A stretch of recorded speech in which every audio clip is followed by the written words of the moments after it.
Broken Kings, written by Raymond A. Black and Sable Phillips, narrated by Russell Newton for Hot Ghost Productions. 1. Miles.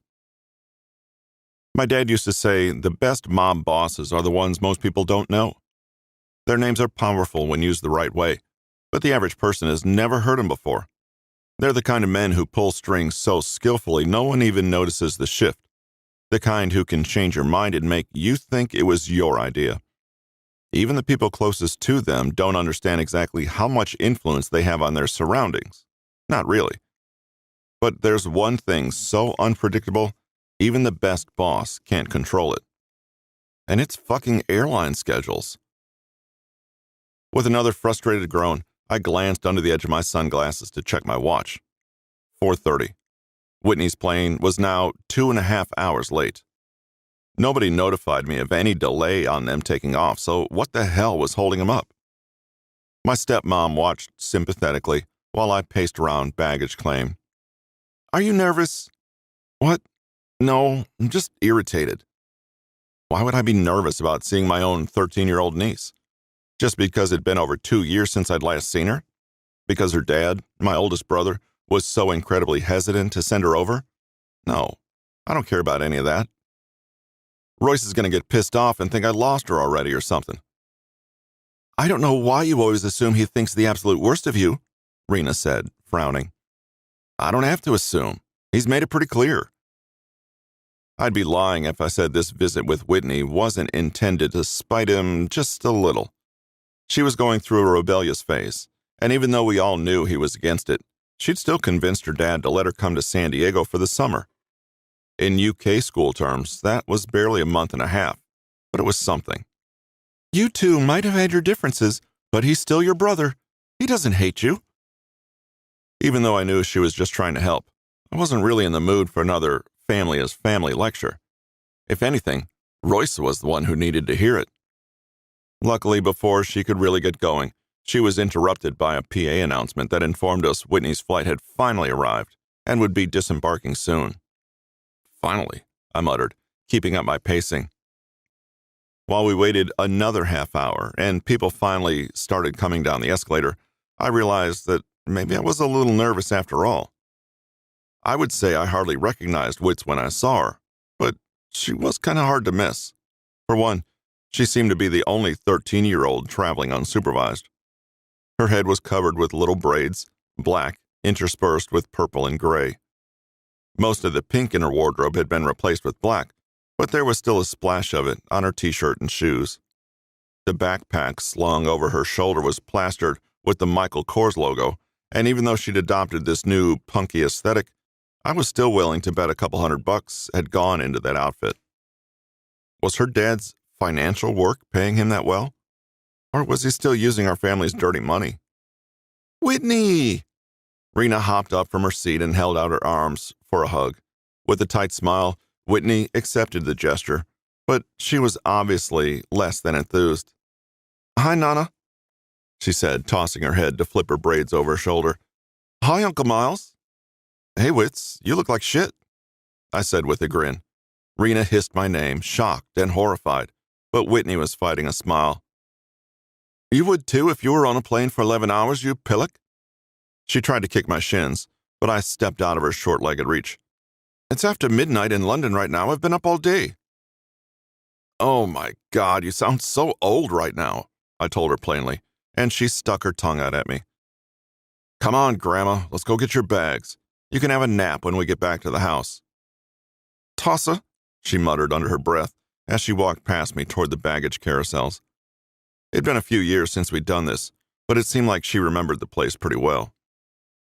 "You shouldn't say things like that to her," Rena said, following us along at my side. "She's barely even a teenager."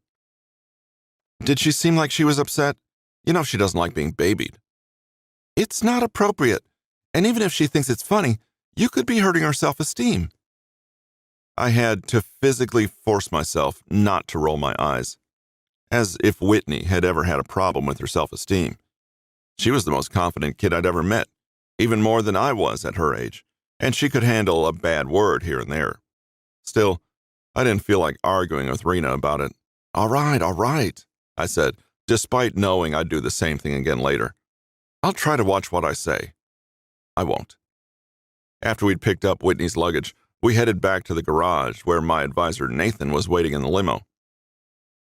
Wits, did you ever meet Nate? I asked, nudging her shoulder as we came to meet him. No, I've been gone forever, remember? Well, he's my right-hand guy. If you can't find me, bother him. Pushing my shades back to rest on top of my head, I added to Nathan, This is my precious niece Whitney.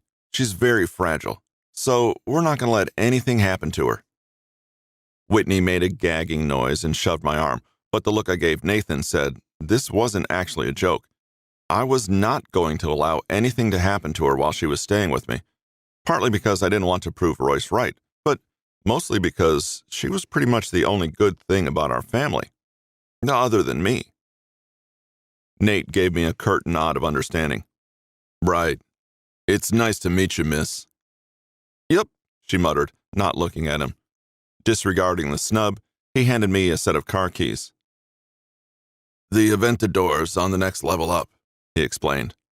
What? Rena looked at me with yet another frown. You're not riding with us? Wits has been in a limo before, I said, spinning the keys around my finger. But the Aventador's new, which makes it more fun, right? I glanced out at Whitney, who looked at Rena briefly before answering. I can ride with Uncle Miles. We'll still meet you at the house. Exactly. Already pushing her in the direction of the elevator, I tossed the bag I'd been holding over to Nate. His eyes narrowed behind his glasses as he caught it. Take care of that, would you? Lamborghinis aren't known for their trunk space. Not really my job, but okay. Your job's whatever the hell I tell you to do, I reminded him without looking back. Once we got into the elevator, Wits looked up at me. What happened to the Huracan? It was getting old. Besides, this one's red. My brothers had criticized me plenty of times for being too flashy. But what could I say? I wasn't one of those bosses who wanted to go unnoticed, and I made sure it showed however I could. When Whitney saw the car, the only one on this level somehow, she let out an appreciative ooh. She got in, and the bucket seat practically swallowed her, leaving her plenty of room to stretch out. At this rate, she wouldn't end up any taller than her mom. Is this one faster than the Huracan too? She asked with a mischievous smirk, and one I returned conspiratorially. I'm not really sure. Maybe we should find out. But there were better places to do that than in the middle of town. When we got away from the airport, instead of turning toward the house, I headed north, looking for a stretch of road where I could really open up the engine. In the meantime, I asked Whitney, So, what's up? Any particular reason you wanted to get away from home? Her smile faded, and she sat back in her seat, crossing her arms. How do you know I didn't just come for a visit? Well, you're here by yourself. If you'd wanted to, you could have convinced your parents to come, I reasoned. Hell, you probably could have convinced Roger and Jill to come too. But you didn't, so that tells me you wanted to be away from them. She let out this big, dramatic sigh and stared out the window for a few seconds. My parents want me to be a baby forever, she said finally. Deanna teaches year 5, and she still treats me like I'm 10 years old. Mum's not any better. She never gets mad at me, like I can't do anything wrong no matter how hard I try. Silence for a second. And what about your dad? I prompted. Knowing Royce, he was probably a category of his own. I don't know. I don't know what he's thinking. It's like he forgot who I am, or he's not okay with it all of a sudden, she muttered, sounding more lost than angry. I got one little nick. She held out her hand to show me a pretty noticeable scar on her palm. And he took away my new bala song, the one you sent for my birthday. Even my practice one. And he knows I'm good enough to be in higher-level judo classes. My senseis say so all the time. But he still won't let me move up. I mean, that sounds like he doesn't want you to get hurt, I pointed out. Far be it from me to defend my brother's overprotective parenting, but it didn't sound like he was being crazy about it. No, it's like he thinks I'll die if I get hurt, Whitney insisted. Like what you said earlier. I'm fragile. Come on, Wits, I was joking. But he means it. He thinks I'm weak. I hate that. I could definitely relate to that sentiment. And how was she supposed to learn how to do anything if she wasn't allowed to try it out? Hey, I said as I shifted into fifth gear and stepped on the gas. You got, 6 weeks here? Yeah. Okay. So, for that time, fuck your dad's rules. I couldn't help smirking as I said it, watching the needle of my speedometer pass the 90-mile-per-hour mark. I got a whole collection of knives you can practice with. I'll teach you some new tricks. I bet we could even get you back in your old dojo here for a month or so. Your dad's like 5,000 miles away. What's he going to do about it? When I stole a look at her, she was looking between me, the speedometer, and the road, eyes wide, and a smile spreading across her face. Wasn't that a better way for her to be? Not pissed off and sulking and thinking about her dad telling her she couldn't do shit? I still planned to keep her safe, don't get me wrong. But if Royce thought there was anything she couldn't do, she needed the opportunity to prove that that was bullshit. After we got bored of doubling the speed limit, where was the challenge if no one was racing you? We headed back to the house. Whitney's bags were still sitting by the door, and Gregorio was on the couch, focused on his tablet. When we got in, he looked up for a second and asked, "You two get lost?" "Nah, just took a detour." "Mom was waiting for a while," he informed me, and I tried to brush off the little pang of guilt from that thought. We did say we were going to meet her here. "I mean, Wits is going to be here a few weeks," I said, as she was gathering up her stuff and heading off to her usual room upstairs. "I'm sure they'll get to spend some time together." "It's not a big deal. I think she's just been looking forward to having another girl in the house." Gregorio laughed without smiling, eyes back on his tablet. I wanted to believe that, but I couldn't help feeling like things had sort of changed between me and Rena since Dad's death. More specifically, since I killed him. It wasn't like he didn't deserve it. We all knew what a piece of shit he was, constantly putting everyone down, killing and threatening his own family members when they defied him. I couldn't believe anyone really missed him. But the fact that I'd been the one to do it was apparently a problem for some people, and not just my stepmom. "Miles." Nathan came into the living room from the hall that led to my office, all business as usual, hands folded behind his back. "We should talk." "Yeah." I crossed the living room, headed to my office, and Gregorio got up to follow me. I didn't miss the "no one invited you" look Nathan shot him, but he didn't argue out loud. Things between me and Gregorio had always been a little weird, maybe because we were a lot alike. After Dad's death, there were a good 3 months where he just wouldn't talk to me. He was still in the phase of idolizing our dad, thinking that whatever he did, there must have been a good reason. But since I'd started involving him more in the business and spent more time working with him, it seemed like he was coming around. "So?" I said as I sat down behind my desk, finally able to resume my favorite fidget of flipping a butterfly knife in one hand. Keeping my hands occupied made it easier to focus somehow. Gregorio took one of the chairs across from my desk, and we both looked to Nate. "Talk to me." "We finally got a response from Don Capelli today.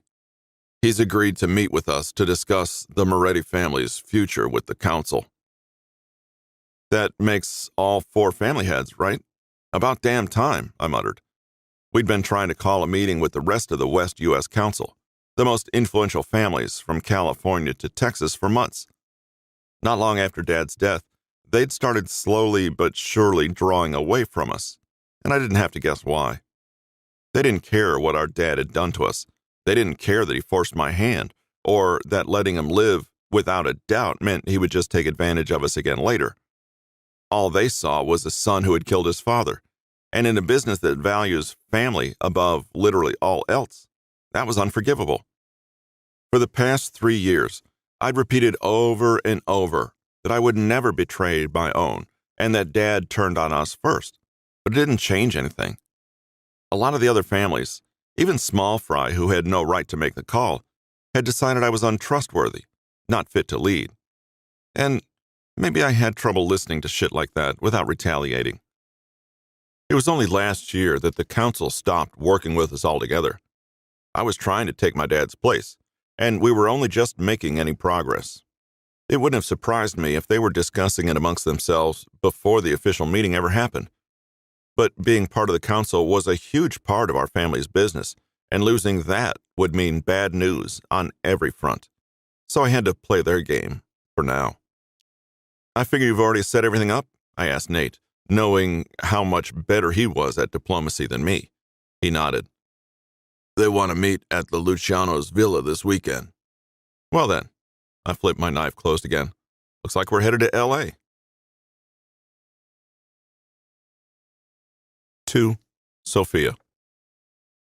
While I was very patiently waiting to get off the plane, courteously trying to make life easier for the flight attendants, I was nearly knocked to the ground by a little girl shoving her way through the aisles, even climbing over the seats to get out ahead of everyone else. She looked every bit like the hellion her actions suggested, her hair a mess of colorful braids, her clothes dark and artfully ripped here and there. She threw me a sideways glance and a brief "sorry" as she rushed past, but she didn't seem otherwise concerned with her own rudeness. What a brat. And no one even tried to stop her or tell her off. That was the definite disadvantage of traveling outside California. No one knew who I was well enough to give me the respect I deserved. The man from across the aisle checked on me, the same way he'd been checking on me throughout the entire flight, offering his hand to help me right myself, but I ignored him and straightened up on my own, tossing my hair back over my shoulder to reclaim my dignity. I was so beyond ready to be back at home, away from creepy men and impetuous teenagers. I didn't know the San Diego airport as well as I knew LAX, but there were no available flights from London to LA with first-class seats left, so my brother had agreed to pick me up in San Diego instead. Once I managed to get out of the crowd, I found him waiting around baggage claim like he'd said he would be. Flanked with a couple of bodyguards, black hair perfectly arranged, he looked exactly the same as when he'd sent me off for work a year ago, and so much like our dad. "Danny!" I squealed, hurrying down from the escalator as fast as my heels would allow, and rushing over to hug him. "I missed you so much." "I told you not to call me Danny in public." He mussed my hair a little, but there was no genuine irritation in his voice. "How was the flight? Weird just being a passenger for once?" "You have no idea." Over the past few years of working as a flight attendant, I'd more or less gotten used to the role. But on this flight home for some much-needed time off, I'd been with a different airline. I had to stop myself more than once from helping people store their luggage in the overhead bins when they were slowing down boarding. But then I got used to being waited on again fairly quickly and reminded myself that as Marcel Luciano's daughter, I deserved to be pampered. When the concept of work had first been proposed to me, I was totally against it. My father worked very hard to ensure that I didn't have to. I didn't want to waste all his efforts. But my dear sister Gemma had insisted that it was about time I started making myself useful to the family. The flight attendant job was her idea. She wanted me to play the part of a pretty but harmless servant while gathering information that would help the business. During the moments I wasn't pouring tiny cups of soda or giving safety demonstrations, I was listening closely to the conversations our first class and business class passengers would have after a few shots of whiskey. I would remember anything important, then write it down and send it home, hoping it was useful somehow, that there was a point to me debasing myself like this. My sister, by the way, never had this sort of job. She was too busy chasing and drooling over Royce Moretti, despite his obvious disinterest in her. But thinking about Royce was a mistake, I quickly realized, because it forced me to think about his brothers, too. One of them in particular. I didn't have the patience to address that subject just yet. "Ugh, I have jet lag from hell," I whined, tilting my head back dramatically to push my hair out of my eyes. "Can we go?" Danny sent one of his guys to pick up my bags, which I sweetly thanked him for, then led me outside to the waiting limo. "Welcome home, Miss Sophia." Papa's driver, Marlin, was pleased to see me as always, and I waved back at him with a smile. "It's so nice to be back," I answered honestly. Although I usually got a few days off between trips, it still felt like I'd been working non-stop ever since I'd left. When I couldn't come home to see my family or relax in my own bed, it was hard to really get comfortable. Even though Gemma wanted me to keep working a while longer, Papa and Danny had overruled her and arranged for me to come home. I would have a lot of work waiting for me once the holidays rolled around, so Danny thought it was best for me to have a few months at home before then. "Still no news about the Morettis, huh?" my brother asked, and I blinked at him in confusion. "You were just in London, right? You would have seen if they were making some kind of move out there?" "For the last time, Royce and Roger aren't involved in Cosa Nostra, the Mafia, anymore." After the two oldest Moretti boys had moved off to the UK, there'd been all sorts of rumors about their motives. Some people even thought they were trying to spread the Morettis' influence over to England. But I'd passed through London plenty of times since their move, and every aspect of their lives still seemed totally mundane. Our dad had been good friends with his father, Darren, so it almost seemed like he was hoping for some news about Royce and Roger carrying on his legacy away from home. No such luck. "How's Gemma dealing with Royce's new marriage, by the way?" "That almost sounded spiteful, Sorelina," Danny said, watching me with a knowing smirk. "Oh, no. I'm just curious," I argued, doing my best to seem innocent and sincere. "I know how much she cares about him after all." As if. Gemma had only ever seen Royce as a target, a goal, a means of elevating the Luciano family by marriage to the Morettis. She didn't actually have any feelings for him. "You know her. She refuses to believe she's lost, even when the evidence is staring her in the face. Technically, there are still a few loyal Morettis left, but the way things are going for them, I'm not so sure Dad wants that partnership anymore." I managed to hide my frown and force myself not to ask what he meant. It didn't matter. The Morettis could choke for all I cared. Every last one of them. Their current excuse for a boss included. This wasn't the first I'd heard of their business declining, considering the kind of passengers I usually spied on. Maybe if Miles weren't so stubborn and selfish, they'd be better off. Once Danny's guard came back with my luggage, we left the city and headed for LA. My brother tried for a bit to keep asking me about work, but when he realized how exhausted I was, he mercifully let me sleep. He only woke me as we were finally pulling up to the villa, the sun setting over the house I'd grown up in. As I forced myself out of the car, Danny gestured to his head with a badly suppressed smile. "You might want to do something about that." Peering at my reflection in one of the tinted windows, I saw that I'd somehow turned my hair into a frizzy mess in my sleep. With a frustrated groan, I clawed through it and tried to make it at least somewhat presentable for when I saw my dad and sister again. I didn't need yet another critique of my appearance from Gemma. When I opened the front door, however, I was even more relieved that I'd fixed my hair. The house was decorated for a party, filled with our family and a few of my friends. Seeing me in the doorway, several of my cousins called out to me and rushed in for hugs and kisses, welcoming me back. "Remember to let her breathe, girls." My father's voice carried over the chatter and the music floating through the room, and I managed to extract myself from the gaggle of ladies to find him waiting with a smile. Without hesitation, I threw myself into his arms for a hug. "Welcome home, Sofina." "Thank you, Papa." Looking up at him with a pout, I added, "You could have told me about the party.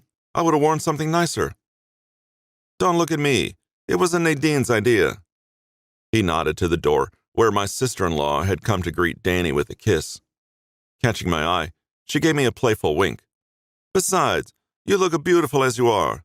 We've all been looking forward to your arrival." "Oh yes, we were on pins and needles." Ugh. The one reunion I wasn't looking forward to. Drawing away from my dad, I found my sister near his side, arms crossed. She made no move to hug me or kiss my cheek, and instead smiled coldly. "But of course, you had to make us wait an extra 2 hours for it." "I couldn't control the delays on the flight, Gemma," I told her with a pleasant smile of my own. "But I'm sorry to keep you waiting. I know you were just dying to have me back in the house." "Well, how could anyone not miss your sparkling presence?" she asked flatly. "You should catch up with all your admirers, in fact. I'm sure we'll have the opportunity to talk later." Without another word, she crossed the room, probably for another equally unpleasant conversation, and Papa sighed. She misses you as much as anyone. Try not to let her upset you. Looking out across the crowd, he added, You should find Anthony. He's been asking about you all day. Anthony was my nephew, Danny's son, and if everything went to plan, our family's future Don. At the moment, though, he was only 7. I would definitely have to see him before I went to bed. Even though he was being facetious when he said it, Gemma was right. Everyone was happy to see me. I could hardly step away from one conversation without being met immediately with another one. Nadine had done a fantastic job choosing the guest list. All my favorite cousins were there, the ones who would listen sympathetically while I complained about working and then prod me for any interesting gossip I'd come across. Zia Sophie, called a tiny familiar voice while I was relaying one of the more scandalous recent events in hushed tones. A pair of little arms wrapped around my legs, and I looked down to see Anthony clinging to me with a grin on his face. I missed you. Oh, I missed you too, my little man. I knelt to grab him up in a tight hug, excusing myself for my previous conversation. He clutched a toy airplane in one hand, so I asked, Is this a new part of your collection? Yeah, I wanted to show you. Leading me to sit on the stairs with him, he handed the solid metal model over to me. I looked it over carefully while he told me all its specifications and details. He'd been collecting models of commercial airliners for a year or two, part of his long-standing love for all things relating to aviation. He was usually a little quiet, not very social, but my job must have won me some favor with him. Since I'd started flying myself, he'd gradually opened up to me more and more over the years. Every time I came home, he had new questions and facts of his own to share. Taking the model from my hands, he indicated the tiny door on one side of the plane and continued, But you can't actually open the doors while you're in the air because of the pressure. Maybe if everybody tried all at once. There you are, mister. Nadine found us, hands on her hips, and Anthony smiled at her sheepishly. Don't you give me that face. What did I say? Stay with you and wait for Zia Sophie to finish talking, he mumbled, eyes on the little airplane as he fidgeted with it. You know it's rude to interrupt. It wasn't really an important conversation, I piped up, trying to defend him since I knew how strict Nadine could be sometimes. I didn't mind the interruption. That's not the point. The best way to get respect is to give respect, she said, probably quoting my brother, who took the quote from our grandfather. If you're rude and difficult, you'll have a harder time convincing others to listen to you. We've talked about this. I knew she was only trying to prepare Anthony for the responsibility he'd have in the future. That was why she worried so much about his difficulty socializing properly. But it still seemed like such a small transgression to gripe at him over. I understand, Anthony said, sneaking a brief, puppy-eyed look up at her. Don't tell me. Show me. Her eyes softened a little, and she bent down to plant a kiss in his messy black hair. It's time for bed soon. You can talk with Zia Sophie for a few more minutes, but then you need to head upstairs, okay? Okay. With a smile in my direction, she added, It's good to have you back. He hasn't talked this much in weeks. Exhausted as I was, I still managed to maintain my pleasant attitude for the entirety of the party, even when talking with my sister. Once Anthony had gone to bed, Gemma cornered me and, in a much less friendly tone than before, gave me a summary of everything that had happened while I was away. Unfortunately, that included the details of how badly things were going for our former friends, the Morettis. I had to listen while she talked about what a miserable job Miles was doing of running the family, how the council had practically stopped speaking to him, how it was a miracle he hadn't gotten himself killed yet, but that luck couldn't hold out forever. Hearing her talk about him that way made my blood boil. Even if I had my complaints about Miles, we'd known him and his brothers ever since they'd moved to San Diego, and our dads had been friends even longer than that. But of course, Royce was the only one she ever cared about. Now that they weren't doing as well, now that they weren't as useful to us from a business standpoint, she seemed ready to write him off completely. So much for loyalty. Disgusted, my good mood ruined, I excused myself from the party around 10 p.m. and headed upstairs to my room. When I got to the third floor, however, I was stopped in the hallway by a hand on my shoulder. I whirled around, ready to snap at whoever thought they had the right to touch me without permission. But the reprimand died before I could get it out, as a pair of powerful arms wrapped me up and pulled me close. "Finally, I thought you'd be down there all night." Lips pressed to my shoulder, and I had to suppress a shiver. The man holding me was one of Papa's personal guards, Arturo. He and I had dated off and on for years, and the last night I'd spent at home, we were very much on. He was blonde, gray-eyed, unusual in our circles, fit, and so tall. I should have been happy to be back in his arms, but after all the time I'd spent thinking about Miles that evening, something about being with Arturo felt wrong. "Sophie?" He bent down a little, trying to catch my eye. "Is something wrong? You and Gemma have an argument?" No, it's not that." I pushed away from him gently and took a step back. "I'm just really tired. I've been up for like 16 hours straight, so I was headed to bed." "Oh, right. I didn't think about that," he muttered, seeming embarrassed. "So I guess you don't want company then?" There was a very small note of hope in his voice, hope that I would invite him to come with me, even if it was just to sleep. As much as I hated to disappoint him, I disliked the idea of going to bed with him even more. Not tonight. Maybe once I've gotten some rest. Maybe once I've gotten Miles Moretti out of my head." 3. Miles. "It's not fair. I want to go too." Whitney stomped her foot, suddenly looking a lot younger from the pout on her face. "Not negotiable, Wits. You think your dad would ever let you see me again if I took you with me to an official business meeting? And to be honest, if there was even a chance it would be dangerous, no way I was taking her to my meeting with the council. The way things were going lately, it seemed like that chance was pretty high." Nathan and Gregorio were already waiting in the car, but Whitney had stopped me at the door before I could join them. "Rena's really been looking forward to seeing you, so use today to hang out with her." "And do what? Embroider something?" she grumbled. "She won't want to do anything fun. I'm just going to be sitting here all day, bored out of my mind." "Can't you just do it for her sake?" That was a weak argument, especially coming from me. It wasn't like I often did things for anyone but myself. "Look, I'll make it up to you, okay? We can go to LA some other day while you're here, and you can pick whatever you want to do, but today, I really need to get going." She gave me another melodramatic teenage sigh, but stopped arguing. "Fine. Go have fun doing some cool mob stuff. I'll be here knitting a jumper, I guess." As I walked past her, I flipped her braids over her head, forcing her to smile just briefly. But if she thought anything about this trip was going to be fun, she was dead wrong. The drive to the Luciano's place would take a little over 2 hours, so I'd agreed it wasn't really practical to take one of my own cars. Besides, it was better for appearances if we did things as traditionally as possible. The council cared about shit like that, so I had plenty of time to think about what this conversation would entail and how I should handle it. "Thoughts?" I asked, glancing at Nathan. "No positive ones," he answered plainly.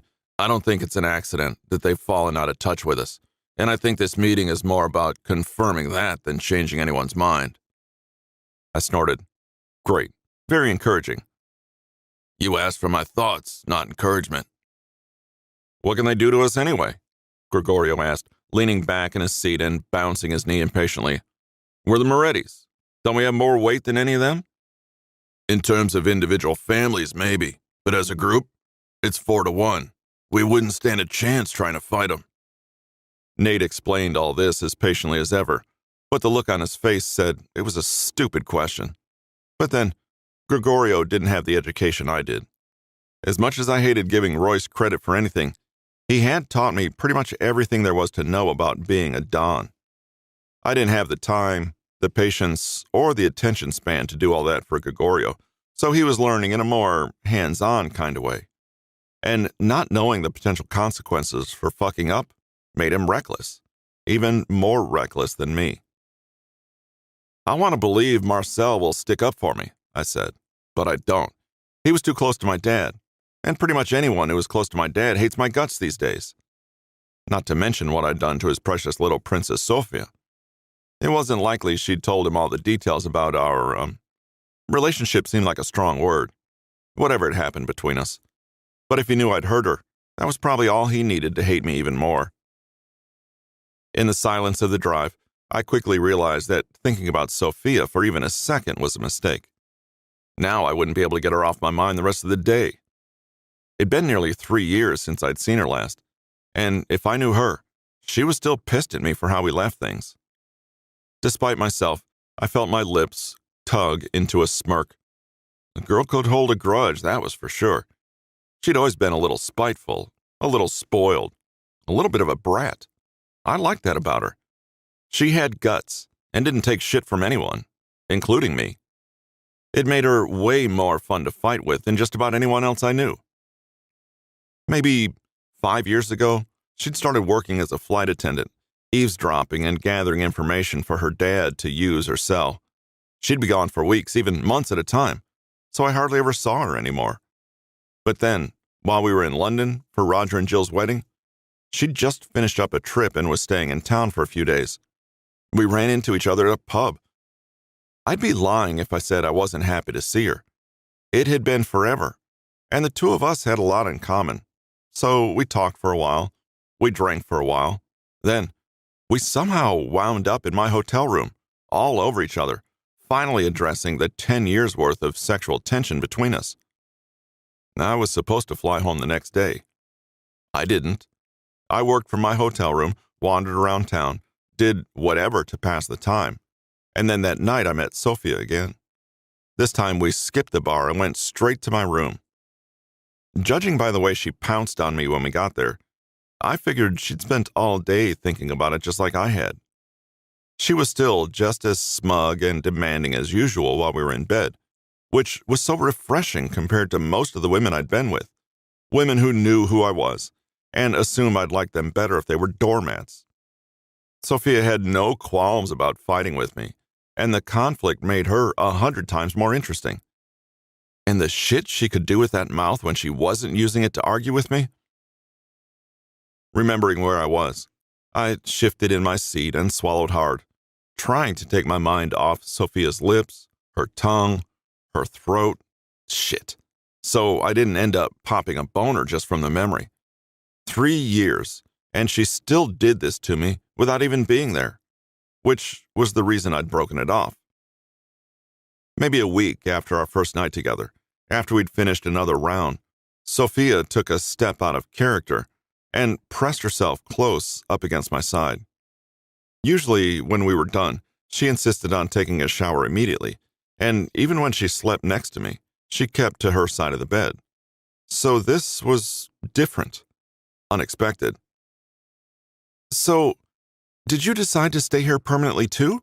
she asked without looking me in the face. No, definitely not. I stopped myself as I realized what I was about to say and how it would sound. "I'm enjoying being with you. Yikes." "So that means you'll be going back to San Diego soon?" Yeah, soon." "Why do you ask?" The way she was positioned, it seemed natural to put my arm around her, but I didn't. "I don't have another trip to work at the moment," she explained, "and I'm sure my dad and my brother would like to see me. You said you came here on your family's jet, but you don't really need all that space to yourself. So I was thinking it would be efficient for me to go back with you." The weird thing is that I considered it. I actually gave myself a second to think about what she was proposing, like it was all a good idea, like her dad hadn't already decided that he hated me for killing my old man. Not that I didn't have cause. Like he would be thrilled to know I'd shared an 11-hour flight with his beloved youngest child. Like I'd be able to look him in the eye and say that nothing happened between us after a week of spending more time in bed than out. Instead of dismissing the idea right away, I let myself think about all that. When I didn't answer for a minute, Sophia let out an irritated sigh. "Or not. It's just an idea." She drew away from me and headed to the bathroom for her shower without another word. I was still completely in my head about the whole thing. Why didn't I laugh at her and tell her it was a stupid idea? Why didn't I say she couldn't afford me or tell me she'd have to do something pretty mind-blowing to pay her way? Why the hell was I taking this so seriously? I checked out of my hotel room the next day and flew home, too freaked out by my own weird, uncharacteristic behavior to stick around and let her mess with my head anymore. I had a business to run. I had my family to look out for. I didn't need her making me doubt myself. And she didn't try to contact me after I left, so it must not have bothered her too much. It was just sex, right? Neither of us really had any right to be bothered about how it ended. Miles. I jumped at the sound of Nathan's voice, and he narrowed his eyes at me. We're going to be at Luciano's villa in just a few minutes. You'd look a lot less mentally present than I'd prefer. I'm here, all right? I growled, shoving my hair back and trying to get a grip on myself. Thinking about Sophia was definitely a mistake. I shouldn't have to tell you this, but I'm going to anyway, Nathan said to Gregorio as we were heading up the walkway to the main house. Miles and I need to do all the talking. Don't speak unless you're spoken to. No, don't speak even if someone addresses you. Are you serious? Listen to him, I added without looking back. He knows what he's talking about. Just pay attention. Use this as a learning experience. Gregorio scoffed but didn't argue. When we got to the front door, Marcel's chief of staff met us with a falsely pleasant smile. Don Moretti, we've been expecting you. The council is assembled in the conference room. Please, follow me. Walking through the halls, I felt like Marcel must have done some remodeling since the last time I'd been there. Everything looked cleaner, more modern, not hyper-traditional like it was before. Miles? Shit. The sound of Sophia's voice made me go rigid and stop in my tracks. I should have known she'd be home, just to make this more difficult for me. I glanced over my shoulder to see her coming down the stairs, straight black hair pulled to one side, makeup flawless, as usual, curves wrapped in a tight dress. How was it she looked even better than the last time I'd seen her? For a split second, I saw a shock on her face, but she quickly arranged her features into something cool and distant. Hey, I said lamely, trying hard to stop my eyes wandering. She crossed her arms as she came to stand in front of me on one hip, staring up at me like I owed her some kind of explanation. What are you doing here? Business. I forced myself to meet her searching hazel eyes, as if that was a better option than looking at the rest of her. Sir. The chief of staff had stopped and was now watching me expectantly. As far as anyone knew, I had no reason to talk to Sophia any more than a polite greeting. We can talk later, I told her, turning away. Oh, don't worry about that, she said, her voice dripping with false sweetness. I'm sure you're a very busy man. I won't take up any more of your time. As much as I wanted to respond to that, she turned on her heel and left, not giving me the opportunity, which was a relief, frankly. Nathan cleared his throat and we continued on to the conference room. There was a long table inside, with the other 4 family heads and their advisors or underbosses seated on one side, making this feel a lot more like a trial than a meeting. We went through all the mandatory introductions, but my eyes stayed shifting between the other bosses in the room. Marcel Luciano, the force that moved half of LA's business. Dominic Capelli, who ran both Seattle and Spokane. Louisa Maldon, a severe matron who'd taken over her family's business in Denver after her husband's death 10 years ago. And Vincent Carlisle, the youngest on their side of the table, but still 10 years my senior, who managed his family's Texas-wide business from Dallas. Nathan, Gregorio, and I took our seats, and Nate launched into a polished spiel about, first, how much we respected the council and how grateful we were to have them here. Then he brought up the business issue we'd had since the others had started withdrawing their support, and, of course, because we couldn't ignore the elephant in the room, He mentioned the fact that this decline in our business had started not long after my dad's death. "Young man," Louisa said, looking at me, not at Nathan, "for how long have you been overseeing your family?" "About 4.5 years, ma'am," I answered. She smiled tightly. "And prior to your father's disappearance, for how long did he train you for this position?" "He didn't," I was forced to admit, refusing to let the fact shake me. "He focused most of his attention on training my oldest brother, who abdicated the throne, let's say." Vincent chuckled at that. "But I was trained by my brother Royce. I know some of you," I glanced in Marcel's direction, "already know how valuable a resource that is." God, I hated having to stand on ceremony like this. Why couldn't we just have the conversation without worrying about exactly how it looked or who might get offended by me choosing the wrong word? Bluntness was so much easier to deal with. "But that isn't really the point," Dominic said, folding his hands on the table in front of him and fixing me with a hard stare. "Even leaving aside your leadership abilities and qualifications, or lack thereof, I'm much more concerned about your loyalty." "Could you elaborate?" Nathan managed to be polite, even when I was already getting pissed off. "Duran Moretti was a valued member of this council, a great Don, and a true friend," Marcel said, just giving me more reason to think they'd all discussed this before I arrived.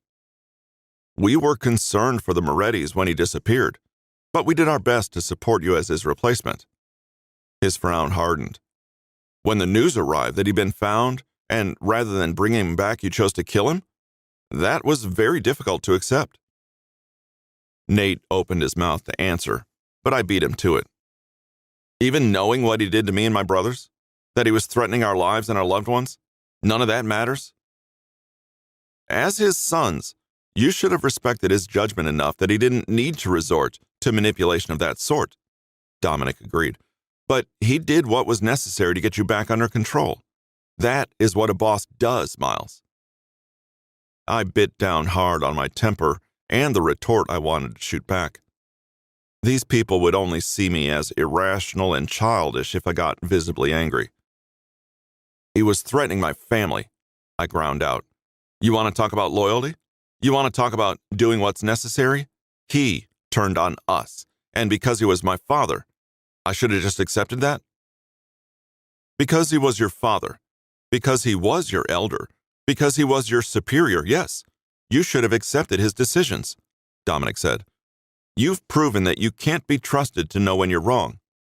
Under your leadership, the Moretti name is more a liability than an asset."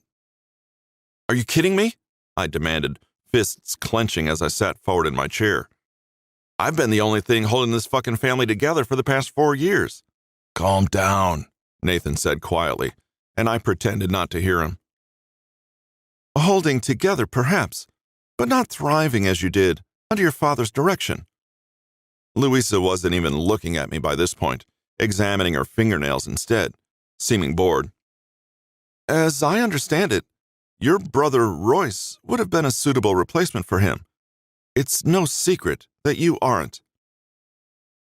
"If you do want to be part of the council, I suggest you seek other leadership," Dominic said, leaning against one of his chair's arms. When I realized he was addressing Nathan and not me, white-hot fury shot through me again.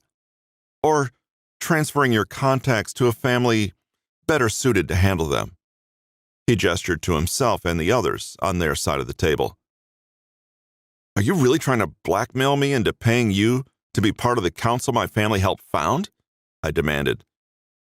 "You do have other options," Vincent said, finally speaking up and seeming a little uncomfortable in this conversation. "You can always carry on your business outside of the council's authority. Your family still has power on its own." "But for how long, I wonder?" Dominic was still staring me down. All 4 of them were looking at me like I was in over my head, like I was incompetent. It was the same way my fucking father used to look at me every goddamn day. "Fuck this," I muttered, shoving to my feet. "Keep your fucking council blessing. I'm not changing shit for you." Starting toward the door, I snapped over my shoulder at Nathan and Gregorio. We're leaving. They at least had the decency to listen and not embarrass me any further. I'm not sure how much worse that could have gone, Nate muttered once we were back on the road. No one died, Gregorio pointed out. Nathan sighed and shook his head. The bar's low. What the fuck was I supposed to say to them? I asked. You heard the way they were talking to me. They weren't interested in working with me. They think I'm the cause for all our problems right now. You want to go back and beg their forgiveness? Tell them you'll get rid of me if it means you get back on their good side? Miles, you know we wouldn't do that. Don't say we like it applies to the whole family, I argued. I know there are plenty of people who'd be happy to see me gone. You may be underestimating your family's loyalty, Nate said, taking his glasses off to clean them with a handkerchief from his pocket. A lot of them support whoever is in power, right or wrong. Others know that without you, the business would have fallen apart years ago, and they're grateful for your efforts. And believe it or not, some members genuinely do support you and your decisions. Putting his glasses back on, he leveled a look at me. Try not to discount us all so easily. Yeah.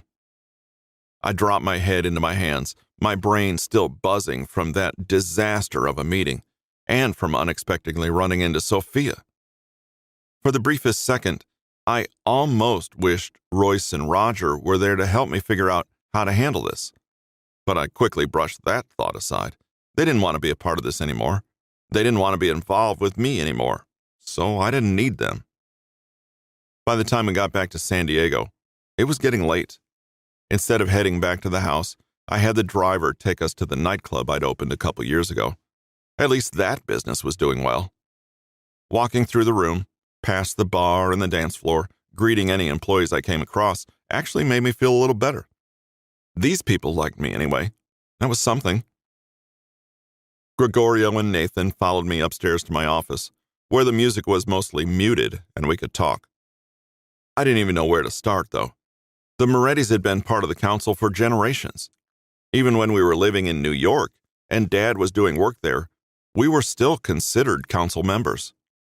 Them withdrawing from us was basically telling the rest of the world, the Morettis are no longer worth doing business with. After all we'd done for their ungrateful asses.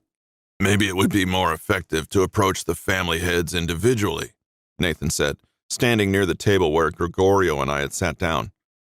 He always got really still when he was thinking hard, totally the opposite of me. Starting with Vincent. He's the most likely to sympathize and the least likely to ignore us for the sake of tradition. When you say us, you mean you, I added, unable to keep my leg from bouncing nervously under the table. Nathan handling negotiations like this probably shouldn't have bothered me. It was his job, and he technically had more experience with it than I did, being older than Vincent himself. But letting him take over felt like admitting I wasn't qualified to do the negotiating myself. Me? On behalf of the family, yes. Why even bother talking to them? Gregorio asked. Who gives a shit what they think? We should just cut our losses and move on. Or... Suddenly, he looked excited, conspiratorial.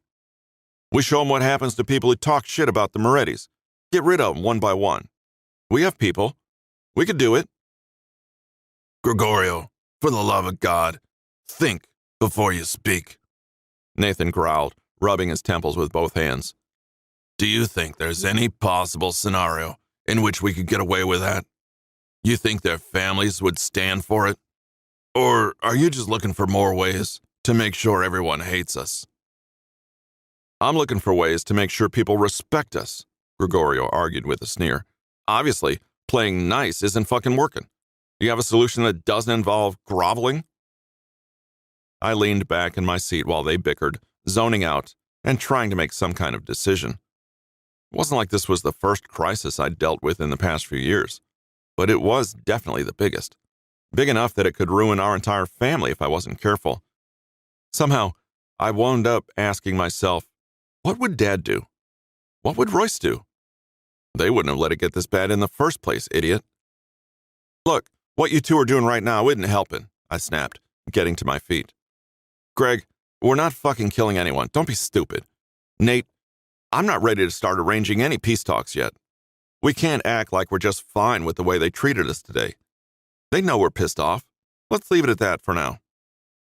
He looked a little conflicted, but nodded. Understood. After a few more seconds of silence, I shook my head and headed for the stairs again. I needed a drink. It was a little after 10 p.m., so the club was just starting to fill up with people, and the bar was pretty busy. Still, the bartenders recognized me, so it wasn't long until one of them came over to take my order.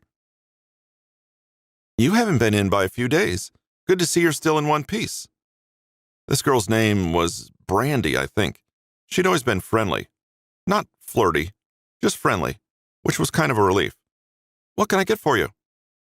Let me have a double of Wright and Brown, neat, I said. Rye, not bourbon. Naturally. She winked at me and only took a few seconds to hand my drink over. Anything else? We'll see how the night goes, I said dryly. Thanks. While she went to serve someone else, I glanced out at the dance floor and took a drink. The whiskey was pretty hot, but I preferred it that way.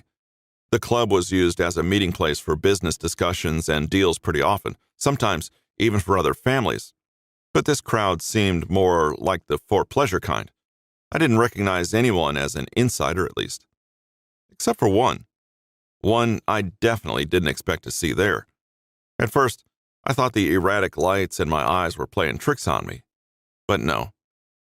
Sophia Luciano was at the other end of the bar with a couple of other women, as if she was just part of the crowd. As if. I was way too cynical to believe her being there was a coincidence. Her family, no, probably her sister, must have sent her. I downed my drink, then crossed the room to confront her. 4. Sophia. I didn't know what kind of business Miles could have with my dad, but it didn't matter. Clearly it wasn't anything that involved me. Even though I knew he had taken over running the Moretti family, it still felt so strange to see him there in our house, not tagging along with his dad and Royce, but running things himself. But he didn't seem like his usual confident self. That was what I'd always liked so much about him, his self-assurance, bordering on arrogance. It was different from his dad's or his brother's. It was more playful and fun. But it seemed like his work might have dampened that a bit. Not that I cared.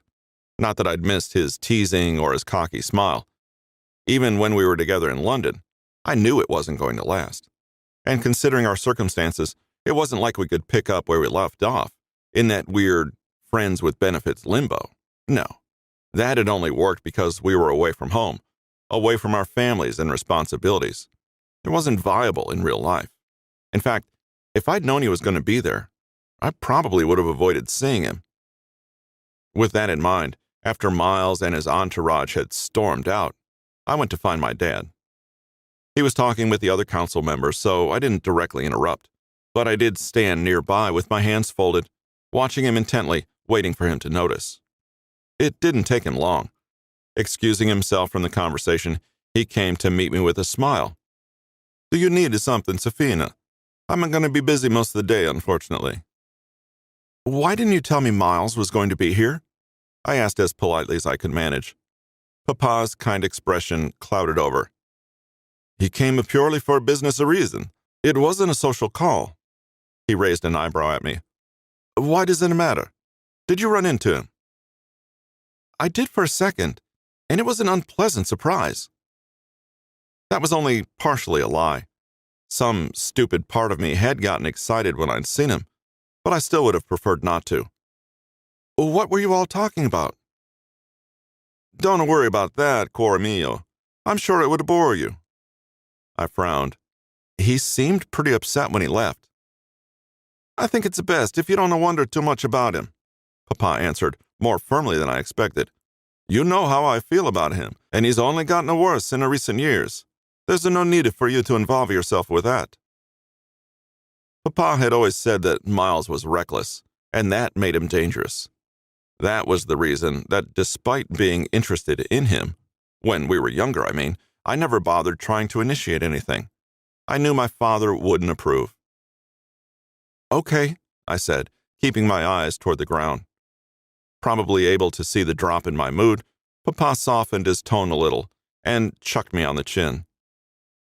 Marie and Elise are in at the guest house, Lauren too. You should go say hello. I'm sure they'd be happy to see you.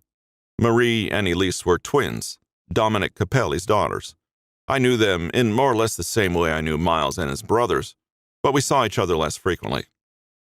Despite only being a year older than me, they'd always treated me like a baby sister. Lauren Maldone, on the other hand, was only 22, and because she was the Don's granddaughter, she had even less exposure to the business than I did. She looked up to me in the same way she looked up to Gemma, Marie, and Elise. I still wasn't sure how to feel about that. Regardless, I considered the three of them friends, so I was happy to use them as a way to keep myself occupied. When I got to the guest house, the three girls were sitting together in the living room in some sort of heated conversation, the twins apparently ganging up on poor Lauren. That exchange was paused when they saw me come in.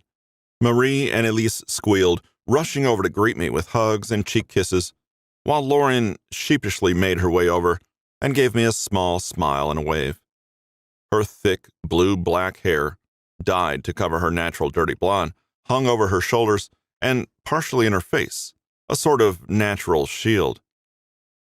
"We've been waiting on you to come out all day," Marie said with a pout. "What took you so long?"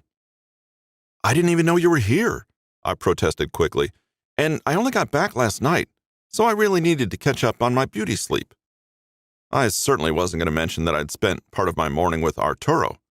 Not with him, I mean, nothing inappropriate. We just talked for a while, and then I saw Miles and got conflicted all over again. "Well, at least you're here now. We're going out tonight. You'll come with us, won't you?" Marie went on.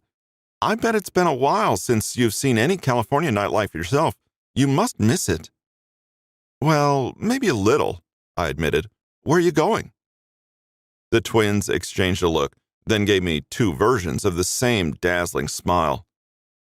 "There's a club in San Diego we've heard a lot about," Elise explained.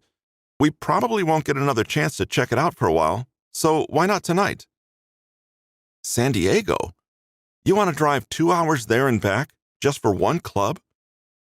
What could a San Diego club possibly have that LA didn't? As far as I was concerned, our nightlife was objectively superior. Couldn't we find somewhere here instead? "But, Sophie, Lauren's never been." Marie took a step back and pushed Lauren's hair back behind her ears like she was a little doll, either ignoring or oblivious to her blushing. "Shouldn't she see as much as Cali as possible before she has to go back to Colorado?" "There's nothing wrong with Colorado," Lauren piped up, timidly indignant. "Of course there isn't, honey," Marie agreed, then looked at me as if to say, "See?" "Lauren, do you even want to go?" I asked. Despite looking a little unsure, she glanced between the twins, then back at me. "Yeah, if you guys are going, I don't want to just stay here by myself." Of course, she wanted to be part of whatever the big kids were doing, even if it was something she wasn't interested in herself. Fine, I conceded, "but don't complain if the ride gets boring." "Oh, I'm sure we'll find something to talk about. Elise looked me up and down, frowning slightly. "You'll change before we leave, right?" "Do I need to?" I asked, raising an eyebrow at her. Maybe I hadn't dressed myself with clubbing in mind, but it wasn't like I was walking around in pajamas. There was nothing wrong with my outfit. No, not necessarily. It's just, this is a nice place we're going to," she said.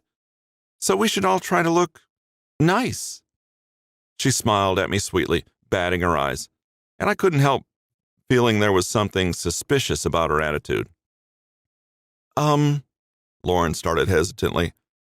"I didn't really bring anything super nice. Can you guys help me pick something?" Despite being a Don's granddaughter, despite the money her family definitely had, she'd always been a little on the frumpy side. Jeans and band tees, excessive piercings, muted colors, and rips that definitely weren't factory made. It would have shocked me to know she even owned more than one dress. "You're about the same size as me," I said, looking her over critically. "Or, I think you are, under all that baggy fabric. You can borrow something of mine." She looked less than thrilled by the prospect, but didn't argue, willing as usual to follow our directions. That led me to picking out her outfit, Elise doing her makeup, and Marie working her long hair into elegant curls. By the time we finished with her, we barely had time to get ourselves ready, but at least she looked club appropriate. Since Elise had implied that my simple bodycon dress wasn't good enough, I changed into a slinky, sexy little gold sequin numbered I'd bought during a trip to Vegas. It was tight in all the right places, and probably the most light-catching garment I owned. Definitely the kind of look that got attention, which was always a plus. I pinned my hair up into a thoughtfully messy knot on top of my head, then finished the whole thing with nude heels and red lipstick. It should be a crime to look this good. But it still wasn't something I wanted Papa seeing me leaving the house in, so I covered up with a shawl before I headed downstairs and gave him a quick goodbye. I met the other girls in the guest house and dramatically stripped the shawl off my shoulders to reveal my dress. "So," I asked Elise, "is this nice enough?" "It's perfect." She clapped her well-manicured hands together as I gave them a little spin. She was dressed in royal blue velvet, while Marie had gone with dark green silk, both accentuating their red hair. Even with Lauren seeming so nervous, we made a very good-looking bunch. During the ride to San Diego, we shared a couple of bottles of champagne and plenty of stories. Poor Marie, the oldest child of their family, had been forced into marrying some strict and boring capo from a less prestigious family a few years ago, and she complained about how painfully work-obsessed he was. She mentioned being jealous of my job, of the freedom it gave me, while she was stuck at home playing the obedient wife. Elise was suitor shopping in the very limited range their dad had given them, and she agreed she wasn't looking forward to being tied down. I was definitely grateful that Papa wasn't that intent on controlling who Gemma or I married. Between drinking and oversharing, the trip went by surprisingly quickly. Soon enough, we were pulling up to the club the twins had heard so much about, and Marlon called back to us, "Here we are, ladies. Just give me a call whenever you'd like to leave." "Thank you, Marlon," I said with a smile and a wave, before stepping out of the car behind my friends, leaving my shawl to decorate the leather seats. On the front of the building, the word "Amoral" was written out in swirly neon text. The place looked pretty plain from the outside, but the long line at the door said that image was deceiving. Not that the line had anything to do with us. As we approached the doorman, I expected to have to use my name to get us in, since most people in San Diego knew the Lucianos through our connection to the Morettis. But Marie beat me to it. She showed him her ID with a winning smile, and he let us in without a word. But why should a doorman in SoCal know a family from Washington? I was about to ask her, but the club's thumping music quickly distracted me. I finally realized how long it had been since I'd gone out with girlfriends like this, and enjoying that felt way more important. We made a beeline for the bar first, since the champagne buzz was starting to wear off, and Elise ordered a round of shots. "Oh gosh, I didn't think to ask," she said, glancing at Lauren. "Can you take shots, honey?" It had been maybe a year since we'd seen her, and back then, she was still terrified of alcohol. Lauren snorted a laugh and leaned forward against the bar, her sort of boyish body language offsetting the hyper-feminine outfit we'd put her in. "Honestly," she said with a mischievous smile, "I bet I could outdrink all three of you." "Is that so?" I asked, grinning back at her. "We'll just have to test that theory." But just after our first shots were delivered, and Lauren tossed hers back without so much as a grimace, our carefree party plans were cut short when someone roughly grabbed my arm. "Hey!" I snapped, jerking away reflexively and turning my most disdainful glare on the person to my right. Even when I recognized him, my eyes didn't soften in the slightest. For the second time that day, I said, "Miles?" "What the hell are you doing here?" he demanded. He didn't spare the other girls a single glance, keeping his glinting black eyes focused on me. Is this a trick question? Am I not allowed in San Diego anymore? I asked scathingly. During our conversation that afternoon, I hadn't had the opportunity to tear into him, but in a setting like this, there was no reason to hold back. Whatever you might think, you don't actually own the city. That's not what I'm talking about, and you know it. I mean, here, at the club I do own. It took a second or two for that information to sink in. Since when did he dabble in this kind of business? If I'd known the place belonged to him, I wouldn't have set foot in there. But that did explain why the doorman knew the Capellis. Suddenly, suspicious of exactly why Marie and Elise had brought me there, I glanced back at them, and they quickly looked away, pretending not to be listening to our conversation. Lauren looked between me and Miles, bemused. I would definitely have to talk with the twins later about this trip. Looking back at Miles, I told him honestly, I didn't know it was your place. You think I traveled 2 hours just to be in your presence? Are you that conceited? I think you'd travel 2 hours to scope the place out and see what you could learn if Gemma told you to, he said, crossing his arms and letting his eyes wander up and down my body. One of his eyebrows quirked up a little as he took in my outfit, and I wish I'd kept my shawl on so I could stop him gawking at me. Or maybe even your dad. After the talk we had this morning, I won't put anything past him. I rolled my eyes as dramatically as possible.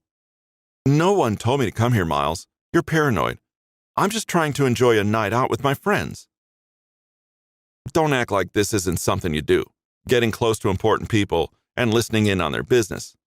I'm sure you've gotten real good at pretending after all that practice, but you're not fooling me.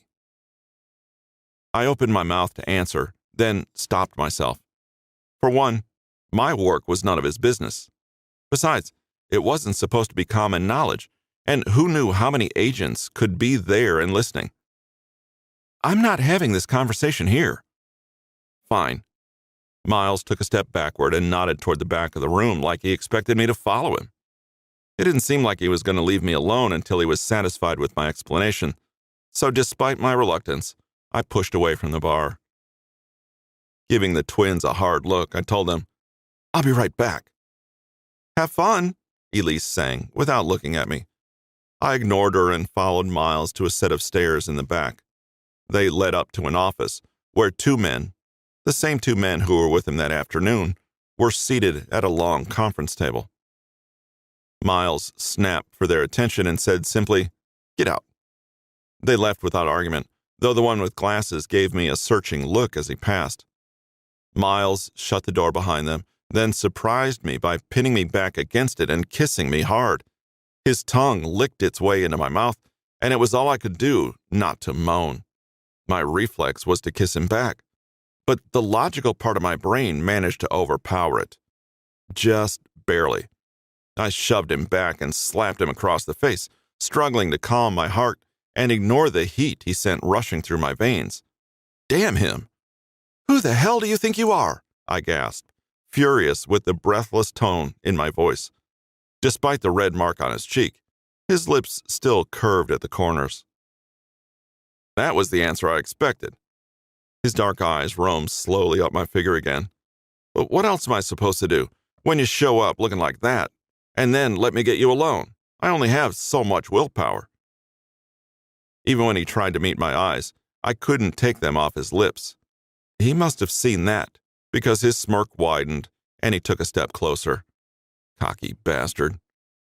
Letting out a frustrated growl, I grabbed his lapels and dragged him down for another kiss, one he was eager to return.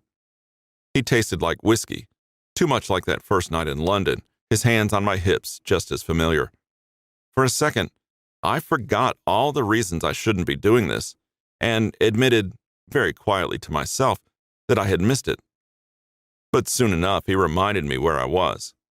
As his body pressed harder into mine, and his fingertips crept under the hem of my skirt, I let out a sound of protest and pushed away from him again, this time striding across the room to put distance between us. Cazzo, I forced out. Unlike my dad and brother, I kept my Italian and English separate for the most part. When I was this worked up, the barrier slipped a little. God, I can't stand you. You know, you send a lot of mixed signals, Miles chuckled. I didn't need to look at him to know he was watching me closely while I tried with shaking hands to fix my hair, which had gone from thoughtfully messy to make-out messy. You really didn't know this was my place? No, but I think Marie and Elise did. So they had some kind of agenda for bringing you here? He asked. Why would they care? I don't know. Whatever it was, I didn't think it was business related. I'd told them about the very confusing week I'd spent in London with him, and they knew about my many conflicting feelings toward him. Were they hoping this would push us together? It had certainly pushed us somewhere. Trying to take my mind off of whatever was between us, I glanced back at him and asked, What did you talk to my dad about? Still suspicious, he narrowed his eyes. He already knows. I'm sure Gemma does too. I'm asking for myself. After another second's hesitation, he slipped his hands into his pockets and explained. Things haven't been going so hot for us lately. My family. A lot of people think it's entirely my fault, the council included. Marcel basically told me today that he doesn't trust me as far as he can throw me. None of them do. They want us out of the council unless we find new leadership. God, I muttered, wincing. I didn't realize it was that bad. Yeah, he scoffed. Neither did I. So what are you going to do?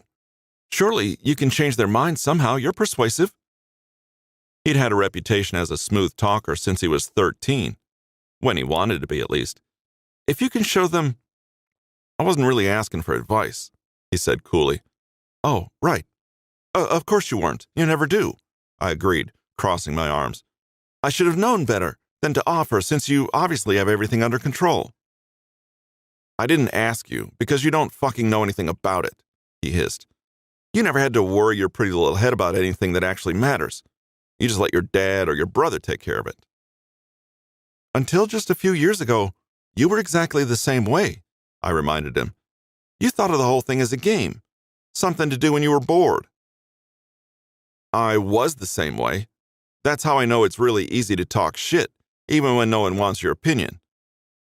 A few seconds passed in silence, and even though he tried to hide it, I could see the regret on his face. I don't mean... I'm just talking about... It doesn't matter, I said, shrugging him off, heading for the door. As I passed him, he caught my wrist to stop me. Let go. Will you just listen to me? No, let me go. Sophie, come on. I didn't bother answering and wrenched my arm out of his grasp to leave, stomping back down the stairs and ignoring all his little henchmen watching me. When I got back to the bar, Marie, Elise, and Lauren were there waiting, all looking at me warily like I might explode. The look on my face must have been pretty dark. So, how'd it go? Elise ventured, but I didn't answer, trying to flag down a bartender. The others were probably getting their drinks for free if the rest of the staff knew who they were, but I insisted on starting a tab. I was about to get stupidly drunk, way drunker than I should, but I wasn't going to take a single bit of charity from Miles. You okay? Lauren asked, scooting a little closer to my side. Since she was the only one there I wasn't currently pissed off at, I smiled at her sweetly. I'm fine, just thirsty. For the rest of the time we were there, I made a point of seeming as unbothered and happy as possible. I drank, I laughed with my friends, I drank more. I went out and danced with any guy who caught my eye, and then I kept drinking. That was all much easier than thinking about how nice those few moments in Miles's arms had felt. It was a lot simpler to hope he was seeing me grind with some other guy and wishing he'd been less of an ass, than to acknowledge how much it hurt for him to reject my concern. By the time we were ready to leave, around 1 a.m., I was so drunk I could hardly stand without swaying. Marie used my phone to call Marlon, and I needed more than a little help getting in the car. Stupid. I knew it was stupid to do this to myself over him. He wasn't worth it. I'm not sure this was a good idea, Marie muttered as we were headed back to L.A. I've never seen her like this before. It must have gone worse than we thought. I figured he would be happy to see her, Elise whispered back. I mean, They've always been kind of snippy at each other. That's just how—" "I can still hear you," I informed them, sprawled across the seat and staring blankly up at the ceiling. "You could at least wait until I'm not around." They fell silent, and I fell asleep for most of the ride. When we got back to the house, Lauren helped me out of the car and up to my room. Arturo was waiting in the hall again, and his eyes went wide in concern when he saw me leaning so heavily on Lauren. I took one look at him and groaned.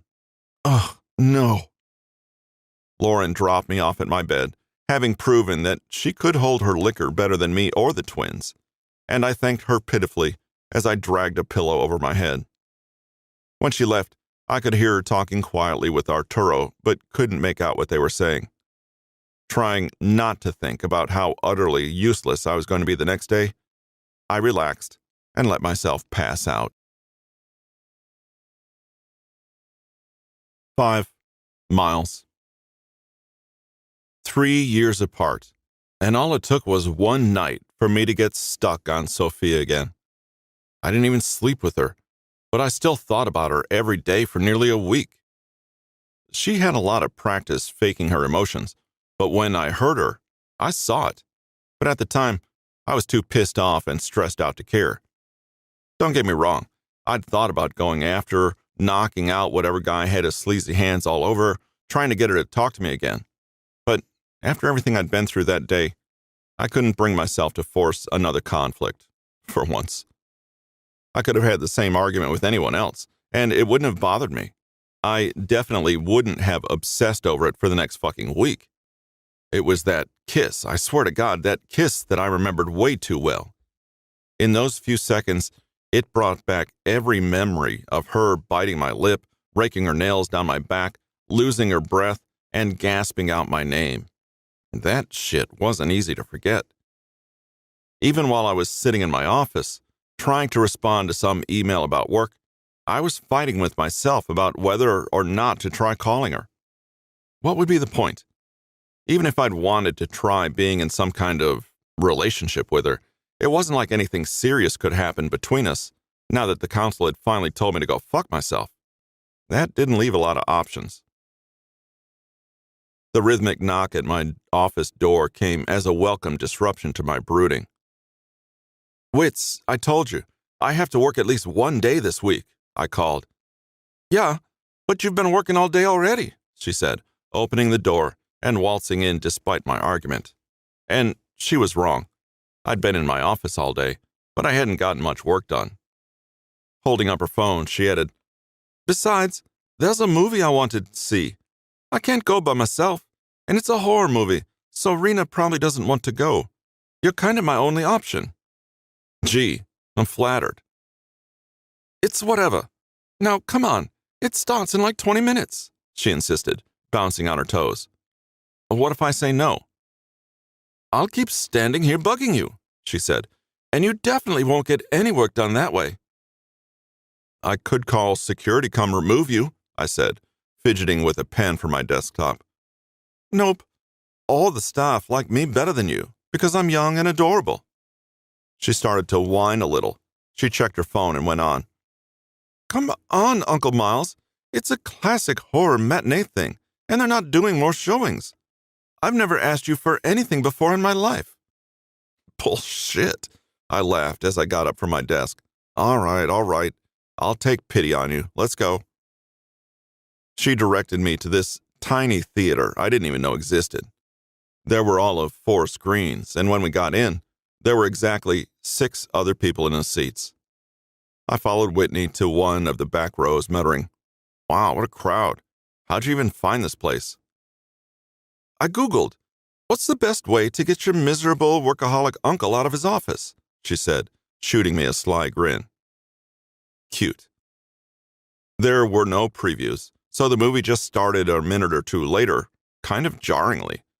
Watching the opening credits, I leaned down and whispered, "This movie is so old.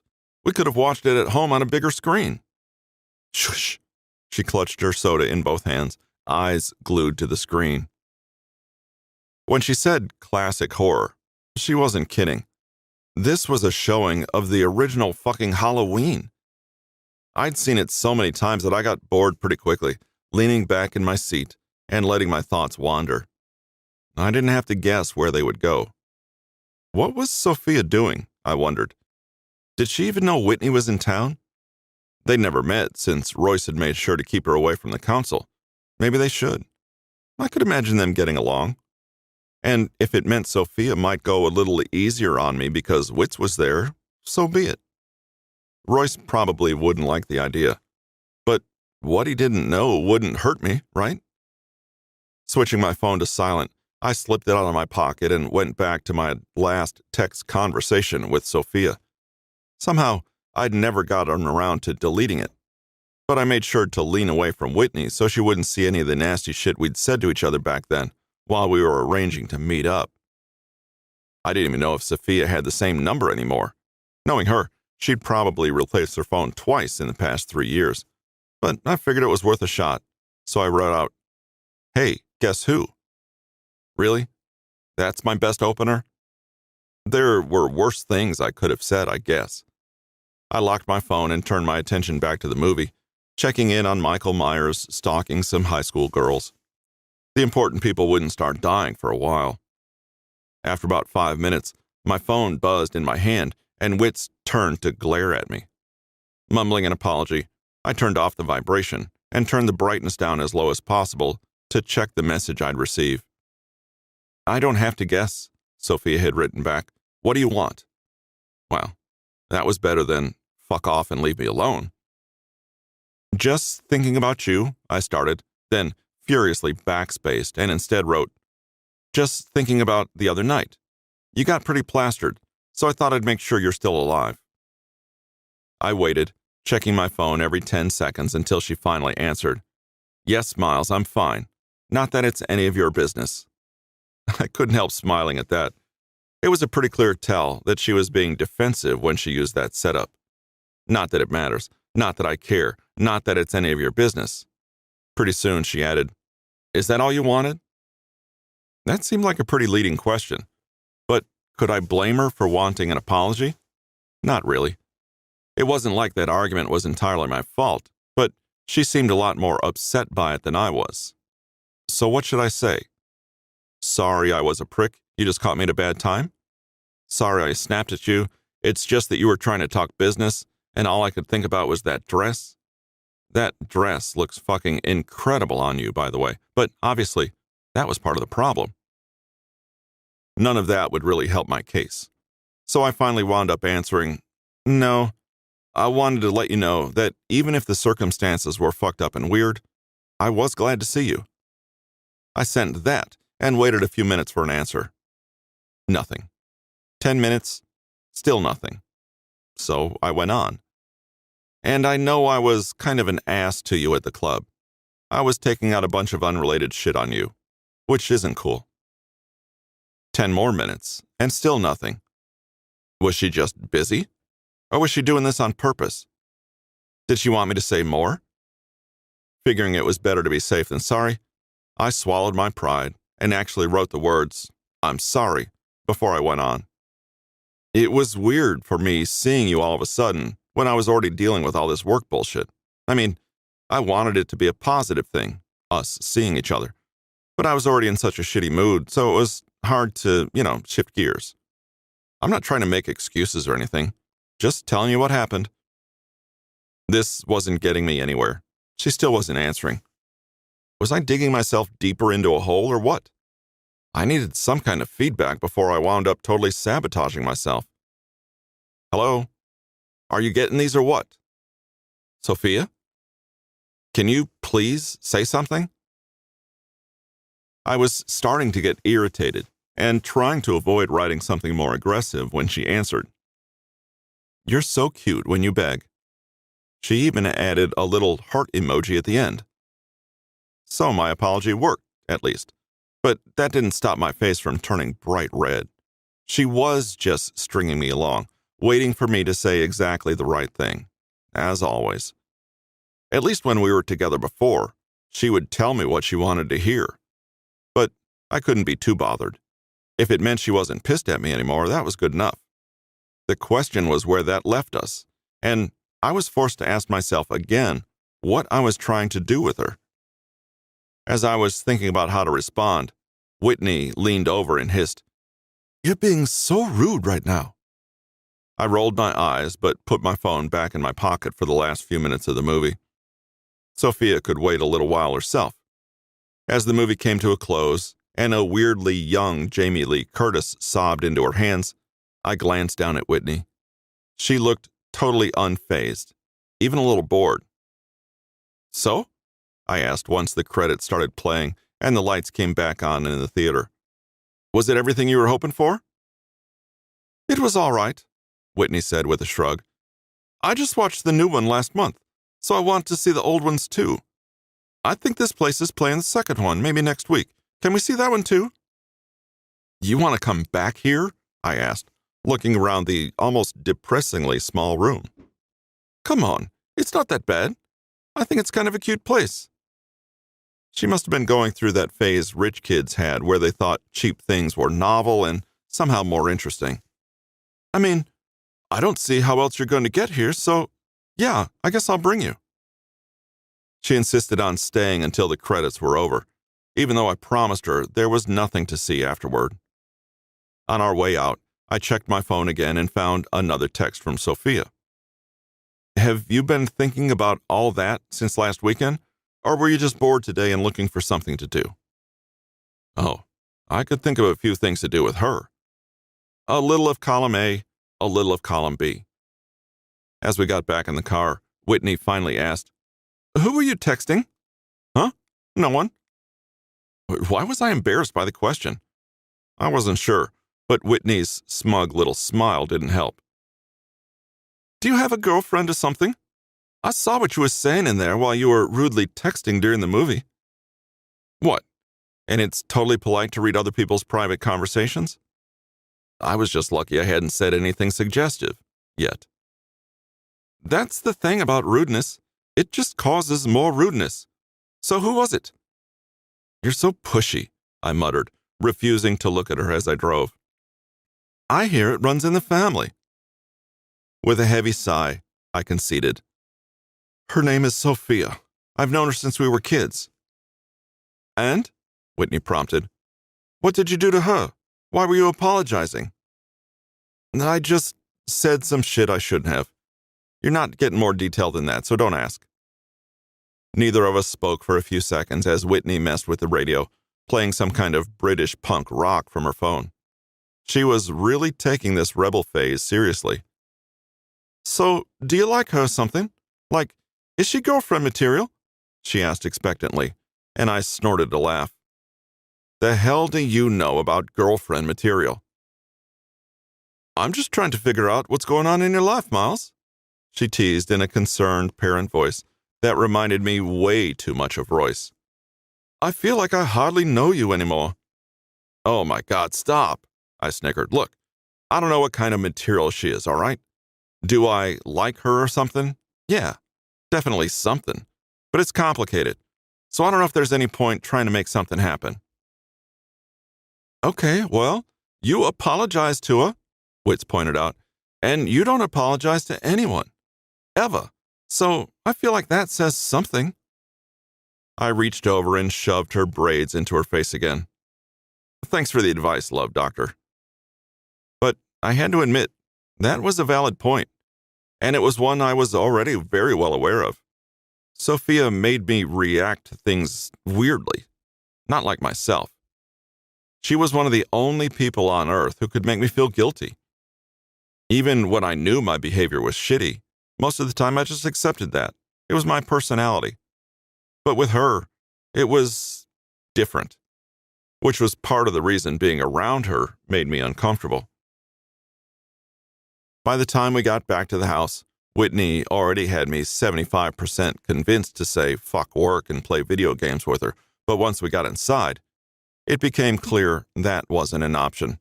Nathan was there waiting, looking even more tense than usual, and he fixed his eyes on me immediately. "Miles, we need to talk." "Oh, okay, let's talk." I agreed, cocking my head at him. He glanced at Whitney, who quickly took the hint and headed up to her room with a disappointed sigh. "What's going on?" Come with me. Nate led me down the hall into the east wing where all the non-guest bedrooms were, right to Gregorio's room. He paused at the closed door and turned to me again. You might want to brace yourself. The hell are you talking about? He just shook his head and opened the door. The smell of blood hit me, along with the color, red smeared all over Gregorio's bed and part of the wall.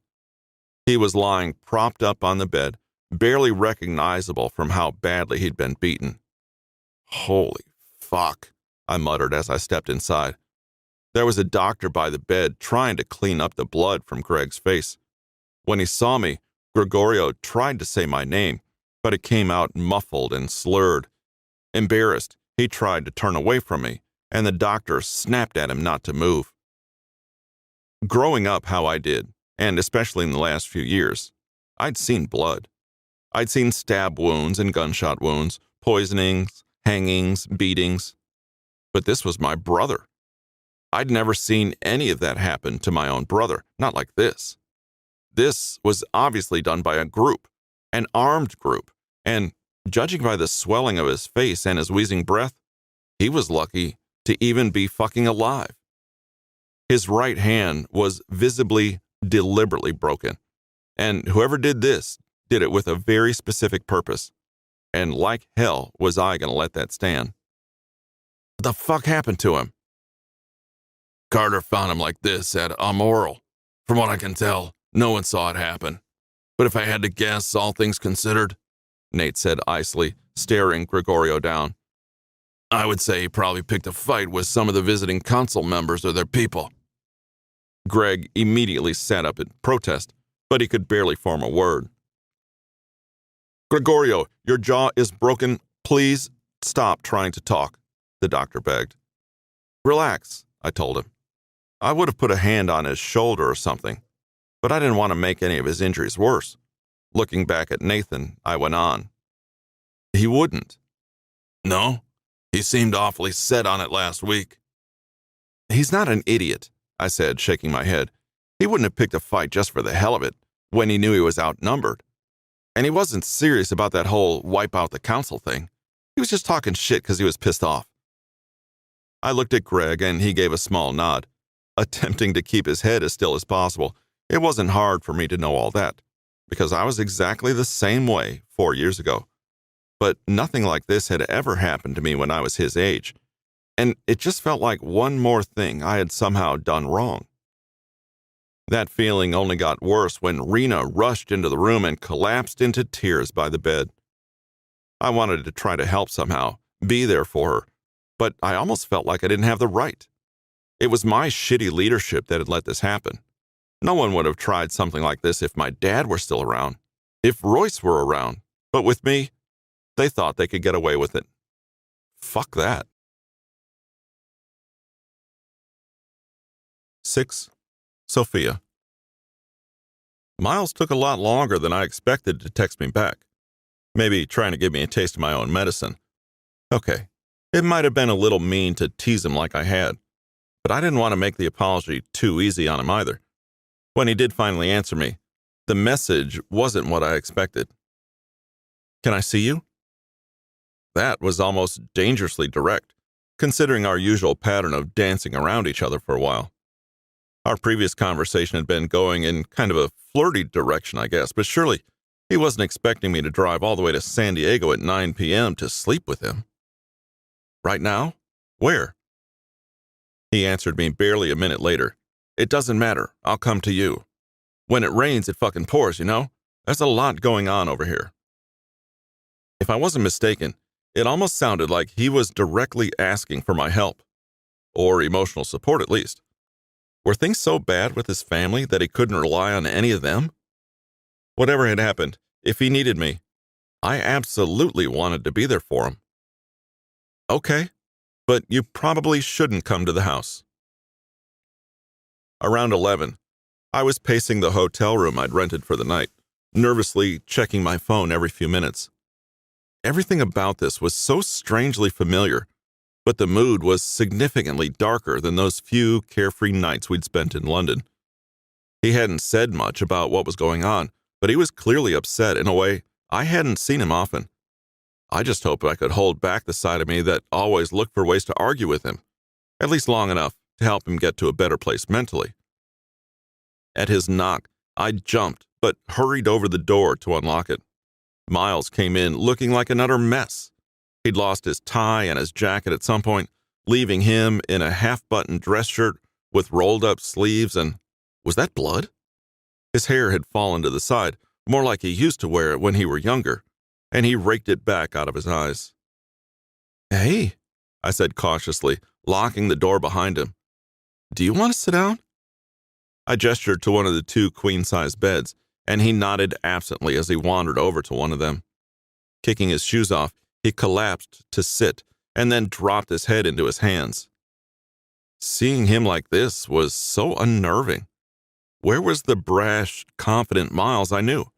I crawled up to sit next to him on the bed and ran a hand down his arm. "What's going on?" "A lot," he repeated. He hesitated for a few seconds, as if he was unsure of where to start or how much to tell me. "You know how many people have told me what a shitty job I'm doing of this? How much better off we were with my dad in charge? I know Gemma's said it plenty of times." I didn't bother confirming that thought, but it was definitely true. "Fuck what Gemma says," I told him, and he let out a dry chuckle. I still didn't know exactly what had happened with his dad, mostly because I'd avoided finding out the exact details. All I knew was that Darren had gone missing. Then he'd been found and confirmed dead. And ever since, the criticisms of Miles' leadership had just been getting worse and worse. "You're doing everything you can, I'm sure. It's not an easy job or a simple one, at least based on the little I understand of it." I told you I was sorry for that. "But you were right. I was never trained to become a boss someday. Neither were you. How could you possibly have been prepared for it if no one prepared you?" My hand was slowly moving back and forth across his shoulders, trying to offer whatever small comfort I could. It seemed like they'd gotten a little more solid since the last time I'd touched them. Not that that was something to think about right now. Ugh, what is wrong with me? "I've been doing it for years now, learning as I go, trial by fire. Why am I still not good enough?" That question felt a lot broader than this conversation implied, and I wasn't sure how to answer it. I moved in a little closer to wrap my arms around one of his and rest my head on his shoulder. After a few seconds, he added, "I never apologized for bailing on you in London. Since I'm apparently in a bad mood today," he let out a mirthless laugh, "I'm sorry for that too." I stroked my thumb slowly against his arm. "Why did you?" I asked. "What did I say that bothered you so much?" "It wasn't you," he said hastily, sitting up to look at me. Maybe this subject was an easier one to address. "Really, it was me, and the way I get around you. I mean, not because of anything you do wrong, it's just, I don't know. You make it hard for me to be a selfish asshole." I had to suppress a laugh. "And that's bad?" "It's just not what I'm used to, so it freaks me out." He shrugged vaguely. "I feel less like myself when I'm around you, but honestly, maybe that's not a bad thing." "I think you're more like yourself, and less like whatever it is you think you're supposed to be." That came out more dramatic than I'd intended, but I didn't take it back. "I like the way you get around me." I leaned down and kissed him softly, briefly. There was a split second of uncertainty. Then, I found myself locked in a deeper kiss with him, grasping at his shoulders to stay as close as possible. He wasted no time about dragging me into his lap, pulling my leg over his other side, so I was straddling him. Miles' kisses were never slow or gentle. He was too impatient for that. He kissed me like he wanted something, and his hands sliding up my thighs, pushing up my skirt, told me what. I wasn't about to lie and say I didn't want the same thing, but I wasn't sure if now was the right time. "Miles," I breathed, tilting my head back as he kissed my neck instead.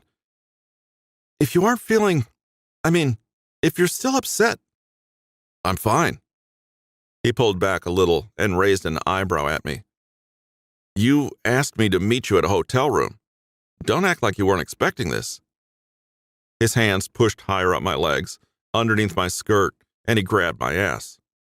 Realizing I was wearing a thong, he grinned at me knowingly, but I avoided his eyes. So maybe I had dressed for the possibility that we would end up like this.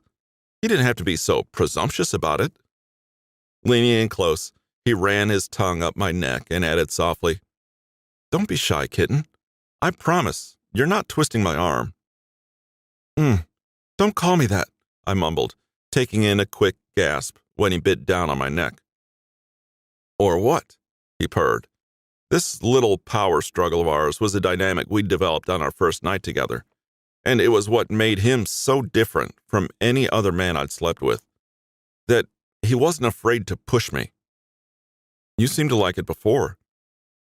"It's been a while. Maybe I changed my mind." I slid my fingers up the back of his neck and into his hair, letting him cover my neck with open-mouth kisses, but being sure to keep an eye on him. He would leave marks all over me if I didn't stop him, and those would be a little harder to explain while living at my dad's house. Or maybe you're just trying to be difficult. Whenever he picked a spot on my shoulder and started to spend too much time there, sucking a little too hard like he wanted to give me a hickey, I yanked on his hair, and he growled back at me. I sat back to look him in the eye, relishing the contention all over his face. "You know the rules. Play nice, or you're not getting anything." "Fine," he grunted. "So tell me what's okay." Satisfied that he was being obedient, for the moment, I rewarded him by sitting up to pull my loose top up and off over my head. His eyes roamed over every inch of my newly exposed skin, and his fingers dug into my legs, itching to get the rest of my clothes off. Sliding one of my bra straps off my shoulder, I teased, "Do you want to help me with this?" Without bothering to answer, he yanked me closer and reached around to get at the hooks. You're so impatient." "Can't eat candy with the wrapper still on." He flashed me another smirk as he tore my bra off and tossed it aside, then bent down to worship my breasts with his mouth, kissing down one curve and licking slowly along another. He caught one nipple between his teeth and lavished it with his tongue, while sliding his hand up my waist to grope my other breast. Shivering from the sudden cold and arching my back for more, I tugged at his shirt to keep him close. His free hand reached around my backside and between my legs, fingertips rubbing slowly up and down my pussy through my panties. "Miles!" I leaned forward a little by reflex, and he chuckled as he caught my lips for another deep kiss. With him touching me like that, I was moaning into his mouth with every breath, leaning heavily against his chest to wrap my arms around his neck. "I knew there was a way to shut you up," he teased, and I pouted at him, but didn't bother arguing. Instead, I slowly outlined his ear with my tongue, nipping at his earlobe and treating him to more soft, breathless moans. He got bolder and slipped his fingertips underneath my panties to touch me properly. I was already getting wet, and he couldn't resist pushing 2 fingers inside me, tearing a yelp from my lips and sending another spike of hot pleasure through me. You could have asked first," I whimpered, already rocking my hips down against his hand for more friction. We both knew my protesting was just another part of the game. I loved it when he was pushy, which made our controlling back-and-forth power trips all the more interesting. "Yeah, I'm bad about that." He was sliding his fingers in and out as he spoke, slowly enough that it felt like torture. "I can stop if you want." "Don't you dare," I groaned. Trying to work past my distraction, I focused on getting his shirt unbuttoned, splaying my hands over his chest, and running my tongue up his neck. "I mean, unless you're going to give me something better." My hand wandered down to rest on his crotch, and he sucked in a sharp breath, already rock hard. I clucked my tongue at him with a teasing smile. "You got so excited just from touching me? You like playing with my pussy that much?" He shivered while my hands slowly stroked him through his pants. "What can I say? I missed you." Another brief kiss, Then he slipped his fingers out of me and nodded toward the bed. "Now, why don't you get comfortable so I can fuck you? Or did you just want to do it like this?" He ran his hand down my thigh, streaming my own wetness across my skin and smirking devilishly at my embarrassment. "Like you don't get frustrated when I'm on top," I said, as I crawled out of his lap to push my skirt and panties off. I let them drop unceremoniously to the floor and saw Miles swallow hard as he looked me up and down. While he hastily stripped out of his own clothes, I went to grab a condom from my purse and check one more time that the door was locked. When I came back and handed him the condom, he made a face, but took it nevertheless. "You weren't worried about it last time," he remarked as he put it on, but he recognized this as non-negotiable. As much as I wanted him, as much as I had missed him after all this time, I couldn't say yet that he had my full trust, so for the moment, the rule would stand. "I know, now you won't enjoy this at all," I teased, shaking my hair out over my shoulders and running my fingertips up his leg. His eyes narrowed. "If you don't get in this fucking bed, then what?" I asked sweetly, trying to provoke him into making a move. "What are you going to do about it?" Answering my challenge exactly the way I'd hoped, he grabbed me around the waist and dragged me into the bed to shove me down on my back. As hard as I tried, I couldn't keep from giggling as he knelt over me and pushed my legs apart. "You're such a brat," he said, lifting my hips a little to slide the tip of his cock along my wet slit, then thrusting in, quick, but not too deep. Hearing my sharp gasp of shock, he pulled back, then slid in again a little farther, building up a rhythm and fucking his way deeper inside me. Shit. I stole a look up at him and loved the way he was watching me, the dark, messy hair falling into his face, the hazy admiration in his eyes. Wanting to see more of that, to know I was doing something for him that he couldn't find anywhere else, I took his hand and pulled it up to my lips. When I ran my tongue up his fingers and took them in my mouth to suck on them, he groaned and fucked me harder, leaning over me on his free hand and pushing his fingers deeper. I gladly let him have his way, struggling to keep track of my breath while he was making this so good. I would have told him how much I liked it, even begged for more, but a lady doesn't talk with her mouth full, so instead, I just hoped my deep, wanton moans were enough to get across how well he was doing. I missed that too," he said, pulling his hand away from my mouth and leaving my lips shining wet. What? I asked, trying and failing to keep my voice down and avoid stroking his already overinflated ego. "That look you get in your face when I'm fucking you." His hand slid up my neck to grasp just under my jaw, not tight enough that I couldn't breathe, but enough to keep me grounded and force me to look at him. With a devious smirk, he went on. "It's this cute, cock-drunk fuck-me look. You don't do it anywhere else."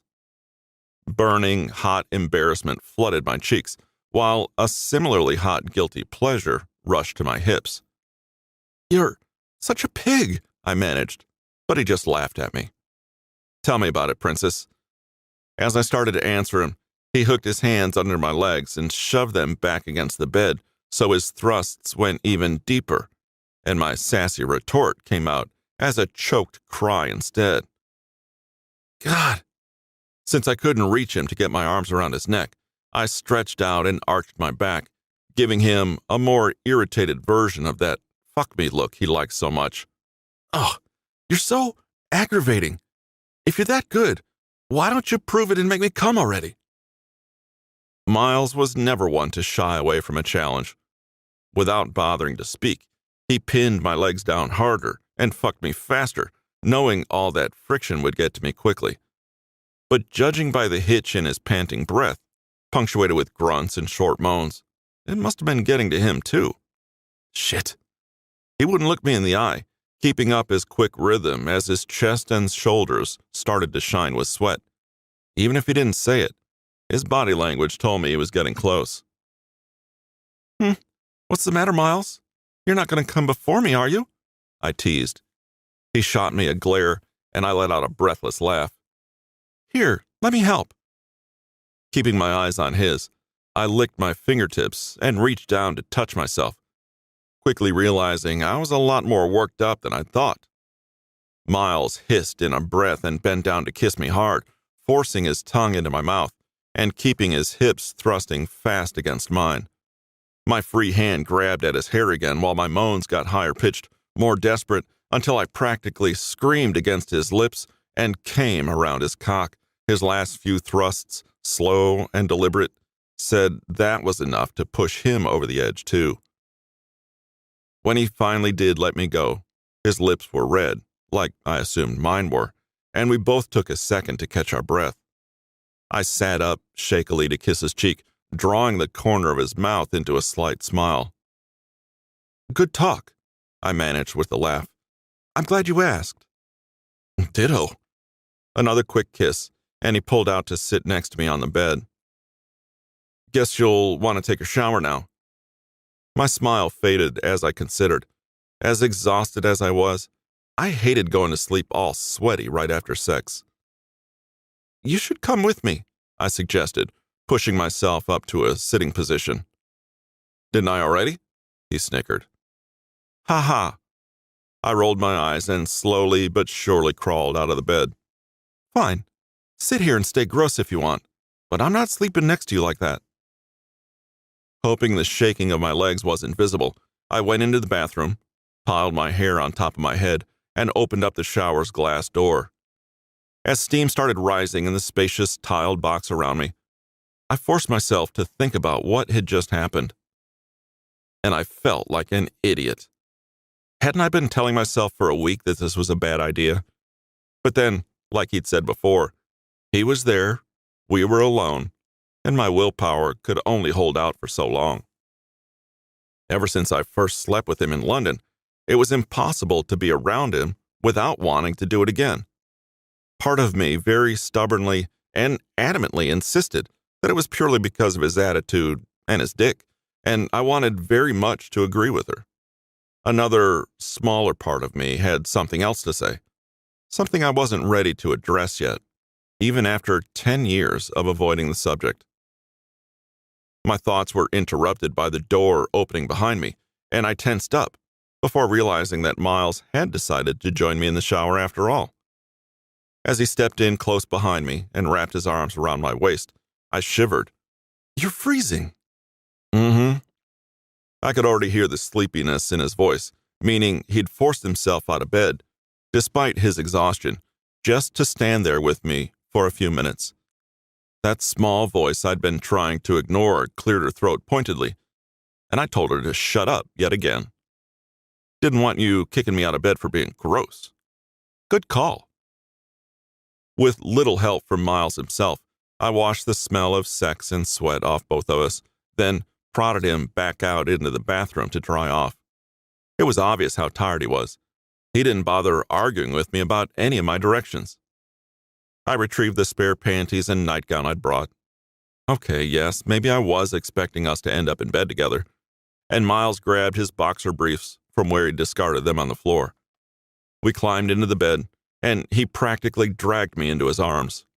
I liked his insistence too much to bother pushing him away. 7. Miles. Sophia wasn't generally a clingy person. You might think because she was the youngest child and everyone babied her, she'd get used to being held.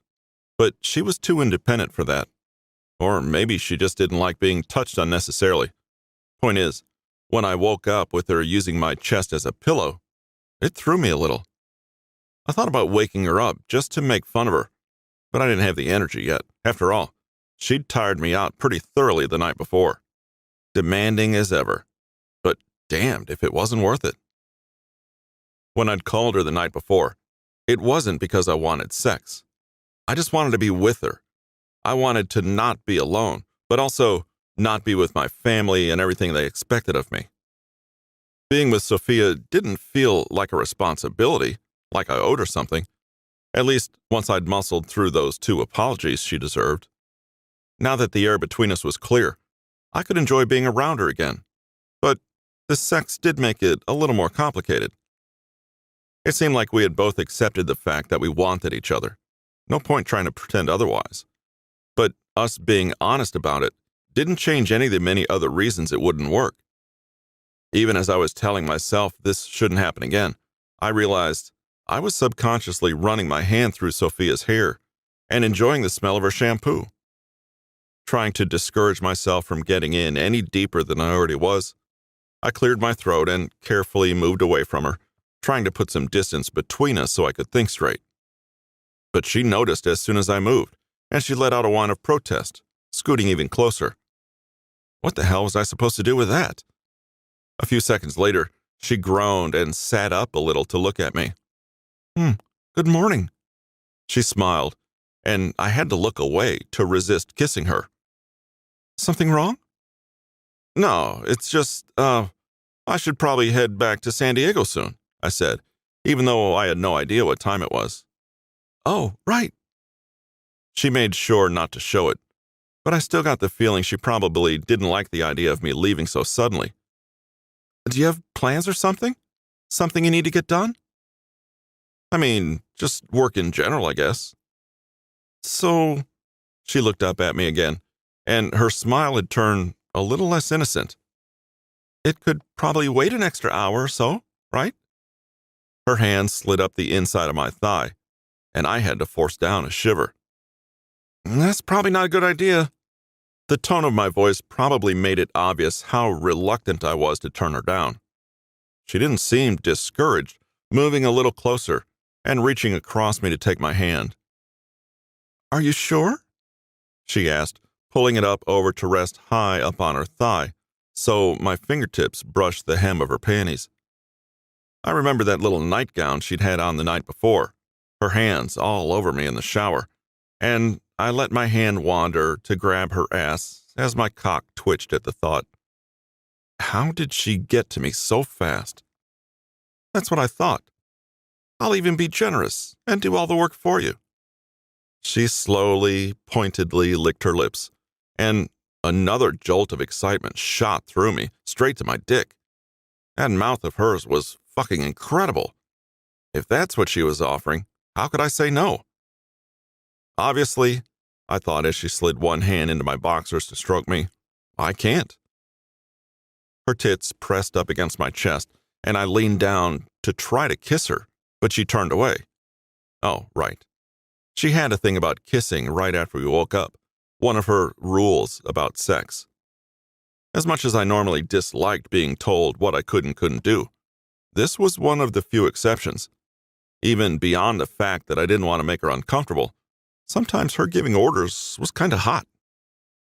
I settled for dropping my head a little to kiss her neck instead, trying, and failing, to keep my hips still while her hand quickly got me hard. I almost wondered what put her in the mood, if she'd had a dirty dream or something, but this didn't seem like the time to ask. Not when she was pushing the covers back and crawling over to kneel between my legs. She pulled my shorts down a little, then held my cock steady with one hand and looked up into my eyes as she ran her tongue slowly around the head. Shit. I couldn't have looked away even if I'd wanted to, as she lowered her head to lick around the base, her palm slick with saliva and pumping slowly up and down. Her tongue explored every inch of my dick like she was trying to memorize the shape. Then she closed her lips over the tip, and I had to bite back another swear from how hot she was.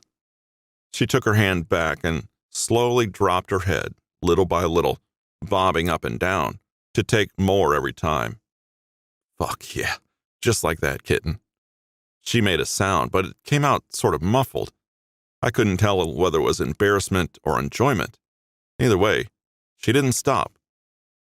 There was only a brief pause once her mouth was full, and then she tilted her head a little to let my cock slide down her throat, taking every inch until her lips were flush with my hips. I sucked in a quick breath, but forced myself to stay still. The last thing I wanted was to hurt her when she was being so fucking good. Holy shit, I groaned, hands clenching into fists as she carefully pulled back, then plunged back down and sent heat rushing through me again like I hadn't felt in 3 years. Sophia moaned deeply, seeming happy with my reaction. It was embarrassing how turned on I was already.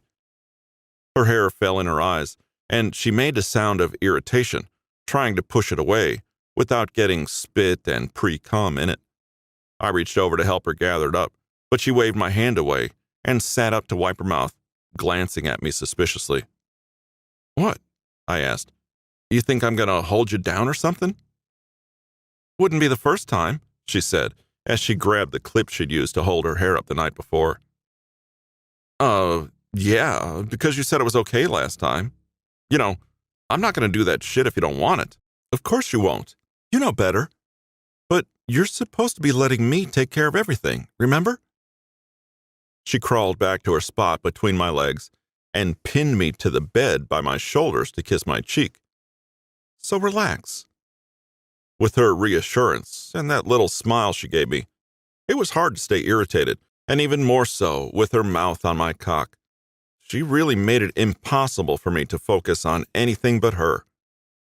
She was as good with her mouth as I remembered. Her rhythm was slow, but because she took me so deep every time, there was still plenty of friction.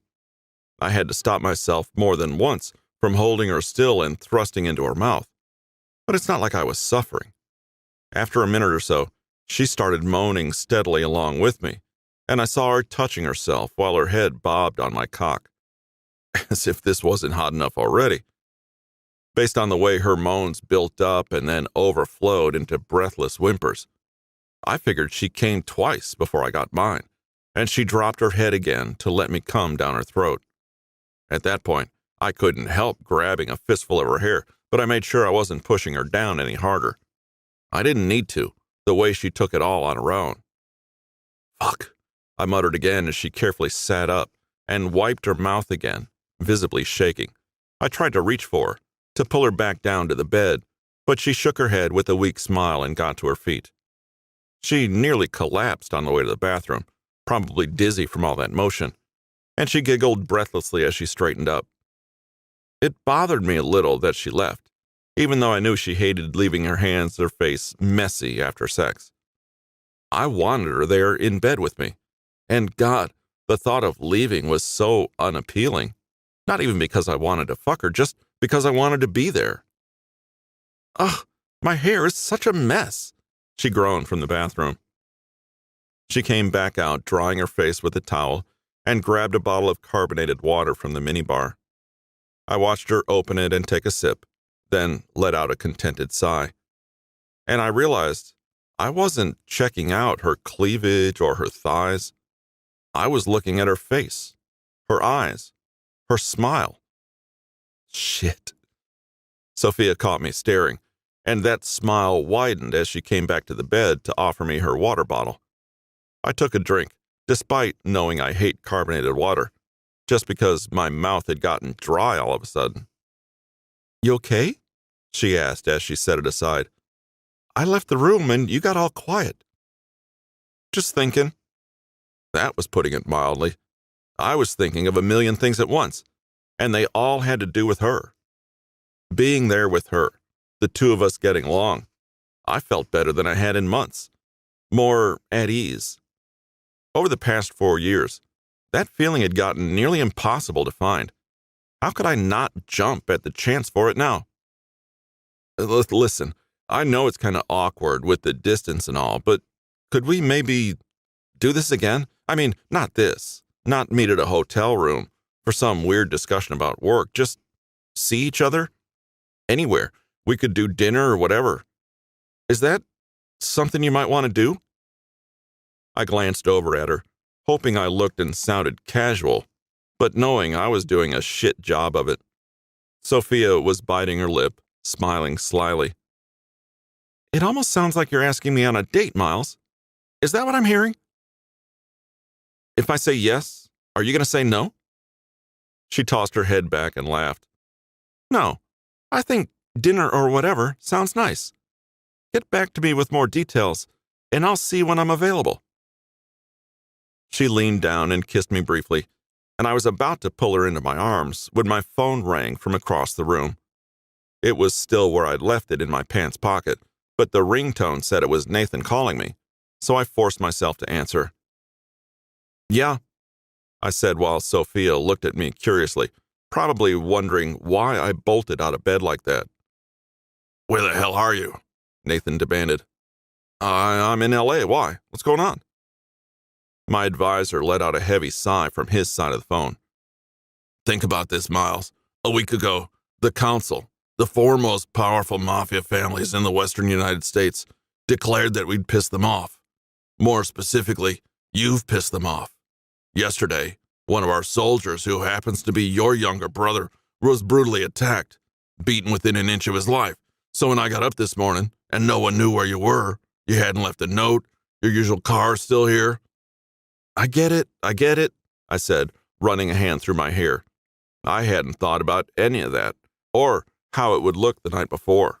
I just needed to get away, to talk to someone I'd hoped would understand. "But I'm fine, okay? I'll be back in a couple hours." "What are you doing in LA of all places?" Nate insisted, sounding a little suspicious. "Nothing. I'm about to head back." I balanced my phone on my shoulder, gathering my clothes from the floor. "Please tell me you aren't with Sophia." I looked at her again, and she cocked her head at me in confusion. "So what if I am?" "If you are, you should leave. Now. I was just informed that the Lucianos were involved in the action on Gregorio." A pause. "If she was the one who asked you to meet her..." "That's not what happened. Look, we'll talk when I get back, okay?" "Fine. Try not to die between now and then," he said flatly. "Is something wrong?" Sophia asked when I ended the call. "No, no more than usual. But I really need to head back. The family can't do shit without someone telling them how." I was buttoning my shirt as she came to sit at the end of the bed. "Are we still on for that date?" "What? Yeah, of course." Did she just assume I was going to drop her without warning at some point? Once I was dressed, I kissed her briefly, but she grabbed my shirt and dragged me back for a deeper kiss. "I'll get back to you about it soon." "You better." Nathan still wasn't happy with me when I got back to the house. "So you were with Sophia?" he asked for a third time, since I still hadn't given him a direct answer. "Yes, all right. I was with her." I was still paranoid my clothes smelled like sex, so I was in my closet changing while he stood in my room, waiting to talk business. "But I told you, I was the one who asked to meet her. And what the hell makes you think she had anything to do with Gregorio getting attacked anyway? Even if her family was involved." "If her family was involved, she was probably involved. She does work for them, Miles, you know that. And why did you call her to begin with? Were you trying to see if she knew anything about what happened?"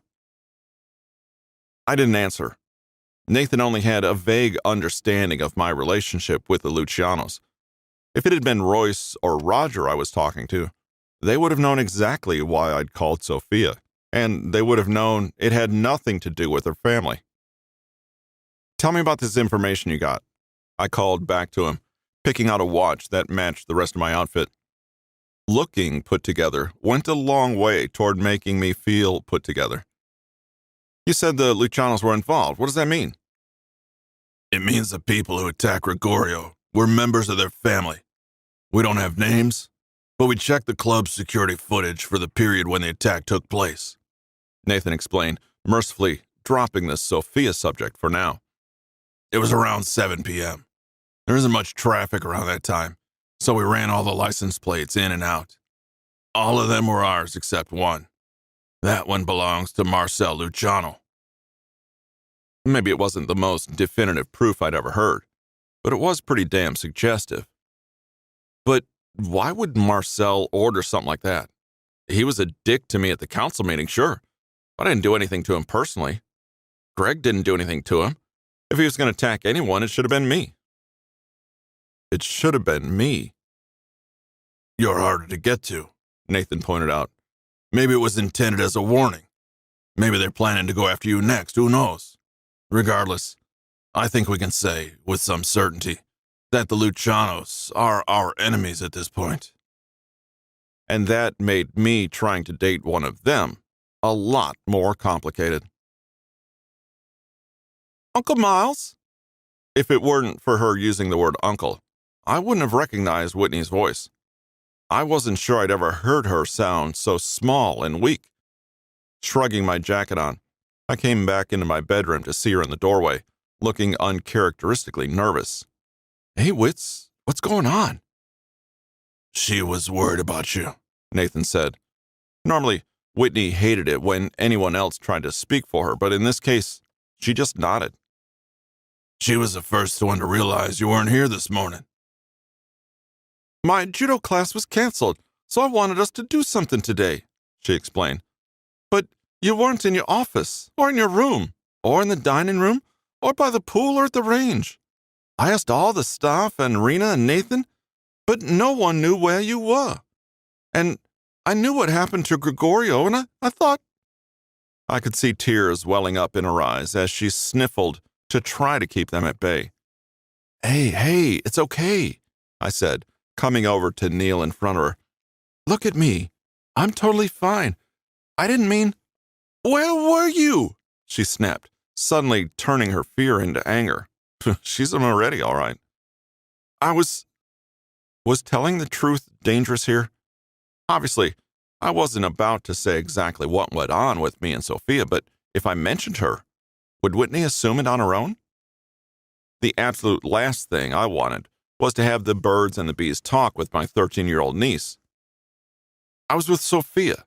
I needed someone to talk to, and she was the one who came to mind. I heard a scoff behind me and could picture Nathan shaking his head. Whitney's glare softened a little. You could have said something, she said, scrubbing away any lingering tears from her eyes. Yeah, I probably should have. I'll keep it in mind next time. There shouldn't be a next time, Nate muttered, and I rolled my eyes. Why not? Whitney asked. Before he could answer, she jabbed a finger at him and added, And don't say it's complicated. I'm so bloody tired of hearing that. Even if it is?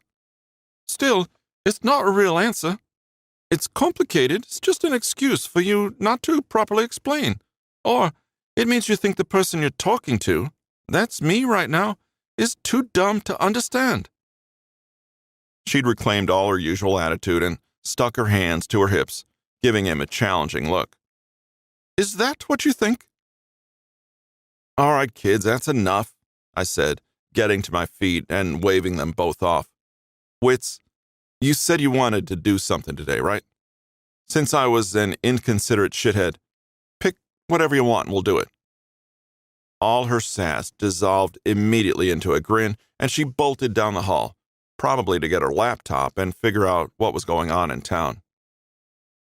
Please don't forget that you have a job, Nathan said, following me out of my room. I'll be looking into exactly who is involved in the attack. Once we have names, we'll need to do something about it. I couldn't imagine Sophia had been involved at all. But if she was, I couldn't just ignore it. 8. Sophia. Anthony might have had his mom's eyes and his dad's nose, but that pout on his face, he definitely inherited from me. Nadine had asked me to help quiz him on some of the lessons he'd been getting from his dad and grandpa, but it was obvious he hadn't been absorbing a whole lot of information from those lessons. We asked him about the family's structure, and he shrugged. We asked him if he remembered the rest of the council, and he shook his head. We asked if he knew about the jobs anyone in the family did, and his face finally lit up as he explained all about my work as a flight attendant. Not what I did for the family as an informant, but the ins and outs of flying, of course. Nadine eventually got so frustrated that she left the two of us alone to talk, probably going to look for my brother and complain to him about how impossible his son was being. My nephew still had one of his little models in his hand, and he played with it absently, pretending nothing was wrong. What's going on, kiddo? I asked, sitting next to him on a couch in the sunroom. You're so good at memorizing details, but you don't remember anything Nono teaches you? He shrugged vaguely again. It's boring stuff. My brain doesn't want to hold on to it. Or maybe he just didn't want to know it. Trying to test a theory, I asked, "Come on, Tony. Don't you want to be a good sotto capo like your dad?" He blinked and frowned. "Dad's not a sotto capo. He's a regular capo. We only have one sotto capo, and it's Prozio Leone." He paused as he realized what he'd said, then quickly turned his eyes back down to his model, staring at it even harder and refusing to look at me. "So you do remember," I concluded. Anthony didn't respond. "If you know all that, why do you act like you don't?" Again, he didn't answer, so I sat back with a sigh, sneaking a glance at my phone.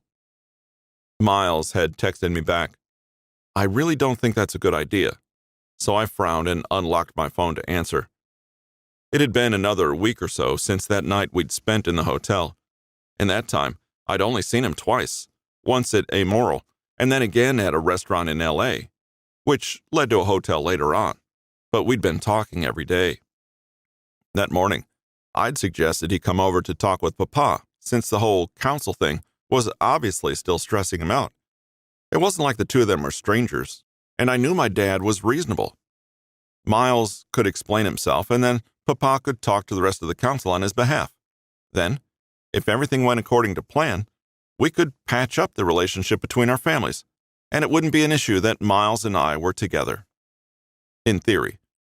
But for some reason, Miles was against that idea.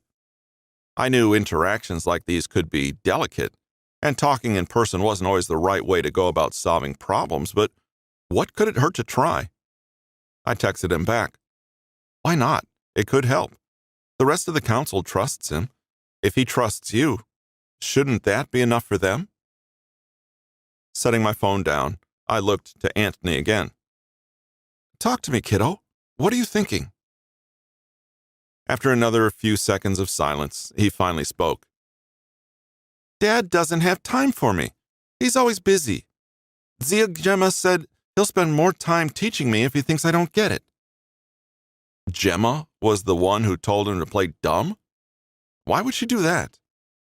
I couldn't believe it was out of a genuine desire to get him more quality time with Danny. Did she want Nadine to get frustrated with him?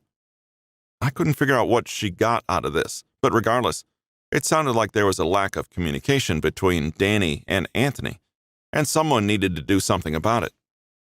Gemma's solution didn't seem to be working, so that meant it was up to me. "Even if he's busy, he still has time for you," I insisted. "I bet he would be happy to hear that you already know all this. Don't you want him to be proud of you?" "Yeah, but if I tell him, then he'll think he doesn't have to teach me anymore." "No, he'll just have new things to teach you," I assured him. "There's a lot to learn if you're going to fill his shoes someday, and the more you learn, the more you'll get to spend time with him, because you'll be working with him. Doesn't that sound fun?" "Maybe," Anthony said dubiously, rolling his little plane back and forth across his palm. "Come on, I know you must be bored hearing the same lesson over and over again." He nodded firmly at that. "Then let's talk to your dad so you can keep learning new stuff." Even though it was very slight, very hesitant, he did smile. "Okay, that sounds good." The next day, I persuaded Danny to step away from work in order to have lunch with me, Nadine, and Anthony. I figured Gemma was probably too busy to go with us. Also, I didn't want her there. Marlon escorted us to one of our favorite restaurants in town, one that may or may not have been owned and operated by our family members.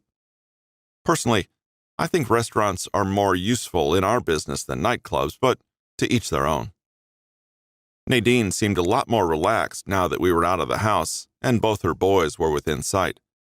She'd always done her best to be the proper wife of the Don, only marginally involved in the business, but always around when Danny needed her to be. Most of her energy went into raising Anthony into the heir our family needed, but this afternoon was supposed to be a break, and she seemed grateful for it. I regaled the three of them with some of the few kid-friendly stories from my job, and Danny jumped in here or there when someone he knew popped up in my retellings. He also had a few stories of his own, including some new ones about our council guests, who'd flown back home the week before. Despite the fact that he came up often in my mind, I didn't mention Miles. I didn't want to spoil Danny's good mood just before we had our discussion about Anthony. And besides, since Miles had agreed to come over and try talking to Papa, we would have plenty of time with him later. "So, Anthony," I said casually, glancing over at him while he ate a plate of spaghetti with impeccable manners, "can you remind me who Nono's Sotocapo is?" "Come on, Sophie," Danny said with a frown. "Don't make him." "It's Procio Leon," Anthony said, folding his napkin in his lap while his parents gawked at him. "What about some of our other capos?" I prompted. "Cugino Martin? Procio James? Procio Carter? And all your dad's soldados?" Nadine and Danny listened in shock while Anthony rattled off all 14 members of Danny's crew, first and last names, and relation to us where applicable. He seemed bashfully proud of their reaction, stealing nervous little glances at me while I smiled to encourage him. "Did you teach him all that?" Nadine asked. "He already knew it," I told her, shaking my head. "Dad's told me a bunch of times," Anthony admitted. "I thought if I pretended I didn't know it, he would spend more time teaching me. I'm sorry for lying." Nadine looked conflicted between frustration and confusion. "I know I'm not here very often, so I can't really throw stones," I said, taking a sip of my water. "But it kind of sounds like Anthony doesn't get to spend as much time with you as he would like, Danny. And obviously you're busy. But maybe he could be around you while you work? That might even help him learn more." My brother was frowning slightly, looking guilty. "You could have said something," he told Anthony. "Zia Gemma said it would bother you, so it was better to not say anything." Gemma, again. What was she playing at? Danny exchanged a look of confused suspicion with me, but turned his attention back to Anthony. "Next time, don't worry about bothering me, okay? I still want to know what you're thinking." He reached over and ruffled Anthony's hair, and though he quickly smoothed it back into place, he was smiling again.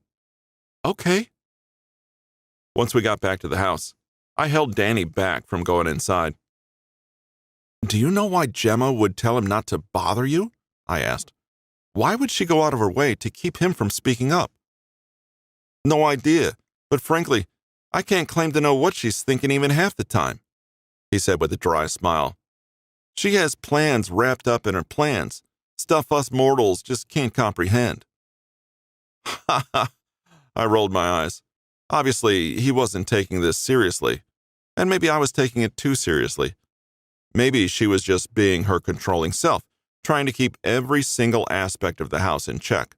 Like he said, it was pretty much impossible to tell.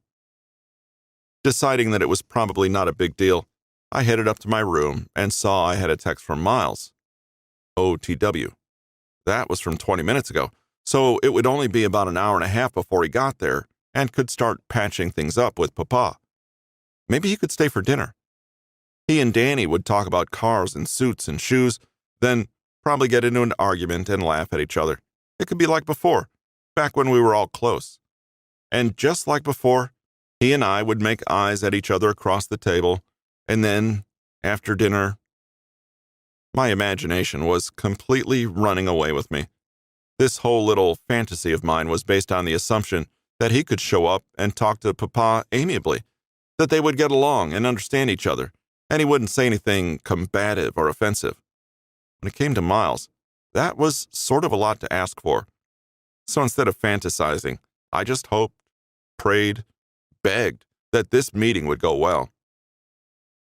When I checked out the window again and saw Miles pull up in his beloved red Lamborghini, I hopped up and went downstairs to meet him, but when I got outside, I found Arturo waiting near the door, arms crossed, looking menacing. Arturo? Is something wrong?"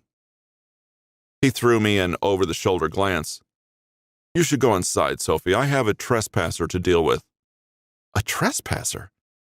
Miles smirked at me as he came up the walkway, but he quickly turned his attention to Arturo instead. "You're one of Marcel's guys, yeah? Did I do something wrong already?" He was joking, but Arturo didn't laugh. This is private property, you know. Don Luciano isn't expecting you, so you shouldn't be here. I'm expecting him, I pointed out, crossing my arms and trying not to get too indignant. Didn't I have at least a little authority here? I invited him here. Arturo blinked at me, frowning. What? Why? Why does it matter to you?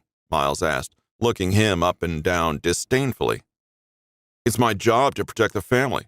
Sophia's included in that, and you aren't the type of person she should be dealing with. Arturo answered with a sneer. Miles barked out a laugh. I didn't realize that was the judgment bodyguards got to make for their betters. Turning to me, he added, Do you even know this guy? Arturo scoffed, and I suddenly realized this conversation was headed in a very bad direction. She definitely knows me. Miles's dark eyes narrowed, and he turned to me looking for an answer which I hadn't quite formed yet. So he turned back to Arturo and took a step forward to growl, What the fuck is that supposed to mean? Seeing the smug look on Arturo's face, I decided I had to step in before he could answer. It means that Arturo and I used to be involved, in the past. Used to be, he repeated, looking sort of bemused. Yes, used to be.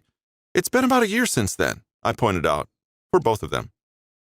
As cute as it was for Miles to get all jealous and possessive over me, the last thing we needed here was more conflict. Miles's irritation faded quickly into amusement as he observed the look on Arturo's face. Oh, that's adorable, he said with relish. You didn't even know she traded up. Arturo drew up to his full height, a couple of inches taller than Miles's, and answered, I wouldn't call you an upgrade. Of course you wouldn't. Remind me again, who the hell are you? Miles asked, cocking his head to his side, oblivious to my frustrated sigh. Even when he knew how ill-advised it was, even when he knew it wasn't appropriate to the situation, he just couldn't resist escalating a conflict. Because the way I'm understanding it, you're pretty much nobody.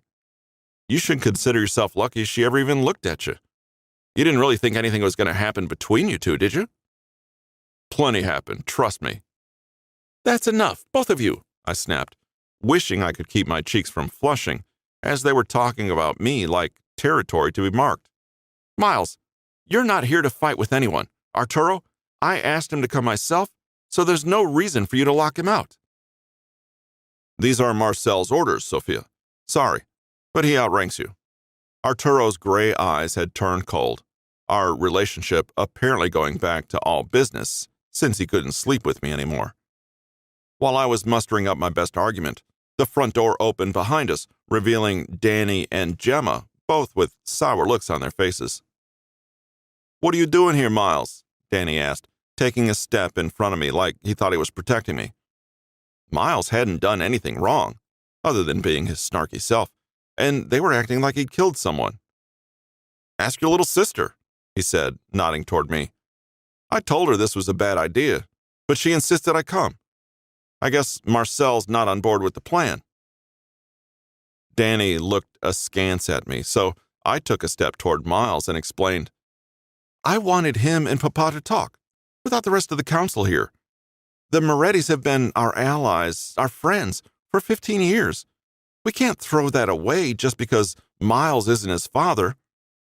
Or his brother, Gemma added, lips pursed. It doesn't mean he's not fit for the job, I hissed back at her, just because he doesn't have the experience that Darren did. Wait, Danny held up a hand to stop me. Is that why you think Dad's cutting ties with him? Isn't it? I asked. Danny raised an eyebrow at Miles, but when I looked back at him, he was avoiding my eyes. What? What's going on? I think you should go, Miles, Danny said, ignoring my questions. To his surprise, Miles nodded. Yeah, sure. What? Hang on! I caught his arm as he started to walk away. You don't have to leave. This is important. No, it is, but you need to know the whole thing before you keep advocating for me. He hesitated for a second, then leaned in and kissed my lips softly. Listen to your brother. I'm sure he'll give it to you straight. Then, if you want, you and I can talk about it. I wanted to fight with him, to demand that he stay and explain himself, but he seemed so sad all of a sudden. It wasn't a mood I'd seen him in often, and I didn't know how to respond other than to let him go. As his car screeched down the driveway, I rounded on my siblings. "What is the big secret?" Danny nodded toward the house. "Come inside and we'll talk." "Thanks, Arturo." I went in with my siblings, not sparing a glance to my father's bodyguard, since that was apparently all he was anymore. Despite Miles's advice that I should listen to Danny, Gemma decided she needed to be a part of this conversation too. The three of us sat together in the sunroom, and Danny took off his jacket to hang it over the back of the couch. "Do you know how Darren Moretti died?" Already, I disliked where this was going. "No, I haven't heard the full story," I admitted. I had been actively avoiding hearing the full story, in fact. Nevertheless, I forced myself to ask, "What does it have to do with Miles?" "Everything," my brother said. He explained about Royce, Roger, and Miles thinking their dad had something to do with their mom's death all those years ago. Supposedly, Darren had gone into hiding because he knew his sons were out for his blood. Then he showed up again a year later, demanding the boys hand over all the money the business had made under his rule. Darren had kidnapped Royce's current wife, his girlfriend at the time, and was using her as a hostage. "So the three of them went to make the deal with him," Darren went on, "but it went south. The details are sort of fuzzy since they were the only ones who walked away from it, but—" "Miles killed him," Gemma said coldly. "He murdered his own father. And the guards there with him, I hear, shot them all in cold blood." I stayed silent for a few seconds, wide-eyed, while Danny gave her a dirty look. "You don't have to be so blunt about it." She rolled her eyes. "She's not a baby anymore, Daniel. You can't keep treating her like one. She asked what happened, and what happened is Miles Moretti pulled a gun on his own flesh and blood." "But why?" I asked when I finally found my voice. I couldn't imagine Miles would have done something like that without a good reason. Could I see him doing it? If pressed, yes, but not without provocation, not in cold blood. "Darren must have done something. Was he threatening them?" "He did have that woman hostage," Danny agreed vaguely, but he made it sound like that didn't matter. "Look, I know you want to see the best in him, but Miles isn't a little boy you grew up with anymore. Not everyone deserves the benefit of the doubt. He did it because he didn't want to go back to being a nobody in his own house." Gemma leaned back in her chair and crossed one leg over the other, watching me calmly. "You know how Darren treated him, how everyone treated him. He was a child and didn't know anything about the ins and outs of Cosa Nostra.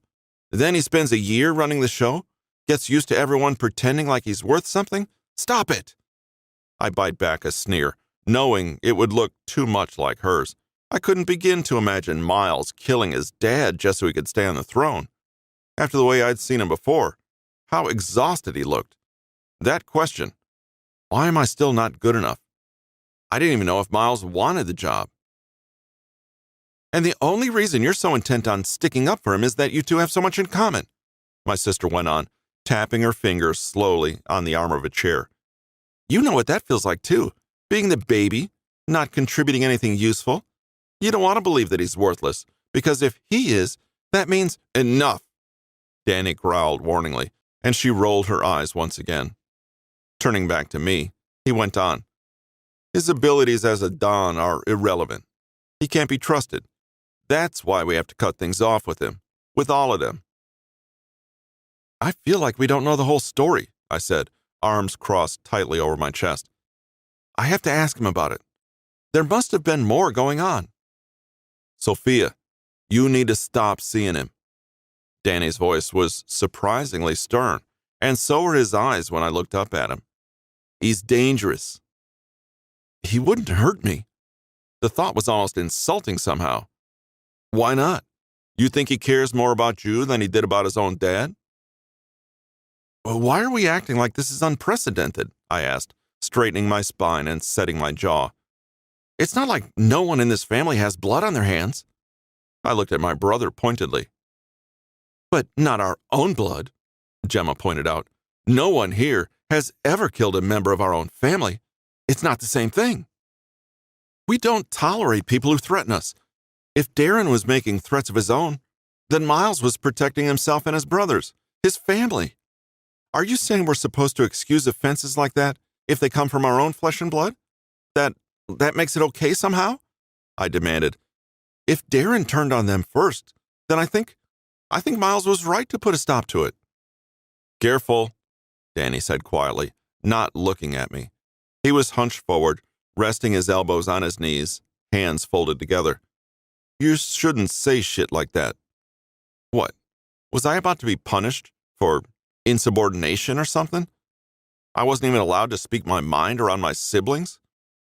I had expected indifference and judgment from Gemma, but Danny had never been so cold to me before. After a few seconds of empty silence, and feeling too much like an unwanted guest in my own house, I got up and headed toward the stairs. I'm going to stay somewhere else. What? My brother called after me.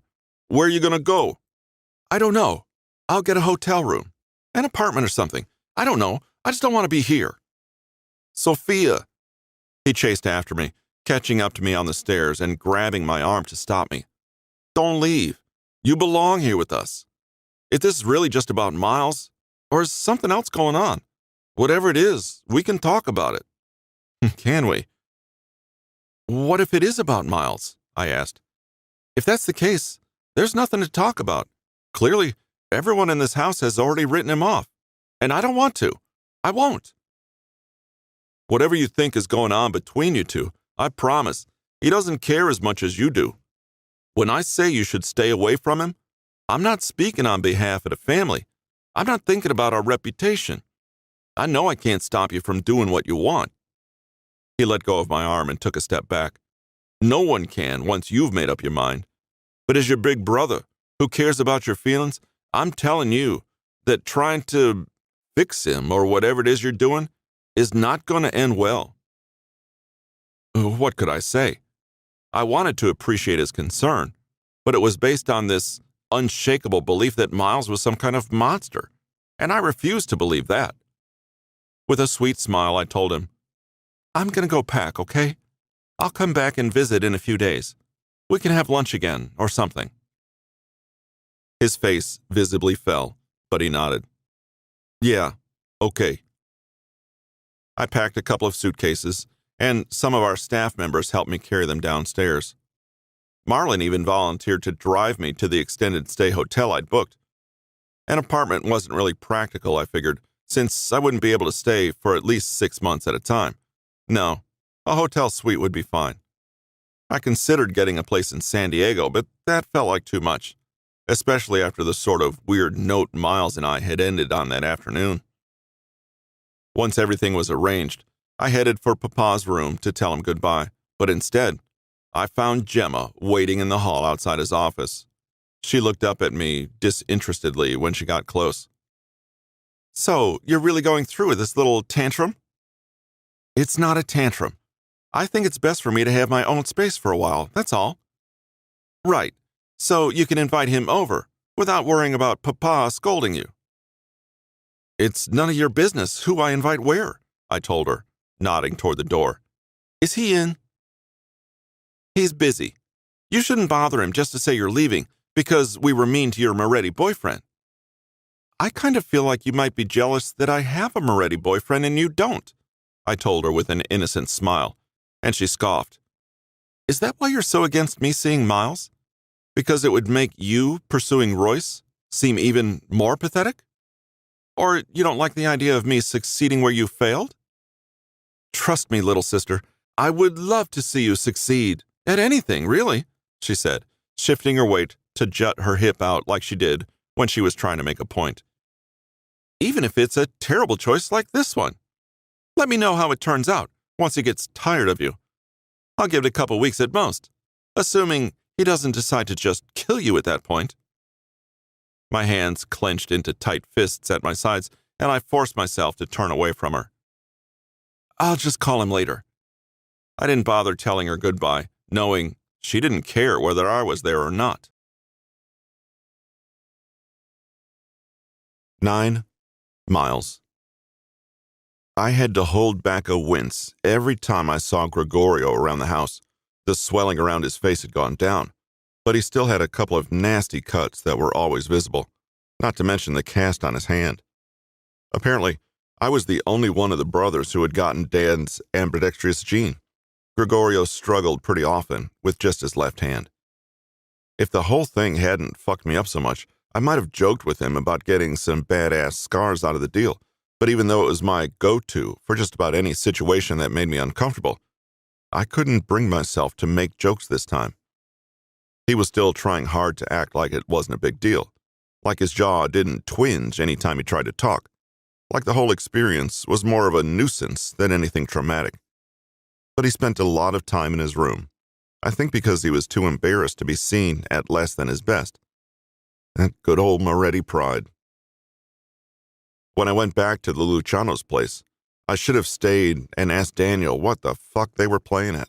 I should have told him about the evidence Nathan had found and demanded that he explain it. He really had the fucking nerve to stand there and look at me like I was the scum of the earth when he and his people had just attacked my kid brother without provocation. I should have blown up in his face about it, but I didn't because I got too distracted with Sophia. I had been intentionally avoiding talking to her about how Dad died because I was positive it would change how she saw me, and then this kind of relationship that was starting to happen between us would get cut off for good.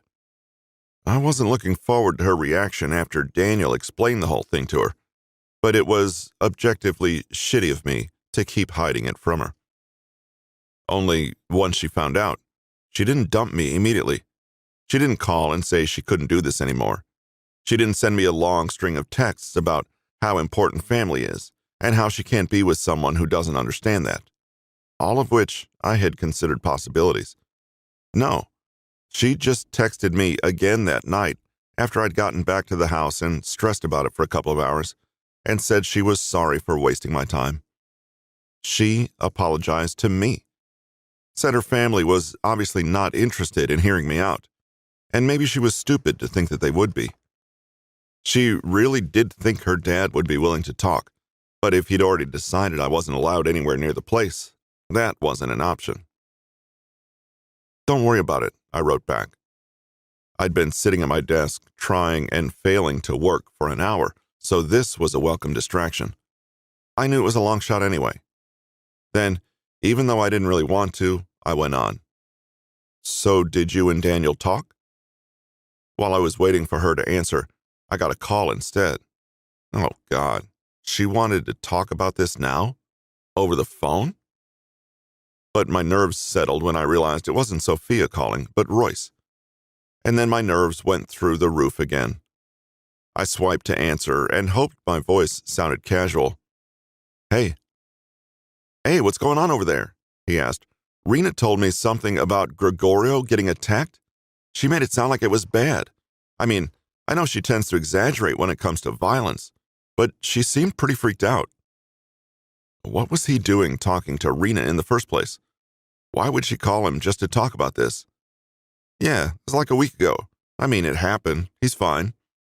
That was a huge overstatement, but I really didn't have the time or patience to explain the whole situation with the council and the Lucianos and everything.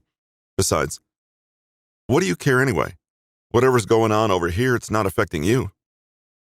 There was a tense silence. "I care because my child is staying with you, Miles," he pointed out coolly.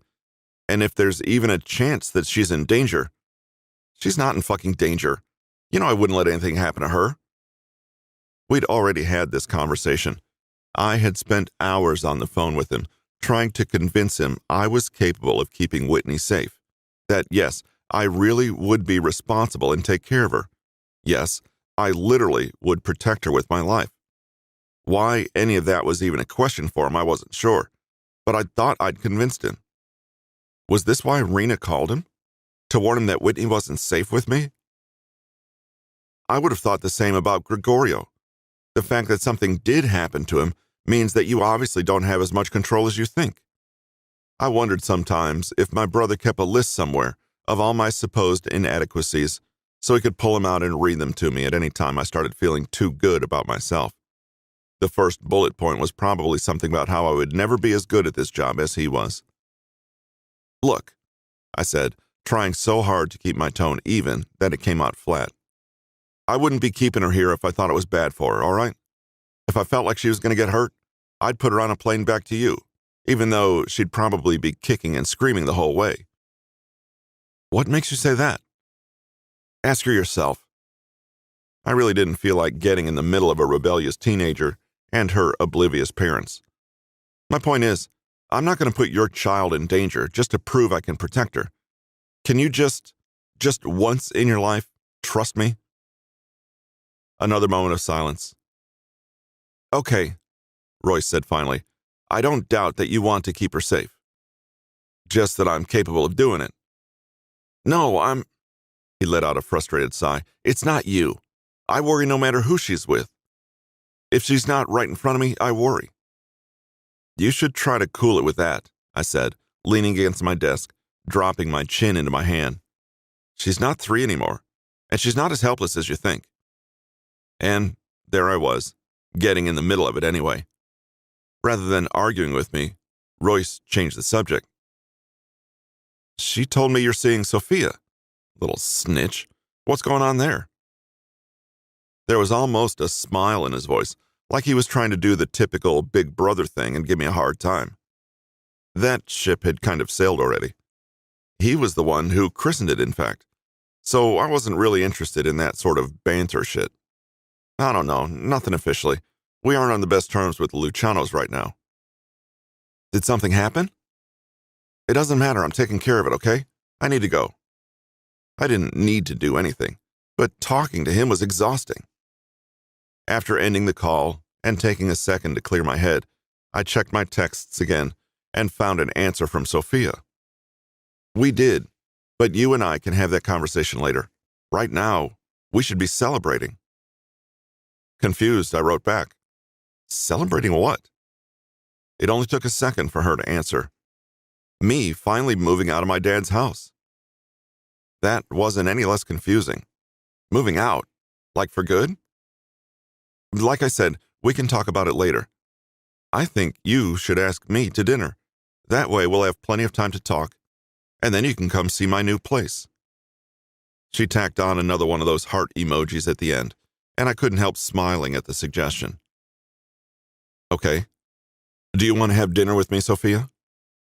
"I don't know," she wrote back. "I'll have to check my schedule." What a brat. "When were you thinking, tonight?" Given it was already around 9, I figured that was probably a joke. Was I willing to drive another 2 hours to meet her in LA again if she insisted? Absolutely. Would it probably be better to wait a couple days? Also yes. I mean, if that's the only time you're free. Saturday might work better, though. She responded immediately. "Ugh, 2 whole days? That's cruel." I could just imagine the pout on her face. I was about to write back and tell her that if she needed to see me that bad, I could come tonight, but she beat me to the punch. "I guess if that's the only time you have free, I'll try to be patient. But I'm sure I'll be miserable by the time you get here, so it'll be up to you to cheer me up." My smile turned into a devious grin. "Don't worry, Princess. I won't leave until you're completely satisfied." I was looking forward to it already. "Miles." Nathan came in with a stack of papers in one hand and Gregorio trailing behind him. He dropped the papers on the desk in front of me. "These were the ones responsible for the attack. I've gone through them with Gregorio, and he recalls seeing all of them there." About damn time. I didn't want to actively give him shit for it, but it did take him a lot longer than expected to get these names. Nate was usually quick about that kind of thing. But then, the Lucianos weren't on the same level as the idiots who usually crossed us. I looked through the files, each one with a name, a photo, how they were related to the Lucianos, and what role they played in the family. Hang on. I picked up one sheet with a sneer, recognizing the name and face. Arturo Fidel. That same asshole who wouldn't let me near the door at the Luciano's villa that afternoon, and more importantly, the one who apparently slept with Sophia. When I singled him out, Gregorio let out a growling scoff, and I looked up to see him glaring at the paper with contempt. This guy was worse than the others? He nodded and answered with some difficulty. He was in charge, I think. Holding up his broken hand, he added, Did this. I fucking laughed about it. I leaned back in my chair and pushed the page forward. Then, he's the one we'll make an example of. Thanks for giving me an excuse to kill you, fucker. Just him? Nathan asked. And the others get off scot-free? I turned to Gregorio. What do you think? He straightened up a little, seeming surprised I was asking his opinion. He didn't often get much say in running things, but in this case, it was the least I could do. He was the one who suffered. He should get to choose how we got our payback. Stepping forward to push the other pages out of the way, he stabbed his finger onto Arturo's photo. Just him. And make sure it hurts. We can do that. Somehow, even though I knew Sophia wouldn't like it, planning Arturo's death didn't make me feel guilty in the slightest. I couldn't decide what I hated him for more, fucking my girlfriend. I could think of her that way, couldn't I? Or attacking my brother. Either way, he was going to pay for both. I didn't have any plans to do it myself. He wasn't worth my time, and I convinced Gregorio it wasn't worth his either. The guy wasn't even a made man, just an associate. But I had a couple of my best men lined up for the job, and they had Greg's orders. Make sure it hurts. The plan was for it to go down Sunday. Some part of me, that sounded weirdly like my oldest brother, said this was a bad idea, that it was only going to make things worse, that I should try talking to Marcel again. But I brushed it off. I'd already tried talking to him, and he'd rejected the idea completely. Besides, I wasn't about to let that bastard get away with what he'd done, so whatever happened afterwards, we were at least making it clear that fucking with the Morettis was bad for a person's health. Gregorio and I stayed up late Friday night, sitting in my office, drinking and talking about the plan. Okay, I did most of the talking, but that wasn't really unusual to begin with. Maybe it was the couple of glasses of whiskey I'd had, but I started thinking again that this shouldn't have happened to him in the first place. I'd done way too much apologizing lately to start thinking about doing it again, but I still hadn't really addressed it with him. Hey, so, I started, swirling the alcohol in my glass just for something else to focus on. We haven't really talked much about what happened. Yeah, I haven't really talked much at all, he said, smiling just slightly. Any wider than that probably hurt more. I'm serious. I know you want to act like it was no big deal, but then let me keep acting like that. His kind of smile had disappeared, leaving him looking a lot more bitter than I was used to. The alcohol must have made talking a little easier on him, since he didn't pause or hesitate like usual. I don't want to talk about it. I don't want to have that conversation. Mom keeps trying to talk to me about it too. I'm fine, okay? Just leave it at that.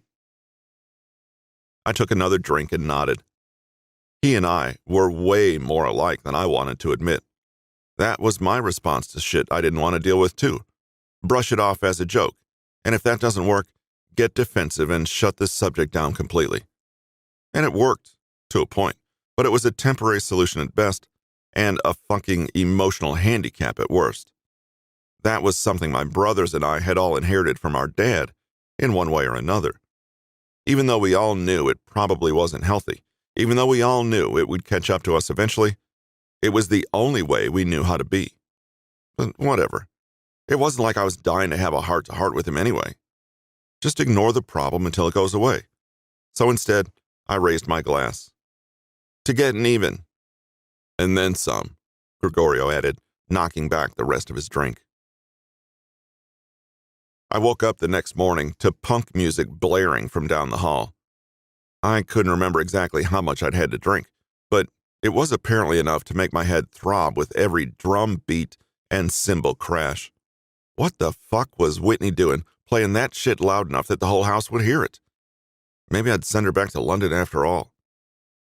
Staggering out of bed, realizing I hadn't even bothered getting undressed before I passed out the night before, I trudged down the hall to pound on her bedroom door.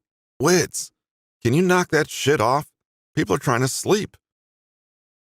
She opened the door, letting the music flood out even louder and making me flinch. "It's almost noon," she pointed out, raising an eyebrow at me. "Were you still in bed?" Shit, was it that late? Besides, it's going to be way louder than this tonight. You should get used to it. With a wide grin, she started hopping and dancing around her room, singing or screaming along with the music. Since it didn't seem like she was going to do it, I came into her room and turned off the wireless speakers on the dresser. They looked way too small to be putting out such an ear-splitting volume. Whitney's dancing immediately stopped, and she pouted at me. "What the hell are you talking about?" I asked, pushing my hair back out of my eyes and trying to clear my head now that it wasn't too loud to think. "The concert," she said, like I was being an idiot for asking. "Tonight, L.A., tar and sugar, did you forget?" The crushed look on her face made me feel like shit, even while I was still trying to remember what it was I'd forgotten. Oh. Suddenly, I did remember her bursting into my office all excited just a few days after she'd arrived. She'd found out one of her favorite bands, some all-girl UK punk group, Tar and Sugar, was playing in L.A., and she pretty much informed me that we were going. When I tried to argue, she reminded me that I'd promised to take her to L.A. sometime, so this was going to be that sometime. Too bad that wasn't on my mind when I asked Sophia out. Like an idiot, I'd apparently double-booked myself for the night. And since Whitney's plans were made first, Sophia was the one I had to disappoint. Unless... "No, I didn't forget," I scoffed. Whitney's eyes narrowed. "Okay, maybe I forgot, but I remember now. We're still going, don't throw a fit. But I was thinking maybe, would you be interested in meeting Sophia?" Her brown eyes widened. "Tonight? Would she go with us?" "I mean, I can ask. I don't know how into it she'd be, but it's worth a shot." I actually knew for a fact that Sophia was the kind of girl who was more at home in a club than at a concert, especially a punk rock concert. But something told me she'd jump at the chance to meet Whitney, even if it meant going somewhere there would be lots of loud, drunk, and disorderly people. "Well, I guess if she wants to go, and if you can get another ticket this late, then I guess it's fine. You two better not be gross the whole time, though," she warned, wrinkling her nose. "I'll keep that in mind," I said, rolling my eyes as I left her room and went to call Sophia. 10. Sophia. After I got off the phone with Miles, I wasn't quite sure what to do next. Don't get me wrong, I was still happy I'd get to see him, and I was more than a little excited to meet Royce's daughter. I'd heard plenty about her, but because she lived in England most of her life, we'd never actually met. I was definitely curious as to how a Moretti child raised to not be a Moretti would have turned out. But a punk rock concert? Honestly, I know next to nothing about the genre. It just wasn't my thing, never had been. All those sweaty, rowdy people mashed together, standing room only, 3 times louder than any nightclub or bar? No, thank you. Still, I was planning to go just the once, and I wasn't about to show up looking completely out of place. Realizing this wasn't something I could tackle on my own, I called the only person I knew who might have some experience in this area, Lauren Maldon. Her confusion was obvious in her voice when she answered. "Sophia? Did you call me by accident or something?" "No, it was intentional," I laughed. "I wanted to ask a favor if you have a minute." Sure, what's up?" I explained a little about Miles, about Whitney and the concert, and about how I wanted to look like I belonged, but just wasn't sure how to do it. "I mean, I know that band," Lauren said. "They're kind of poppy for my taste, but they're okay. You just want help picking what to wear? You've never asked my opinion on that before." I might have imagined it, but it almost sounded like there was a little contempt in her voice. But then the Capelli twins and I had been a little harsh about her look in the past, mostly because it was so different from ours. Maybe that wasn't quite fair. "I need help from the ground up," I confessed. Shoes, clothes, makeup, hair? I'm totally clueless here. And I figured since you usually look sloppy, she supplied, still sounding a little miffed. I was going to say casual. I mean, you don't really care what you look like. Thanks. I'm sorry, that came out wrong. God, what was wrong with me? I wasn't at all used to asking for help. Usually someone offered, or I could demand it, rather than request it. What I meant was you don't care what other people think about how you look. You don't dress for anyone but yourself. And wasn't that the whole point of punk? Not unless someone makes me, she agreed, forcibly reminding me of all the times we'd insisted on dolling her up, like her own preferred clothes weren't good enough. In hindsight, yeah, that was pretty obviously insulting. It was kind of surprising to hear her sticking up for herself at all, but maybe doing it over the phone was easier, or maybe she had lost some respect for me after she saw me get so wasted over Miles. You know what? I shouldn't have bothered you for something like this, I said, trying my best to sound pleasant and contrite. I'm sorry. I'll just let you go. Hang on, she said abruptly. There was a pause, and I just hoped she was going to take pity on me. Maybe I can help a little. Why don't you video chat me or something so I can see what you're working with? I probably thanked her 100 times over the next hour or so as I shared my vague idea of what I might wear and asked every question that came to mind. It quickly became apparent that I'd have to go shopping if I was going to pull this off, so Lauren helped me make a list of what to look for. Fishnets? I asked with uncertainty. You don't think that's too much? Not for this band. They do mesh all over the place, and I'm sure their fans do too. And plaid. You have to wear something plaid. Oh, what about makeup? Should I get a lighter foundation? Is this the kind of aesthetic where you're supposed to be pale? I wouldn't bother. It's punk, not goth. She laughed, but not in the chilly, mocking way most of my friends did. Everything about this conversation felt a lot more helpful and a lot less judgy than a sartorial discussion with, say, the Capelli twins. And you can't just leave your hair that neat either. It's too long to try to spike it, so just make it a complete mess, like out of your face, but other than that, go wild. Okay, I said, looking over all the notes I'd taken. Okay, I think I should be good to go. Thank you so much for your help. No problem. And you can text me or whatever if you end up needing something else. And you should send me a picture once you put the whole thing together. If it comes out looking even halfway decent, I definitely will. Around 9:30 that night, I was pacing around the living room in my temporary suite. My job had given me quite a lot of experience with hotel rooms, but I didn't often opt for extended stay suites like this one. It was more like an apartment than a hotel, and I'd settled in pretty quickly, so at least I was comfortable while stressing out about the evening. The worst-case scenario was that they would both think I was trying way too hard and looked ridiculous. I'd already sent a picture to Lauren, and although she assured me I looked great, I still had my doubts. I was still fighting with myself about toning down my outfit when the knock at my door finally came, startling me out of my own thoughts. I checked through the peephole and saw Miles, dressed only a little more casually than usual. His well-tailored suit was missing a tie, the first couple of buttons on his shirt undone, sunglasses hanging from his chest pocket despite it being so late. Oh, God. He was going to laugh at me for looking so childish. When I opened the door, his eyes visibly widened in shock as he took in my ripped mesh tights, purple plaid shorts, and loose, long-sleeved crop top.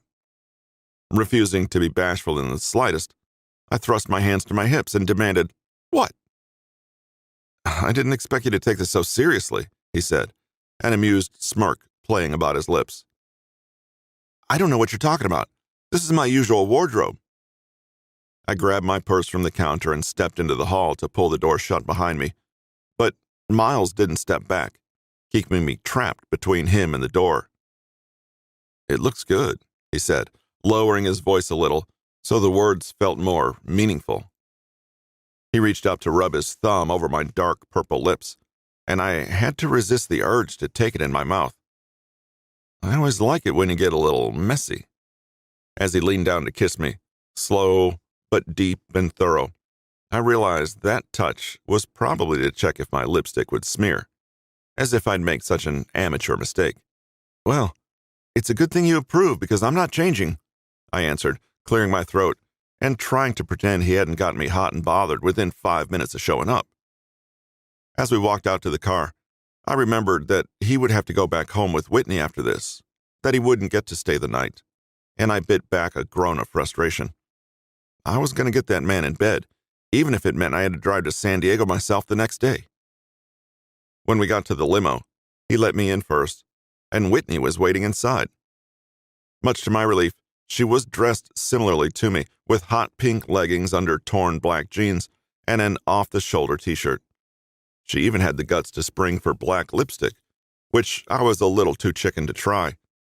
"Hi," she said brightly, sitting forward to look over my outfit. "You're Sophia, right? I'm Whitney. I love your shoes." "Oh, thanks," I said, glad I'd decided to take the chance on the platform booties. They were definitely my favorite part of the outfit. "Yours are adorable, too." Her sneakers gave new meaning to the word high tops, reaching almost up to her knees. "Ugh, and you said I was going to be gross," Miles said, shooting Whitney a look, and she stuck her tongue out at him. I suspected he was just jealous that he wasn't getting all my attention for once. On our drive to the concert, Whitney gave us a brief history of the band we were seeing, how they'd gotten together, broken up at one point, then gotten together again. They weren't the most popular all-girl group, she granted, but they were still one of the best. By the time we got there, I was actually sort of excited to see them play. The whole time we were talking, I couldn't help thinking Whitney looked strangely, distantly familiar. Not like we'd actually met before, just like I'd seen her somewhere. Surely, she had never been at Amoral for me to glimpse her there. It was only when we got out of the car, when I saw the purple mixed into her black braids and her careless, sort of lanky body language, that I finally realized why. "Out of curiosity, Whitney," I started as we made our way through the ticketing lines, "when did you get into town?" "Oh, I don't know," she said with a shrug. "A couple of weeks ago. Why?"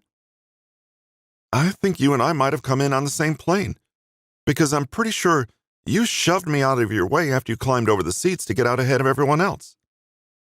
I gave her a sly look, and she tensed up for a split second before flashing me a grin. "You must have the wrong person. None of that sounds like anything I would do," she assured me, and Miles snorted a laugh. But if I had, I would probably be sorry, hypothetically. And if you were, I'm sure I would accept your apology, hypothetically," I agreed with a wink. "That's the thing about standing out so much, Wits," Miles told her, flipping all of her braids up and over her head, so she had to shake them out and straighten them again. "People notice you." She pursed her lips in a pout. "Who says that's a bad thing?" I was relieved to find that, even though the concert was taking place outside, there were at least seats, meaning there would be a measured distance between us and the others in the audience. The bad news was that our seats were at the very front row, on the left, but right next to the pit. Still, I kept my discomfort over any of it from showing on my face, continuing to chat with Whitney, or rather listen to her chatter about the band. The audience quickly filled up with other people, varying from mild punk to 2-foot-high orange mohawk punk. When the opening act, a band called Basement Foxtrot, came out and started playing, the place erupted into screams and cheers even louder than I'd imagined. The music was at about the same volume, and I had to force myself not to grimace. No, this definitely was not my scene. But at least Whitney looked happy, dancing a little in her seat and singing along to each chorus. Miles seemed totally unaffected by the noise, sitting back in his chair and absently tapping his foot. I resolved to grin and bear it, pushing down the urge to complain. After the opener and the applause that followed, there was a moment of merciful semi-quiet while the crew set up for the main act, and I couldn't help letting out a relieved sigh. Suddenly, realizing how tense my body had gotten, I tried to relax. "You okay?" Miles asked. I had to bite back a firm no. "I'm fine." Trying to take the focus off me so he wouldn't give me another opportunity to whine, I glanced across him to Whitney and found she'd left her seat. Where? She went up to the pit. Miles pointed her out where she stood by the railing, bouncing on her toes in excitement. I swear, trying to get that kid to sit still is a fucking ordeal. This seemed more like a casual observation than a complaint. Is she okay over there? Did people mosh at shows like this? She was so small, it'd be easy for her to get lost or hurt. She's fine, Miles said, waving off the concern like it was silly. He was generally a pretty carefree person, so maybe the answer shouldn't have surprised me. But it didn't make me feel any better. Soon enough, the headlining band came out, a group of 4 women all dressed in the same punky style as me and Whitney, but noticeably more on the sexy side. Their front woman, was a busty redhead in a tube top and a chain-decorated vest, and she was the one to step forward and introduce them. She then started their first song with an aggressive guitar riff. The others quickly joined in, and the pace picked up to the cheering of the crowd, including Whitney, who was hopping and screaming with all the other fans. Hoping I didn't look as miserable as I felt, wishing Miles wasn't watching the show so intently now, I sat back in my chair and crossed my arms. It was my fault, of course, for agreeing to go when I already knew I wouldn't enjoy it. Miles eventually noticed my discomfort and leaned over to ask loudly, "Do you want to move or something? There are seats farther back." He had to practically shout in order for me to hear him over the music. I shook my head. "I don't want—" Nope, not loud enough. I tried again. "I don't want to leave Whitney on her own." He made a face but nodded and sat back. But he at least seemed sympathetic with my discomfort. He ran a hand slowly across my tense shoulders, then down my back, trying to help me relax. It was a sweet gesture, at least. A few more songs in, during an instrumental interlude, while the singers took a break, I saw that Whitney had found someone to talk to as well. She was having a sort of shout chat like ours with a guy who looked closer to my age than hers.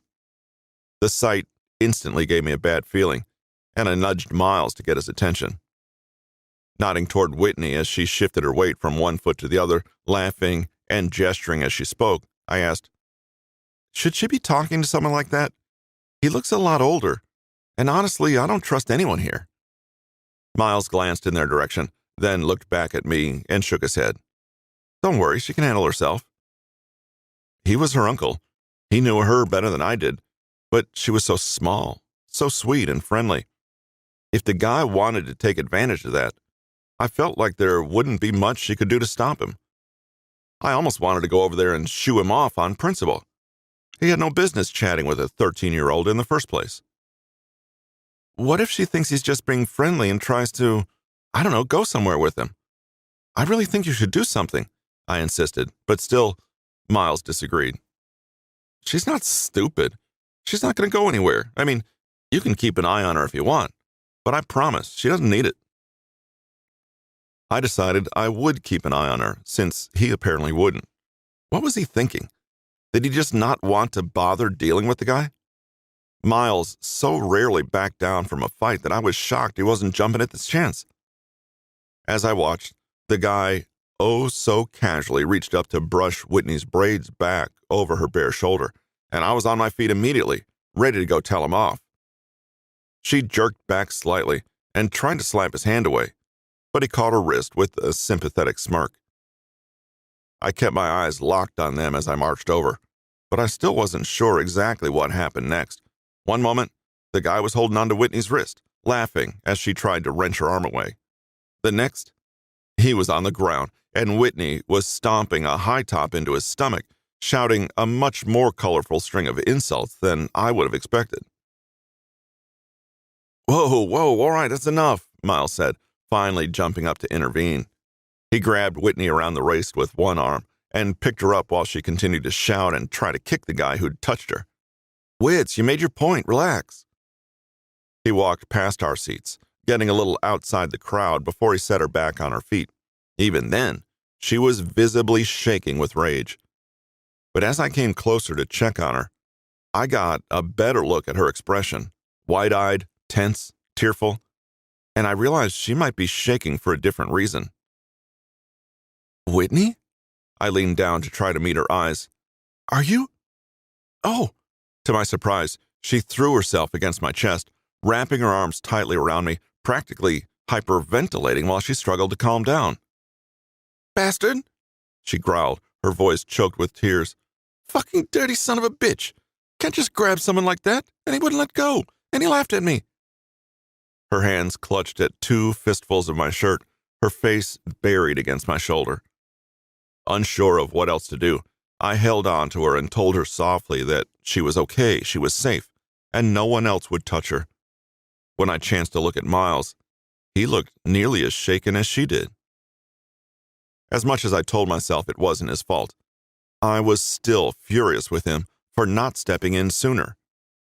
Maybe he was right. Maybe she could handle herself, but she shouldn't have to. After a few minutes, her shaking slowly calmed, and she disengaged herself from my shirt, looking embarrassed. Hey, I said, pushing her braids back behind her ear. Do you want to leave? She shook her head, flinging her hair everywhere as she rubbed her eyes too hard. No, they haven't played my favorite song yet. I want to stay to the end. And she turned back toward the stage without another word, arms crossed tightly over her chest. Hey, Wits! Miles reached for her arm, but she jerked away from him, not even bothering to look in his direction. He took a step back and put his hands in his pockets, giving her space and looking miserably guilty. She was quiet for the rest of the show, watching from a distance where we stood, though she managed to get back enough energy to cheer and clap for an encore. I'd stopped paying attention to the band at that point, staying focused on her. Even if she didn't want to talk about what had happened, that fear on her face wasn't easy to forget. Yet, when the show finally ended and she turned to face us again, her grin seemed totally sincere. To my surprise, Miles managed an equally natural smile. So, all your hopes and dreams fulfilled? He asked. Almost. I need at least one shot before we can leave. I wasn't quite sure how to respond. She led us to the merch booths and navigated out of the crowds, laughing, talkative again, like nothing happened. Did she just not want to think about it? Was it possible she'd gotten over it already? I'm starving, she said, once we got back to the car. Do you know any places that are open this late? Realizing she was addressing me, the only native Angelino in the group, I tried to shift gears from my worries about her. I can think of a few. Is there something in particular you want to eat? Hamburgers, Miles supplied. It's all she ever eats. Not just hamburgers, Whitney protested. Any kind of burger is fine. Turkey burgers, shrimp burgers. I'm flexible. A burger-exclusive diet, and she was still that tiny? Her metabolism must have been insane. Deciding it was probably best not to take the 2 Morettis to a Luciano-owned restaurant, I picked a little 50s-style diner that Nadine was always raving about instead. It was a cute 24-hour place, a bright, neon-laced beacon among the quieter stores surrounding it. Whitney and I must have stood out pretty starkly with our dark makeup and flashy clothes, but our waitress didn't bat an eye as she took our order. So, Sophia, Whitney said, sitting across the table from me and Miles, and looking between the two of us. She folded her hands on the table, oddly businesslike, and asked, What's going on here? What do you mean? Wits, can you not? Although Miles groaned, he was still smiling. I'm just trying to figure out what your intentions are with my uncle. She somehow managed a serious tone, despite Miles cracking up at the idea. My intentions, huh? You know, he's the one who invited me out, right? But you said yes, and he's come here to see you a couple of other times lately, she pointed out. So, are you dating, or what? That's what I mean. What's going on? You know, I'm honestly not sure myself, I confessed, stealing a glance in his direction. We've sort of been in a weird, not knowing place for a while now. Years. I would say that we're dating at this point. What do you think, Miles? Whitney and I both turned to him expectantly. I don't know what else to call it, he agreed with a shrug. Wait, what do you mean years? Whitney asked. How long have you two known each other? You're 13, right? I asked, and she nodded. Then I've actually known him for longer than you have. Her mouth dropped open as the waitress came back over to deliver our food. Miles and Whitney both had hamburgers, while I'd opted for a ham and Swiss omelet. Picking out a chunk of honeydew from my little side of mixed fruit, I added, I know your dad, too. Or I did before he moved. Whitney frowned past a mouthful of French fries. How? Before I could answer, Miles spoke up for me. Her dad was friends with ours. That was the simplest possible explanation, I guess, but it wasn't the full story. Was there a reason not to tell her exactly who I was? Who my dad was? I looked to him for some explanation, but he kept his eyes on his plate. Well, if he didn't want to go into it, we didn't have to. But I would be looking for an answer about this later. Yeah, so we kind of grew up together, I went on. Miles and I always got along because we have a lot in common. I tried my best not to think about Gemma's assessment of all our similarities. Like what? Whitney asked. Can we change the subject? Miles grumbled, cutting me off again. Why was he suddenly getting irritated?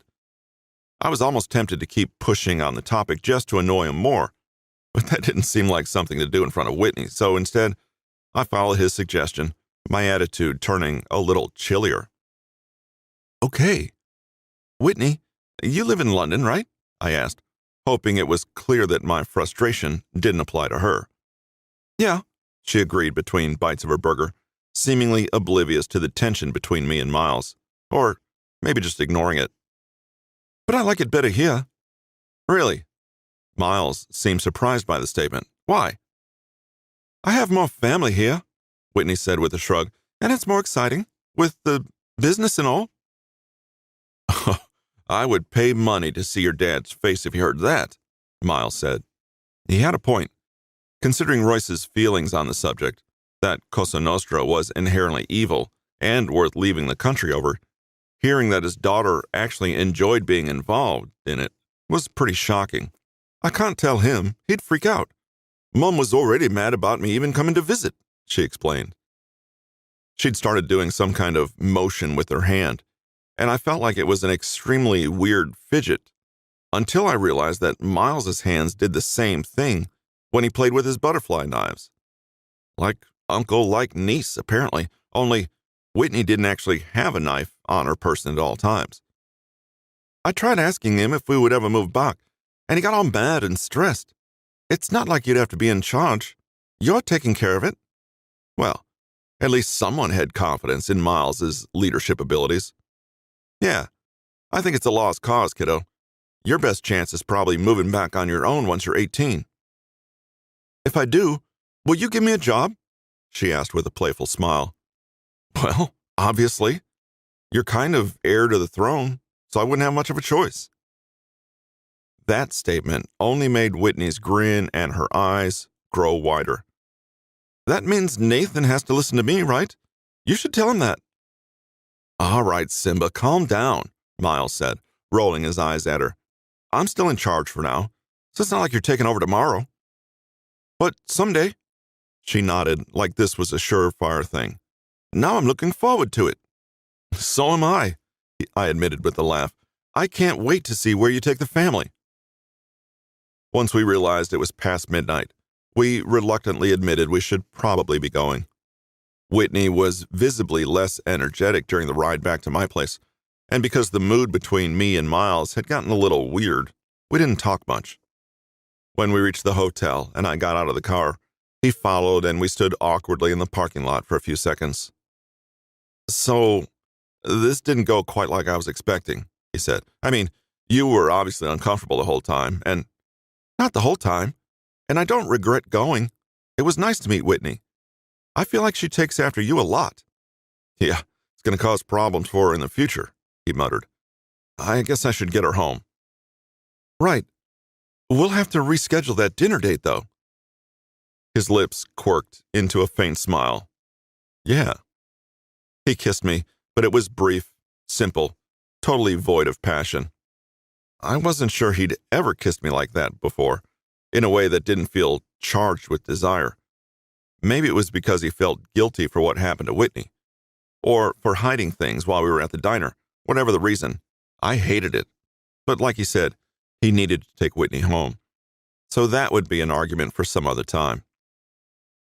I took a step back and waved as I watched them leave, then turned to head back to my rooms. There'd been ups and downs to the night, but I felt Miles and I had ended on a distinct down. Even as I was unlocking my door, I was regretting not fighting with him or not getting the opportunity. Lost in a thought, I pushed the door open and choked in a gasp when I found Gemma sitting in my living room. "What are you doing here?" I demanded, coming inside and setting my purse down. I didn't have nearly enough patience to deal with her at the moment. Seated in the corner of the couch, with her long legs crossed and her face illuminated by her phone, my sister looked up at me with no urgency at all. "I came to check on you, obviously. Can't a girl worry about her misguided little sister? Get out." "Has he gotten tired of you already?" There was an almost smirk in the corner of her mouth. "Is that why you're so upset? Or are you just mad he didn't get to stay the night?"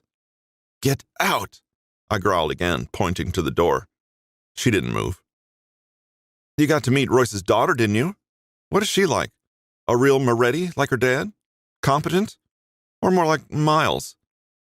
Her smirk had widened, making it clear she was enjoying tormenting me a little too much. "What do you want, Gemma?" I didn't have to ask how she knew I had met Whitney, or how she'd gotten a key to my room. With her connections, which might have been even more extensive than Danny's given how much effort she put into making them, she always seemed to know things that were none of her business. "You just want to hurt my feelings? Is it really that simple? Because you disapprove of my boyfriend, you want to make me feel bad?" "Disapprove is a very mild word for how I feel about him," she said, finally getting to her feet. "And I couldn't care less about him as your boyfriend. Because you're my sister, because you're a part of my family. This relationship you're pretending to have with him is a liability. Suppose things get worse between you two, and he decides you're more useful as a hostage than as a girlfriend. Dad would do anything he asked if it meant keeping you safe." She said this with blatant contempt, seething with anger over the fact that our dad cared about me. "You're delusional," I told her plainly. "You're a fucking moron," she growled, striding over to meet me in the kitchen. "If you think there's any possible scenario where you and Miles end up living happily ever after together, things aren't going to get any better for him, little sister, and if you aren't careful, you might just get caught in the crossfire." Was my own sister explicitly threatening me now? I'd always known Gemma was ambitious, conniving, even ruthless. Everyone knew that about her. And, of course, she and I weren't close by any means, but she was still my sister. And of all the times in my life that she'd insulted me or criticized me or fought with me, she'd never really scared me. Until now. "Please leave," I said quietly, not taking my eyes off hers. Her gaze stayed cold, hard, dangerous for a second longer, then softened. Maybe she saw the fear in my eyes. Maybe she'd remembered, all of a sudden, that I actually was her sibling. She straightened up and brushed her hair back over her shoulder. "I'm telling you, you're safer if you stay away from him." Her tone was even, controlled, and she left without another word. I managed to shakily lock the deadbolt before my eyes blurred over with tears. 11. Miles. I was totally lost about how to address what happened with Whitney. She got quiet as we headed toward home, but I couldn't tell if that was because she was tired or because she was thinking about earlier. Either way, the guilt in my stomach was gnawing at me too much to keep ignoring it. "Hey, Wits?" She didn't look at me, staring down at her shoes instead. "What happened earlier at the concert?" "I don't want to talk about it." Of course she didn't. "I'm fine." Of course she was. This felt a lot like the conversation I'd had with Gregorio, or tried to have, only in this case, I was talking to a little girl, not an adult. A little girl who was incredibly tough, so much so that she thought she was invincible, and then had a rude awakening. One I could have prevented. I don't think you are. She tensed up in her seat, her hands clenched into tight fists where they rested on her legs. I said I'm fine. Then why do I feel like you'd break my arm if I tried to touch you? Don't! That came out as a shout, and she withdrew to a corner of her seat, still without looking in my direction once. Quietly, she said, Don't touch me. I didn't try to move closer, didn't sit up, or do anything that might stress her out anymore. Maybe I wasn't great at emotional sensitivity, but I had learned a thing or two about psychology, enough to know that trying to force her past this would only backfire in the worst possible way. I'm just trying to talk to you, I told her calmly. I don't want to talk about it, she repeated, and even past her defensive anger, I could hear the tears in her voice. I know, kiddo, I really do, but we're going to anyway. You got scared. My hands were folded in my lap, legs stretched out in front of me, and I left them like that. That's okay. That shitbag shouldn't have grabbed you. It wasn't your fault. I know. Plus, you put him in the fucking dirt. The minute he touched you, you let him know it wasn't okay. He laughed at me. She dug her fingernails into her crossed arms. He saw me get scared when he wouldn't let go, and he laughed. I'm not supposed to get scared. It's okay. No, she insisted, her eyebrows drawn, her face tense. Why was I afraid? Other people have tried to fight me. I dropped him just like I dropped them. Why was I afraid? He wasn't trying to fight you, I pointed out. Whitney's face went blank. She blinked, sending tears rolling down her face, and she wiped them off distractedly. It seemed like that was what had really fucked her up about the situation. The guy thought he was in control, thought she was helpless, and his attitude made her think the same thing for a second. Whitney was used to having some authority, used to being respected. Suddenly feeling powerless must have been a pretty intense shock. Nobody's going to touch me without my permission again, she said matter-of-factly. For their sake, I hope nobody's stupid enough to try.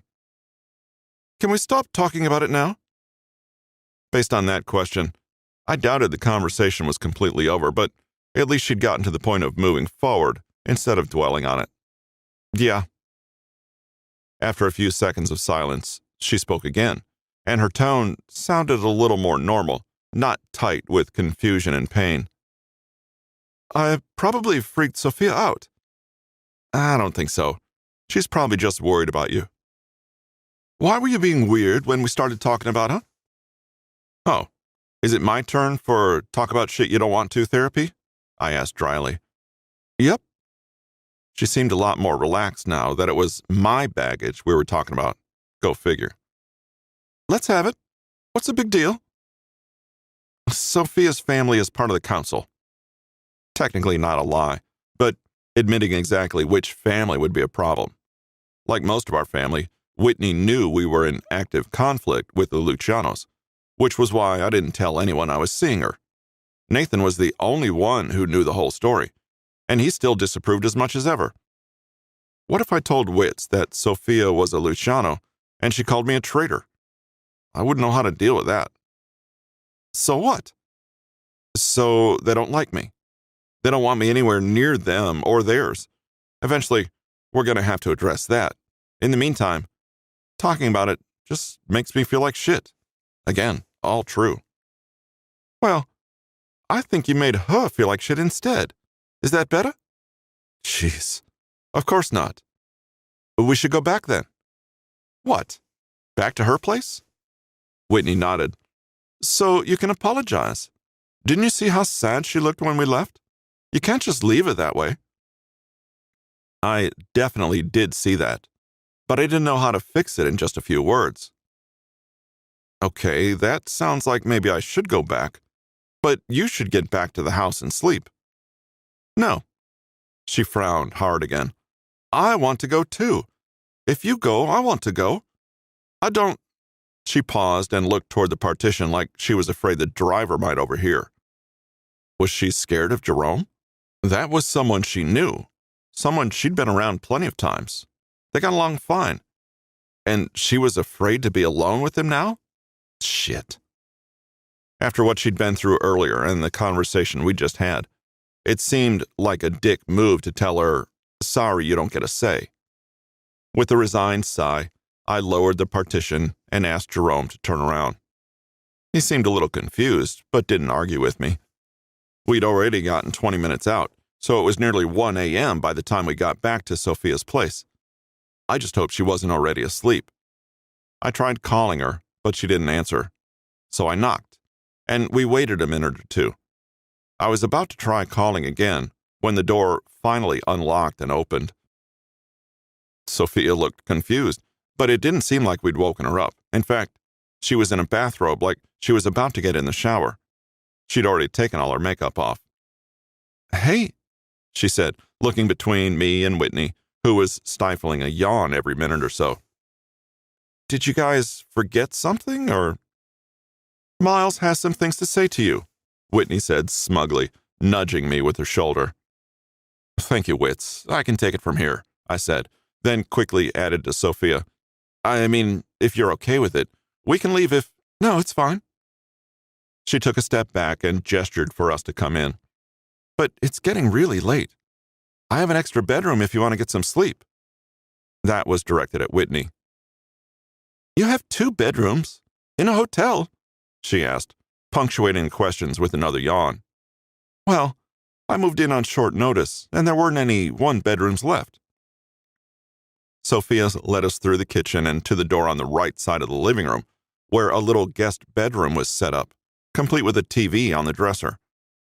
Whitney didn't waste any time making herself comfortable, yanking her shoes off and crawling into the bed. She turned the TV on and relaxed, totally at home already.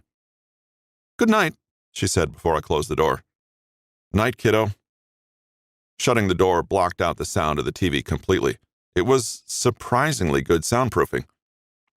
Sophia was waiting for me in the doorway on the left side of the living room, which led to a bigger master bedroom. She sat on the edge of the bed while I shut the door behind us. So? She said, arms and legs crossed, a little more guarded than I expected. Whitney pointed out that I was being weird earlier, at the diner. You were, Sophia agreed. And she figured it probably made you feel shitty. It did. She nodded. Before I could say I was sorry, she held up a hand and asked, Why were you being that way? I didn't want Whitney to know about your family. I mean, that you're one of them. One of them? She repeated indignantly. Yeah, part of the family that hates my fucking guts so much that they think I'm a threat to be around. My tone was a little sharper than necessary, but she already knew about this. The question was whether she knew about all of it. The family that hates my family enough to jump my brother and beat the shit out of him for no reason. Her eyes went wide. What are you talking about? I'm talking about your dad's people attacking Gregorio outside my club. Happened about a week ago. You didn't know? Miles, of course I didn't know. She was somewhere between outraged and hurt by the accusation. I can't even imagine my dad ordering something like that. Are you sure it was him? How do you know? One of his cars was there when it happened, so we looked into it, and it turns out your little boyfriend Arturo was the one leading the whole thing. Oh, for God's sake, she groaned. He's not my boyfriend, and he never was. So you just fucked him a few times? Is that supposed to make me better? No. This is not turning into something where I'm in the wrong. Her arms were crossed again, even tighter this time. You were the one who came back to explain yourself. Have I not done that already? I started pacing in front of the bed, shoving a hand through my hair, trying and failing to stay calm, despite the chaos going on in my head. I told you, I didn't want Whitney to know you're a Luciano. You heard her yourself. She likes being part of the business. She understands what's going on between your family and mine, and she's loyal to our side. So what? Does being with me mean you're betraying them somehow? Yes. I let out a noise that was almost a laugh, almost hysterical. I'm risking all their lives by coming to you, by sharing anything with you. I'm making it so fucking easy for you to use me. That's the way they would see it anyway. That sure as hell is how Nathan sees it. And I don't know what it is about you that makes me okay with that. You know, it's sort of funny, she said after a few seconds. My sister was here saying the same thing to me earlier, that being with you is hazardous to my health, that our relationship is a liability to the family. You could be just as dangerous to me as I am to you, maybe even more so, but here you are, standing in my bedroom, and I'm glad you're here. I'm not afraid of you. I'm not on my guard. I'm certainly not thinking about your family.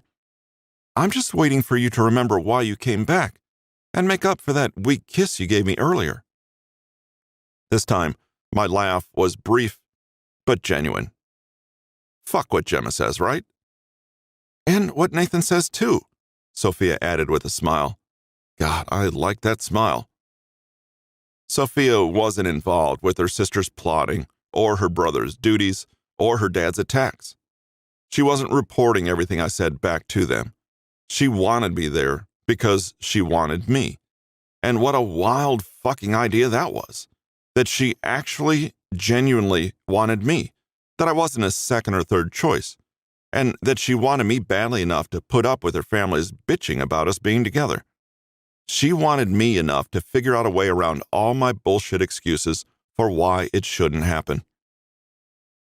I walked over to the bed and slid both hands through her hair, tilting her head up toward me, and I kissed her right this time, every bit as bold and possessive as she wanted, until I had her whimpering against my lips and clawing at my jacket to get me closer.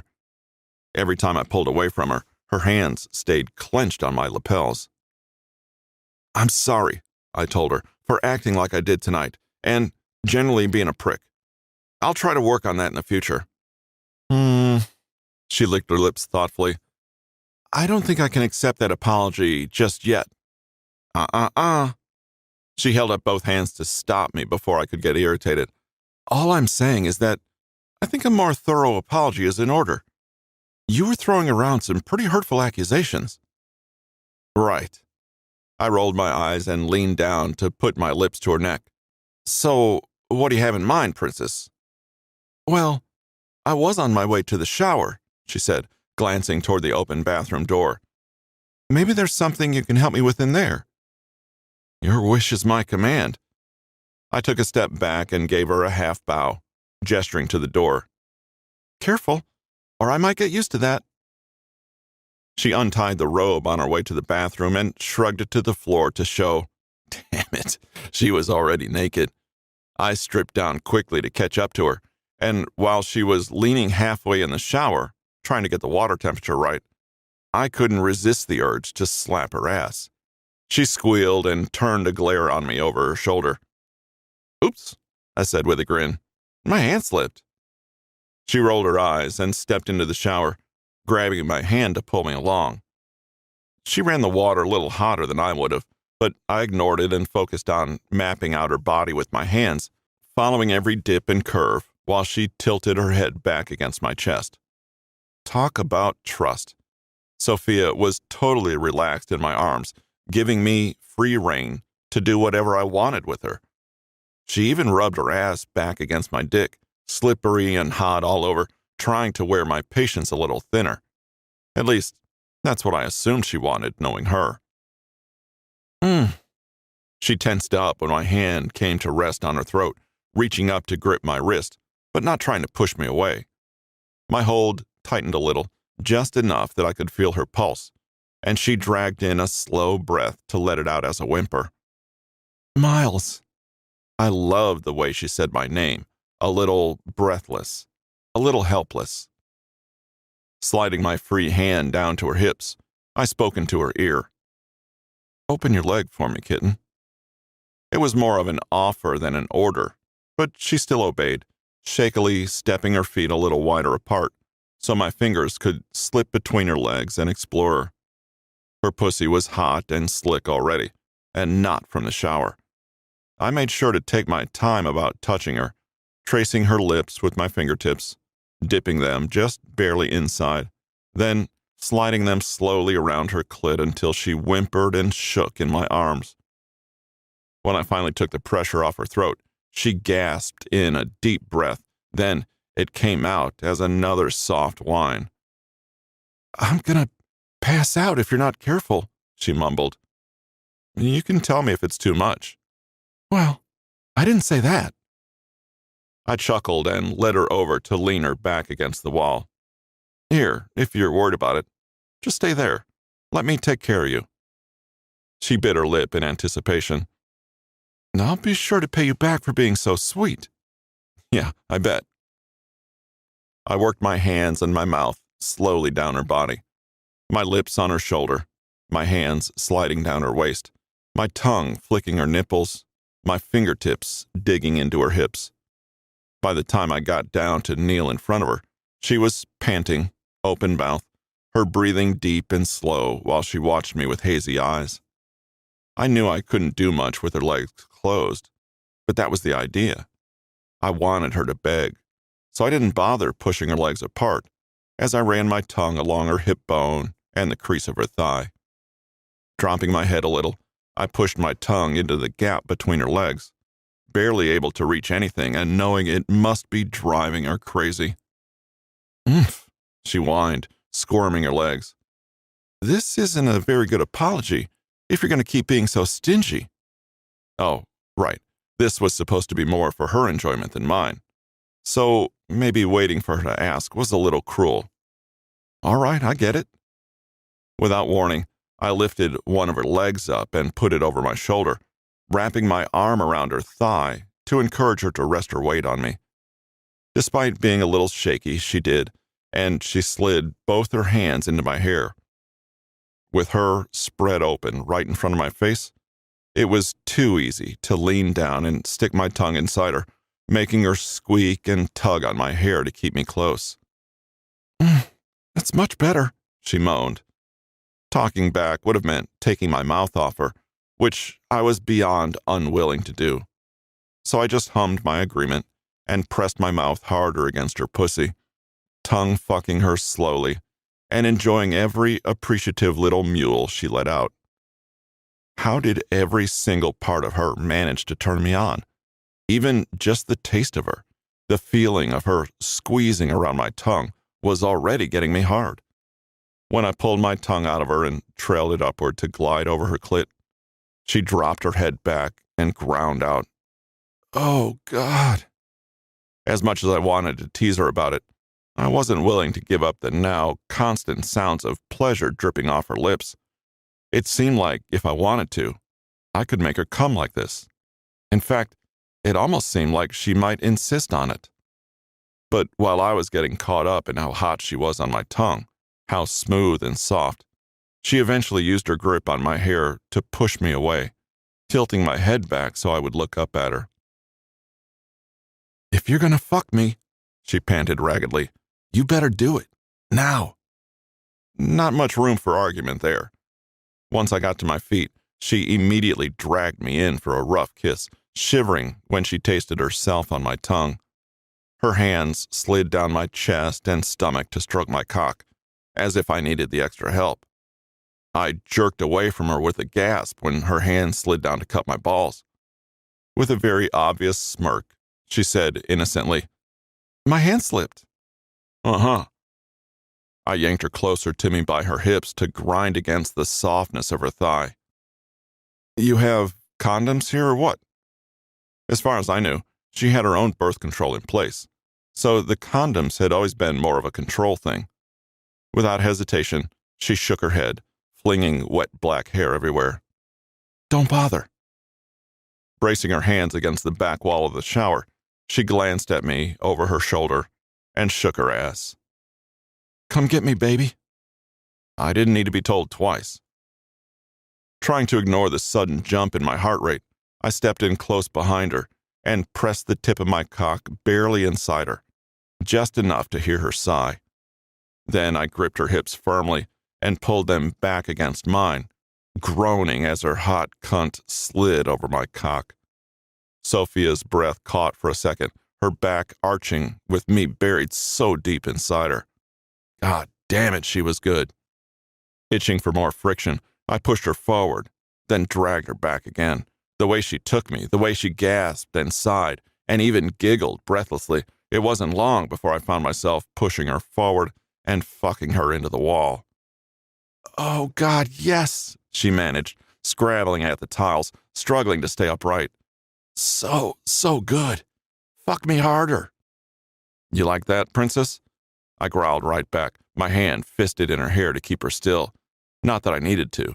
Judging by how clouded her eyes had gotten, and the high, desperate pitch of her voice, getting away from me was the last thing on her mind. My other hand rested against the wall by her head, and she was grasping my wrist tightly. Tell me. Yes, I like it. I want you to touch me, so I can come for you. Oh, you're gonna come already, huh? I couldn't help grinning at the unnecessary stroke to my ego. Not to mention how much I liked it when she got this way.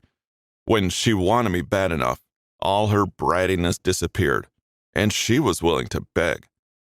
I slid my hand out of her hair and down between her legs, but didn't touch her yet. Say please. Sophia let out a squeal of frustration. Please.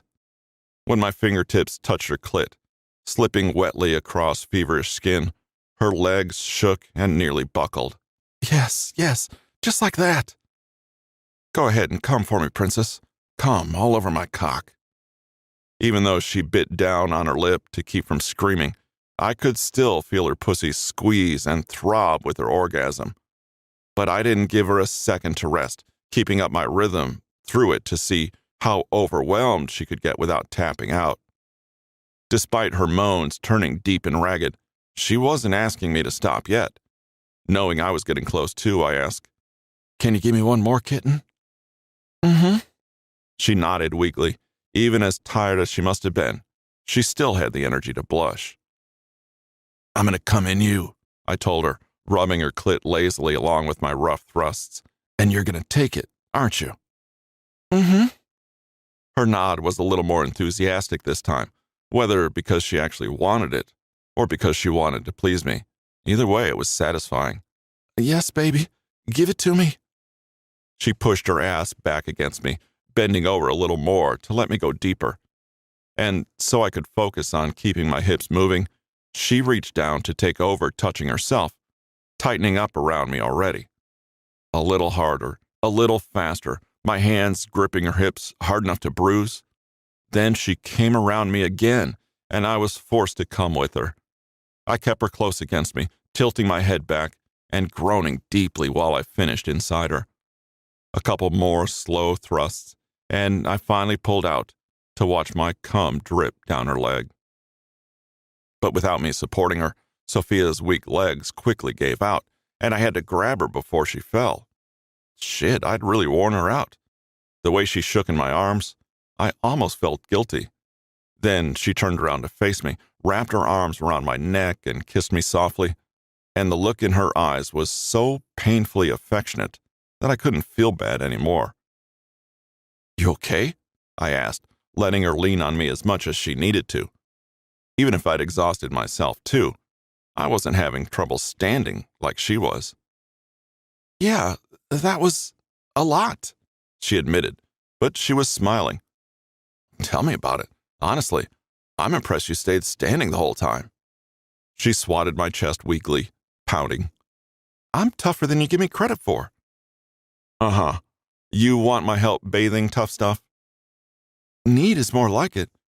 But since it's your fault I'm so tired, I think it's your responsibility to help me, she said. So get to it. Yes, ma'am. As much as I liked it when she got all submissive, I definitely preferred her usual prissiness. Repaying her for the multiple times she'd done the same for me, I helped her wash off the scent of sex and sweat, replacing it with some orange tangerine body wash shit she had in the shower. When we got out, she managed to dry herself off, but she barely made it back to the bed before collapsing. Oh, wait. She sat up just a little and gestured to the dresser. It's probably better not to sleep naked when we aren't the only ones here. Can you grab a nightgown for me? I did what she said, but she still narrowed her eyes at me. And panties? So demanding. She wriggled into her clothes while I grabbed my boxers from earlier and came to meet her in the bed. She didn't waste any time getting close to me. Apparently, she'd gotten a lot more touchy-feely since our first few nights together, at least when it came to me. So, were you satisfied? I asked, and she raised an eyebrow at me. With my apology. Oh, yes, definitely, she giggled. Although, I feel like there was a point where that "your wish is my command" attitude pretty much disappeared. Probably the point where you kept begging me to fuck you, I teased, and she pursed her lips at me. I mean, if you wanted me to stop, you had a funny way of showing it. Shut up, she said, pushing my shoulder again. And go to sleep, you jerk. Still, she didn't argue when I pulled her close. I felt like the moment was missing something, like there was something I should be saying, but I didn't know how or what, so I settled for another kiss instead. 12. Sophia. Even if I never would have said it out loud to him, I always enjoyed waking up next to Miles. He looked so uncharacteristically innocent in his sleep, and I couldn't help but run my fingers through his hair. I was tempted to go right back to sleep at his side to enjoy being close to him a little longer, but it was already 10 a.m., and I imagined that Nathan would be worried over Miles and Whitney not coming home last night. That man worried every chance he got. But then, maybe that was a good counter to Miles's carefree personality.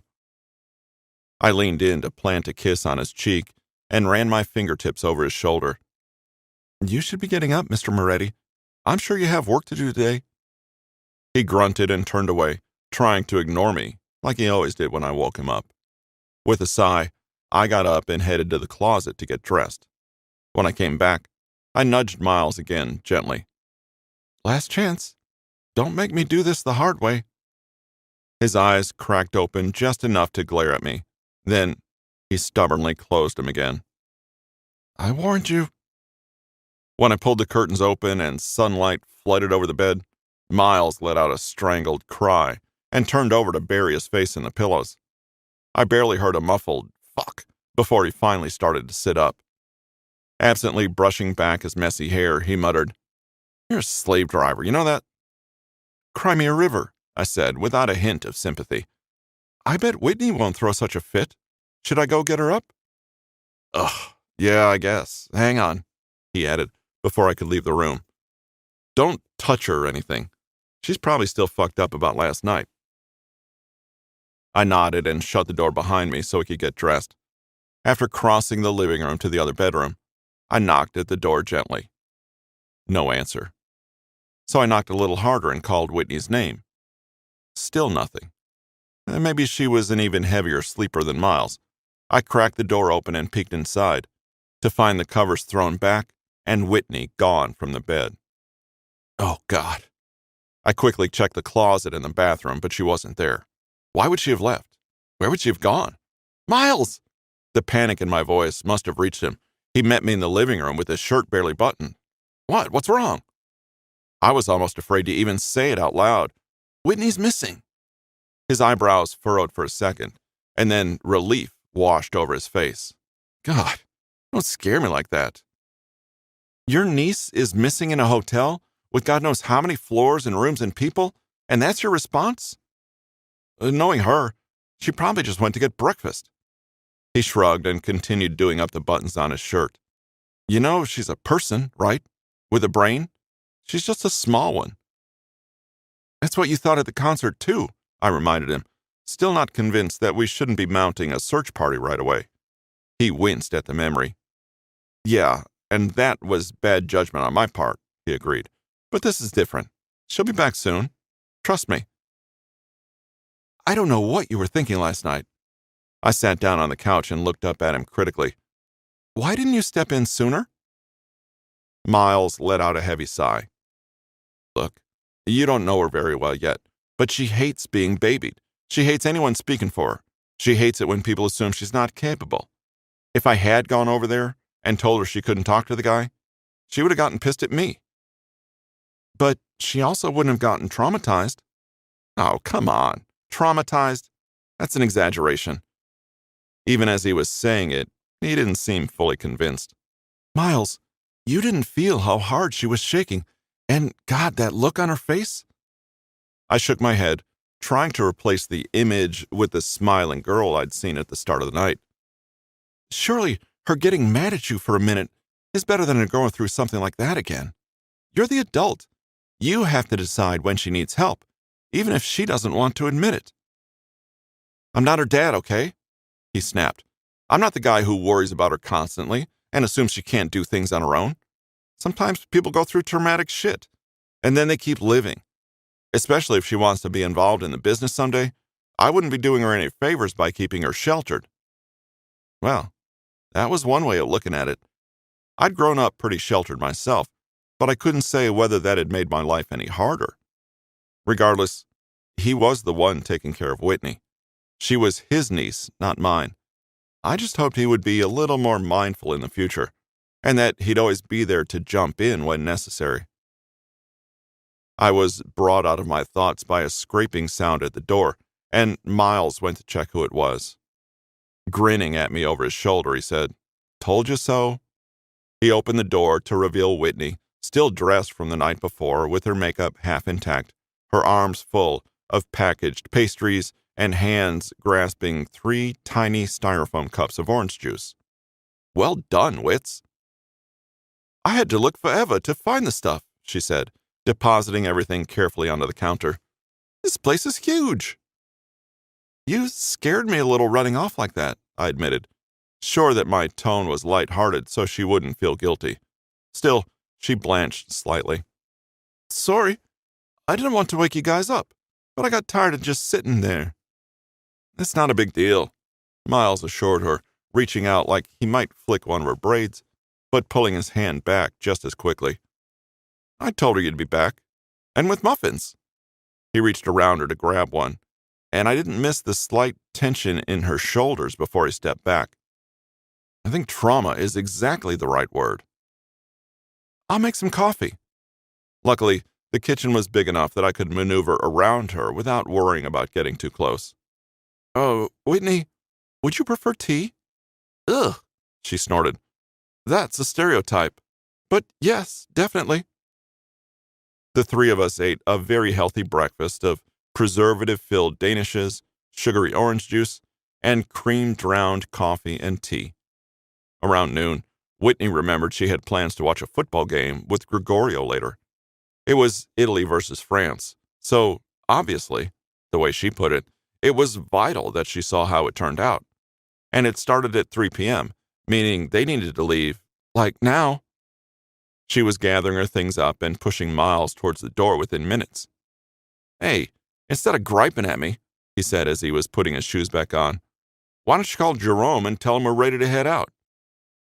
Whitney groaned as if this were a huge imposition, but she got her phone out and went into the hall anyway. Miles went to follow her but paused at the door to look back at me. "Thanks for letting us stay. I know last night was kind of weird, in a lot of ways." "I'm used to it. Our relationship has been kind of weird in a lot of ways, too long for it to bother me anymore." He smiled genuinely. It wasn't dry or ironic, not sarcastic or cynical, and it did things to my heart that I was terrified of admitting. Good to know I'm not the only one who's given up fighting it. "As long as you don't give up fighting me, that's fine," I told him with a sweet smile. "Even if I tried, it wouldn't last long. You have a talent for getting under my skin." He reached for my waist to pull me closer, but we were interrupted by Whitney's voice from the hall. "Jerome's on his way. We need to go." Miles sighed and stole a quick kiss before opening the door. "I'll see you later." Despite being utterly unsatisfied with that goodbye, I kept my smile in place as he left. A few seconds passed. I resigned myself to cleaning up our mess from breakfast. As I was tossing empty plastic wrappers into the trash, there was yet another knock at my door. Apparently, I was very popular lately.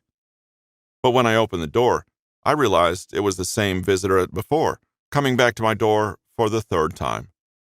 Before I could ask why I was there, Miles snaked his arm around my waist and pulled me in for a kiss so passionate I couldn't help smiling against his lips.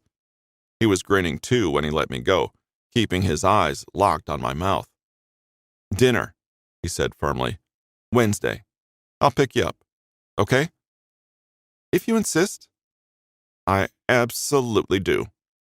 Another brief kiss, and he walked away again, leaving me in a much better mood this time.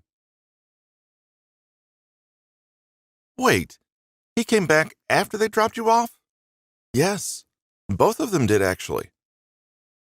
If you had told me a month ago that I would end up living in a hotel suite away from my family by choice, sitting on my couch, video chatting with Lauren Maldone about my punk concert date with Miles Moretti, I would have thought you were completely insane. Yet there I was, and not a single part of it bothered me. Lauren had asked for an update about how the concert had gone, and my instinct was to call and spill the whole story. She was either genuinely interested or very good at pretending. He said Whitney told him he was being weird, and he was, without a doubt. "Yeah, it definitely sounds like it, but I don't get why." Even once I explained the whole Moretti-Luciano feud, she still didn't seem to understand. "I mean, it's not like you did anything against them. You didn't attack anyone. Why should you get blamed for what the rest of your family did?" It was a little crazy how different Lauren's upbringing was from ours. Maybe it was just her distance from the Don, or maybe the Maldones had a different perspective on this stuff than we did. It really seemed like she didn't subscribe to the whole blood is everything, your family name is who you are concept, which was so incredibly refreshing when I was constantly surrounded by people who did. I don't know. It's a weird, complicated thing. Principles, I guess. I mean, don't get me wrong. I love my family, and I wouldn't turn on them for anything, or anyone. Letting out a conflicted huff, I tilted my head to the other side. But if he's right about what they did to Gregorio, and the way they completely shut Miles down without giving him a chance, how am I supposed to support that? Lauren was shaking her head sympathetically. "It must be a really weird position. Obviously, I don't know Miles nearly as well as you do, but he seems cool. The couple times I've met him, he's been really, I don't know, just chill. Different from most of the Don's kids." "Yeah," I agreed distractedly. "He is. Different." After a brief pause, she added, "And you're obviously really into him." I frowned indignantly. "I don't know about all that. I like him, sure. We have fun, I guess. But really into him feels like a stretch." "Sophia!" Lauren almost looked amused by my denial. "You moved out of your family's house because they didn't want you to be with him." "Maybe, but that was just a tantrum. Wasn't it? You're still seeing him despite your sister telling you it could put your life in danger." "Well, maybe that was partially to spite Gemma. And after that fight you guys had when I was visiting, it obviously messed with your head. A lot. Whatever kind of feelings you have about him, you can't act like they're not strong ones." All right, I groaned, still struggling to pretend this was a casual thing, regardless of all the evidence to the contrary. "Look, let's talk about something else. You wouldn't happen to have any guys in your life you're keeping from me, would you?" I'd never gotten to do the teasing older sister thing, and frankly, Gemma had never given me an example, but I like to think I knew how it should go. As intended, Lauren flushed a little and tilted her head to hide behind her hair. "Oh, no. Oh, I'm not really good at that sort of thing," she said with a nervous laugh. "There's no one you're interested in?" "I don't know. It doesn't really matter." It seemed like her mood had gone from flustered to resigned in seconds, and I suddenly regretted bringing this up. "What do you mean? Why not?" "You know where I'm at in my family. My grandma's the Don, but my mom's not her heir. She's not the oldest," Lauren pointed out, shaking her bangs partially out of her eyes. "I'm not really part of the business. I'm pretty sure the only reason I get to go places and meet people is so she can marry me off eventually. I'm basically a walking peace treaty waiting to be signed." I couldn't tell whether she was being hopelessly pessimistic or if that really was her situation. It made sense, I guess. Huge families like the Maldones were bound to have lots of kids, and they couldn't all be heirs to the throne. Some of them would end up working for the family in different ways, like the cousins I had who were capos or soldados, and some would be used as bargaining chips to secure the loyalty of smaller families, like Marie Capelli and her marriage. Hey, who knows? I might get lucky and get too old to be traded off. Lauren forced a laugh. It's not a big deal. Just the hand I was dealt, you know? That's what my mom always says. It wasn't fair. Some people in our families didn't want the hand they were dealt. They didn't ask to be brought into the game in the first place. And it wasn't like they could opt out, not without a ton of grief, as Royce and Roger could attest to. Well, that doesn't mean you can't keep your eyes open. Maybe if you end up finding someone you like, your grandma will realize you're not available for bargaining anymore. Her smile lingered somewhere between doubt and pity. Yeah, maybe. It really wasn't fair. Wednesday morning, I got a call from my brother, and I answered it excitedly. The two of us hadn't spoken since I'd left the house last week, mostly because I wasn't sure if I could comfortably visit the house anymore with Gemma there. But in spite of my delighted greeting, as I sat up in bed to talk to him, Danny's voice was cool as he asked, Have you heard from Arturo? Right to business, I guess. No. Why would I have? Don't act like you two haven't been close in the past. Yeah, in the past. There was no point reminding him that I really was seeing Miles, and it wasn't just a passing fling. We're not really close anymore. You sound upset. Is something wrong? He's missing. He left the house Sunday night, and no one's seen him since, Danny explained. My face drew into a frown. It really wasn't like Arturo to miss a shift. Even if he was injured, even if he was sick, it never kept him from showing up to work. He was all about his duty to the family. So if he was missing, that must mean...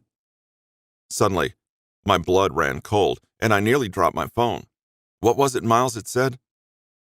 I'm talking about your dad's people attacking Gregorio outside my club, and it turns out your little boyfriend Arturo was the one leading the whole thing. He said that Gregorio was attacked for no reason, and if that was the case, I knew for a fact he would want to get even, and it was obvious he already hated Arturo because of my history with him. I almost couldn't process the possibility, but some part of me felt very firmly that there was no question about what had happened. Sophie? Sophie! I realized Danny was still on the line and shook myself out of my thoughts to answer him. Is anyone else missing? Not that I know of. Why? Do you know something? His tone had turned suspicious, like I might have been involved in it somehow. No. It wasn't technically a lie. Sophia, if Miles is behind this, do you know anything about Gregorio Moretti being attacked? I asked, hoping the change of subject would shock him into giving me some of the answers I desperately needed. What? No. Are you saying that's why? Does Gemma know? Can you two look into it? If Papa really did send some of our people to hurt him, then where are you even getting that idea? Did Miles say that? Danny let out something between a sigh and a growl. He's playing you. He's trying to turn you against us, and you're almost giving me the impression that it's working. Why would he make up something like this? I was asking myself as much as Danny, suddenly very unsure. Of everything. As an excuse to have one of our men killed? The words were so chilly, they nearly gave me frostbite. I shook my head slowly, vaguely. He wouldn't. He wouldn't just kill someone without a reason. And the fact that I'd been with Arturo couldn't possibly be enough of a reason. Will you just ask Papa about it? Or don't ask him. Just look into it on your own. See if he had a group sent to Miles's nightclub last week. If that's the case, if Arturo was with them... Hang on. Are you trying to say Miles might be justified in taking him? His voice was utterly incredulous, like I was crazy. I don't know anything about an attack on the Morettis. Surely if it happened, I'd be aware of it. Dad hadn't said anything about it. Hadn't even hinted at being hostile toward him. He just wants to be done with him. Even if he did have some kind of grudge, attacking him would mean blood for blood, which he wouldn't risk. Everything he was saying made sense. It all sounded logical. And knowing my dad, I knew Danny was right. He wasn't the sort of person, the sort of boss to attack anyone over an indirect offense, like Darren's death. There was no reason he would have had Gregorio attacked. But I couldn't imagine that Miles was lying to me either. He must have been mistaken. But if that misinformation meant he'd wrongfully kidnapped Arturo, or worse. Danny must have heard my panicked breathing bordering on sobs as I tried to sort all this out in my head. Sorelina, I'm really worried about you. I don't know what Miles has been telling you, but it sounds like nothing but lies. It's okay to decide you're in over your head. It's okay to come home. It wasn't okay. God, nothing was okay. I took a deep breath, trying hard to tamp down the nervous fear swirling in my stomach. This whole situation would have been so much easier to sort out if the two sides would just agree to talk to each other. But since I was dealing with a bunch of grown men who insisted on acting like children, it seemed like I would have to be the go-between. Fine. They needed someone to mediate? Fine. I'm going to talk to Miles, I said calmly. As my brother started to protest, I kept talking like I didn't hear him. Whatever's going on, obviously no one has the full story, so I'm going to figure it out. But you're still trusting his word. That's exactly how he's manipulating you. Stop. A pause. I know you're going to worry no matter what I say, but I promise I can handle him. I'll get back to you once I know what's actually happened. And I ended the call. The conversation I had to have with Miles was not going to be an easy one, but I'd never been scared of him before, and I wasn't about to start now. This wasn't just about him or me. It was about a conflict between our families that could very easily turn into a war if it wasn't stopped. And if I had to play both sides to stop it, then I would.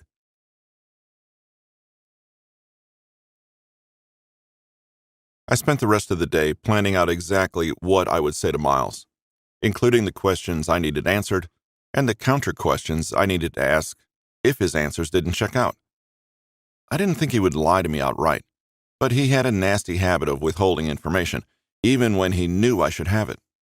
Like his plans to kidnap Arturo, for instance, assuming that was what had happened. One of the many pieces of this puzzle that didn't quite fit. I texted him that afternoon asking when he was coming to pick me up, and he responded with a cheeky remark about how he could come over right away if I was that desperate to see him. I couldn't bring myself to be playful and instead suggested that it might be best for us to have dinner at my place rather than going out. If he noticed I was being somber, he didn't acknowledge it. He agreed that he would pick something up and meet me at my suite at 9:30. When I told him I couldn't wait, it was honest, just probably not in the way he expected. The hour before he got there was spent making sure I was composed, from my attitude to my thoughts to my looks. I wore a red silk pencil dress he'd mentioned liking before and matched my lipstick to it perfectly. I was careful not to go too far since technically it was just dinner at home, but I put in enough effort to impress him.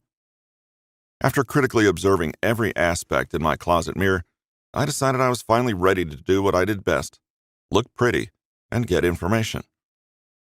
Miles arrived at 9:42 with takeout bags in both hands. "Sorry I'm late," he said as he set them down on the counter. "Who knew lobster takes so long to cook?" Finally, sweeping his eyes up and down my figure, he let out a low whistle. "Damn it, you look good. Is this some kind of special occasion I don't know about?" I smiled as he pulled me into his arms, focusing for a second on the genuine peace I felt when he held me. As he leaned down to kiss me, I considered throwing my whole interrogation plan out the window. Just have dinner with him, drink wine, stop worrying, kiss him again, and again, get him in bed. For the first time, I genuinely resented my family's business for forcing me into this position. But I remembered the discomfort in Danny's voice, the stress on Miles's face, the threats Gemma had made, and I reminded myself why I couldn't just enjoy him. You know I can't have you seeing me at less than my best. As if you need all this. He gestured to the hair, makeup, and outfit I'd worked so hard on, to look your best.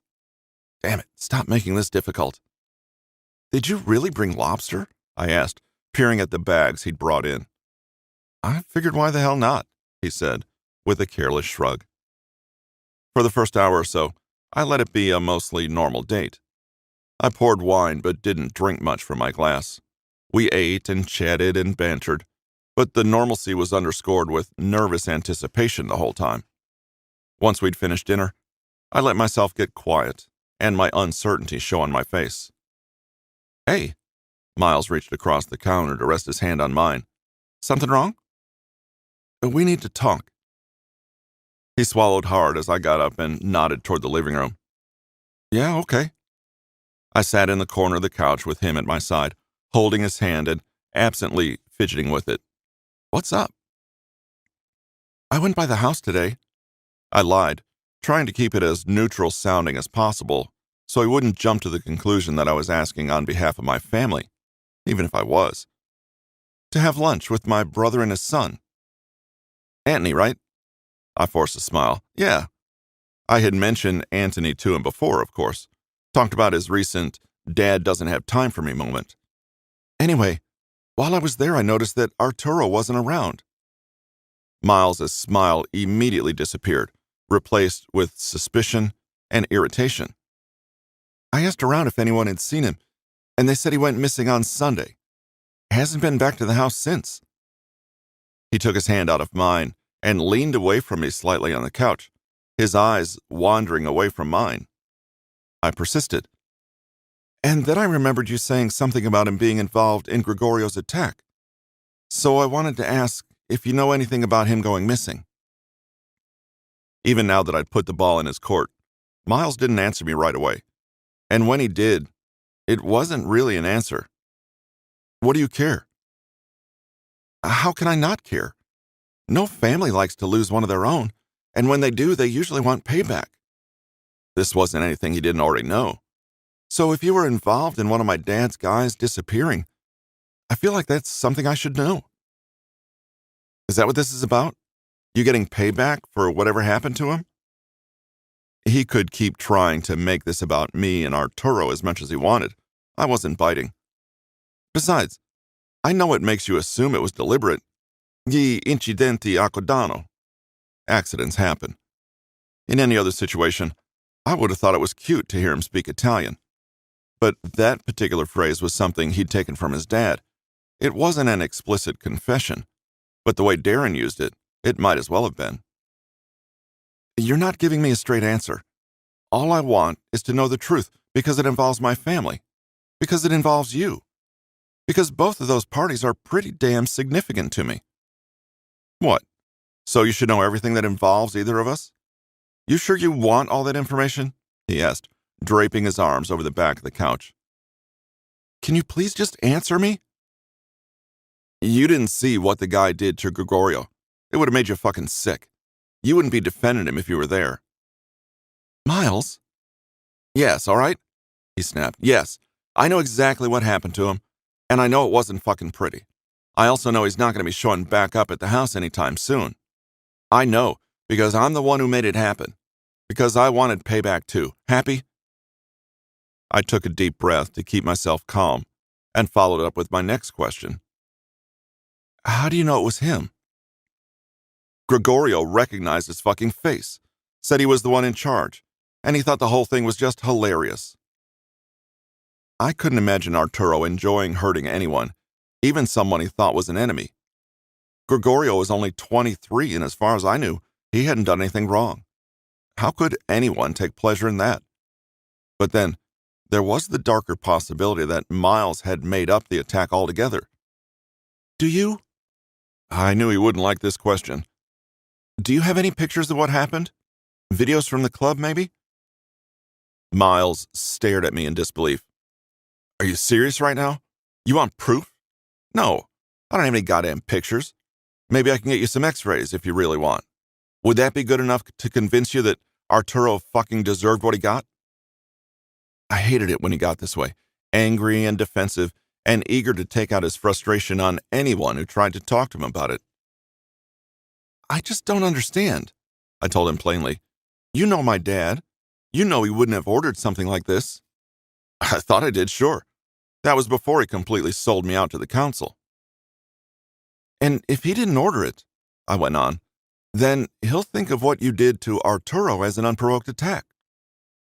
Silence for a second. That might worry me if I didn't already know he was responsible. Gregorio saw them, pointed them out to us, and everyone responsible is part of your family. It definitely didn't seem like he was lying. Whether he was right or not, it was clear that he genuinely believed all this was true. I'm only asking because I'm worried for you. The rest of the council doesn't like you. You know they want to see you removed. If they hear about this, and they're able to spin it the right way. I stopped as his hands clenched tightly on the cushion behind him. It doesn't matter how they spin it. It was retaliation. That's a fact. He came for us first. I wasn't going to just let that slide.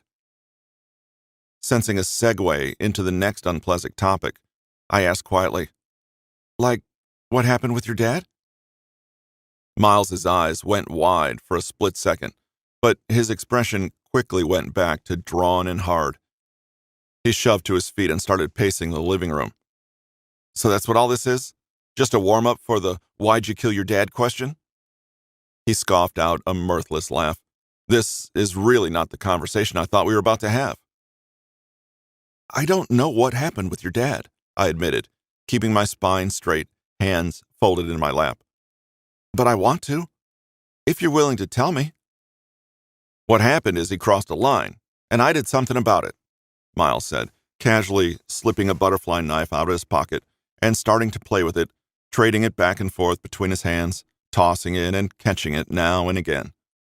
Somehow, it seemed to keep him calmer. What happened is he was a selfish, manipulative asshole who turned on the people he was supposed to protect. My brothers, me, my mom. His face darkened even more. And I knew he wasn't going to stop. He wasn't going to change. If we gave him the opportunity, he was going to do the same damn thing again. So I didn't give him the opportunity. He was threatening you, right? The three of you? He nodded. And Deanna? Had a knife to her throat? He looked at the blade in his hand for a second, then flipped it and kept talking. As if trying to ruin our lives wasn't enough. He really would have killed her. Like he killed our mom. No one else was willing to do what needed to be done. So I did it. As usual, I killed him so my older brothers didn't have to get their hands dirty.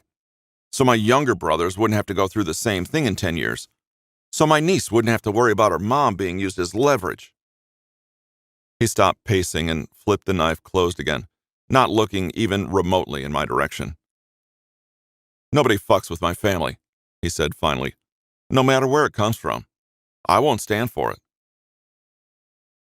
I hardly knew how to answer him. Gemma really thought he'd killed Darren just to stay in control? Looking at him, comparing him to the man he was 3 or 4 years ago, it was clear what a toll the job had taken on him. Maybe it was attractive when he first started, but he'd obviously learned that being in control was hard. But it was exactly like he said. If not him, who would have done it? Royce and Roger were too insistent on getting out, too determined to have their own perfectly normal lives elsewhere, while Miles had stayed to take responsibility. At any time, he could have decided it was too much, that it wasn't fun anymore, so he was no longer interested. He could have abandoned his family and run off to live his own life, but he hadn't. How anyone could see that and think of it as selfish or malicious, I couldn't understand. My other questions had fled my mind, leaving me silent and embarrassed. Guilty. That's admirable, I said, and he scoffed. I'm serious. It's a choice you made. A choice to do a job that involves a lot of work, constant criticism, and not much thanks. Not every man would have done that. Is this the part where you try to convince me I should give it up? My brows furrowed. Why would I do that? It happens to the men in my family, apparently. A woman falls in love with you and then convinces you you're better than this, that you don't need it. Maybe that woman comes from a family that would benefit from your career ending. Who knows? Raising my chin defiantly, I asked, "What makes you think I'm in love with you?" Slipping the knife back into his pocket, he finally turned back toward me with a knowing smirk. "The fact that that was the part you got hung up on. Arrogant bastard. I don't care anything about persuading you to give up your position." "Then what's the point of all this?" he asked, gesturing to the remnants of our dinner, then to me. "You obviously have a point. You wouldn't have just started this conversation for the hell of it. So where was it going?" "I told you. I'm worried about you. You're in a dangerous position, and I feel like it's only getting more dangerous by the day. I don't want to see you get hurt." "There it is." He nodded as he swaggered slowly across the room back to me. "That's the logic." Adopting a falsetto voice, he went on, "I don't want to see you get hurt. It's too dangerous. Just give it up and be with me." I couldn't help feeling he was acting a lot drunker than he actually was. Maybe it was just the stress of the conversation. Stopping in front of me, he ran his fingers up the side of my neck, forcing me to shiver and pull away. "I told you that's not my angle." "Then what is? Why are you bringing up your concern to me?" He kept his eyes on mine, his hands in his pockets. "I can't change what's already done. If the council wants to lynch me for it, they're gonna. So what do you want me to do?" "I just want you to know," I insisted, pressing my fingertips into my temples. God, he was irritating. Here, I'd thought I was in control of the conversation, and once again, he was proving that even though each of us liked to pretend we were governing the situation, at any time we were together, we were both totally powerless. "Hey." He bent down, trying for a kiss, but I turned away. I was having a hard enough time trying to sort out my thoughts without him clouding my head even more. Still, he reached up and slid his fingers into my hair, not forcing me to look at him, but leading me gently. So I did, and he kissed me. I said before that Miles's kisses were never gentle, but that wasn't quite true. Since we'd been together lately, actually together, he'd been proving that he had quite a repertoire I just hadn't been exposed to before. This one was slow and very deliberate. He licked my lips gently, letting me part them by choice rather than being pushy and forceful as usual. And the way his tongue moved against mine, the way he tilted my head back a little and grasped at my hair like he wanted to hold me but not hurt me, God, it was all so much softer than I'd come to expect from him. When he let me go, my hazy eyes stayed fixed on his lips until he leaned down a little more to meet my gaze. He seemed pleased as usual with my reaction, with how weak his kisses made me. Keeping his voice low, his eyes on mine, he said, "Now tell me you don't love me." I had to blink the dreamy fog from my eyes when I realized what he'd said, and my helpless gaze hardened into a glare. That only seemed to entertain him more. I was about to open my mouth and tell him that, no, I didn't love him, and if that was what he was going for, he'd have to put in some more effort to make it happen. But the words didn't come out. His hand was still in my hair, his thumb rubbing across my neck. I wished he hadn't said the word at all, because now it was all I could think about. That and his skin on mine. Love, and how badly I wanted another kiss. Love, and how angry I was with myself for upsetting him earlier. Love, and how I really genuinely wanted him to be safe. How unexpectedly cold I felt at the thought of him getting hurt. My scowl softened, and Miles's smirk vanished. Wetting my lips, I leaned forward and started, Whoa, hey, wait a minute." He jumped back, pulling his hands away like I'd burned him. With a shaky, nervous laugh in his voice, he managed, "I was just fucking with you. Quit taking everything so seriously. Can't I make one fucking joke after all this heavy shit we've been talking about?" He crossed the room to the kitchen, putting as much distance between us as possible, and downed the contents of my half-full wine glass. Once again, I didn't know how to respond. He was joking? That was really all that amazing kiss and the intense look in his eyes amounted to? He was just fucking with me? But maybe it shouldn't have surprised me that he didn't want me to be serious. He wanted a sneer and a snippy retort because it meshed with his own naturally casual attitude. Because it didn't make him think too hard. It was easy. Conflict was easy for him. So what if it was the wrong thing to do? So what if I wanted something else? We can't be anything other than what we are. Darren used to say that. He and my dad agreed on a lot of things, but that wasn't one of them. I'd always been told that self-improvement was a choice, and Miles was told not to bother trying. I took in a slow breath and got up from my seat on the couch. Miles had backed himself in the corner of the kitchen like he thought I might attack him, but I turned toward my bedroom instead. Pausing in the doorway, I said, without looking at him, "You've been drinking. You shouldn't drive home tonight. You can stay here or get your own room. I don't care." He didn't answer, so I closed and locked my bedroom door behind me. In some ways, the night had been a success. I had gotten some of the answers I was looking for, at least. I'd learned a lot of things, in fact, and I wished I could wipe the whole thing from my mind. 13. Miles.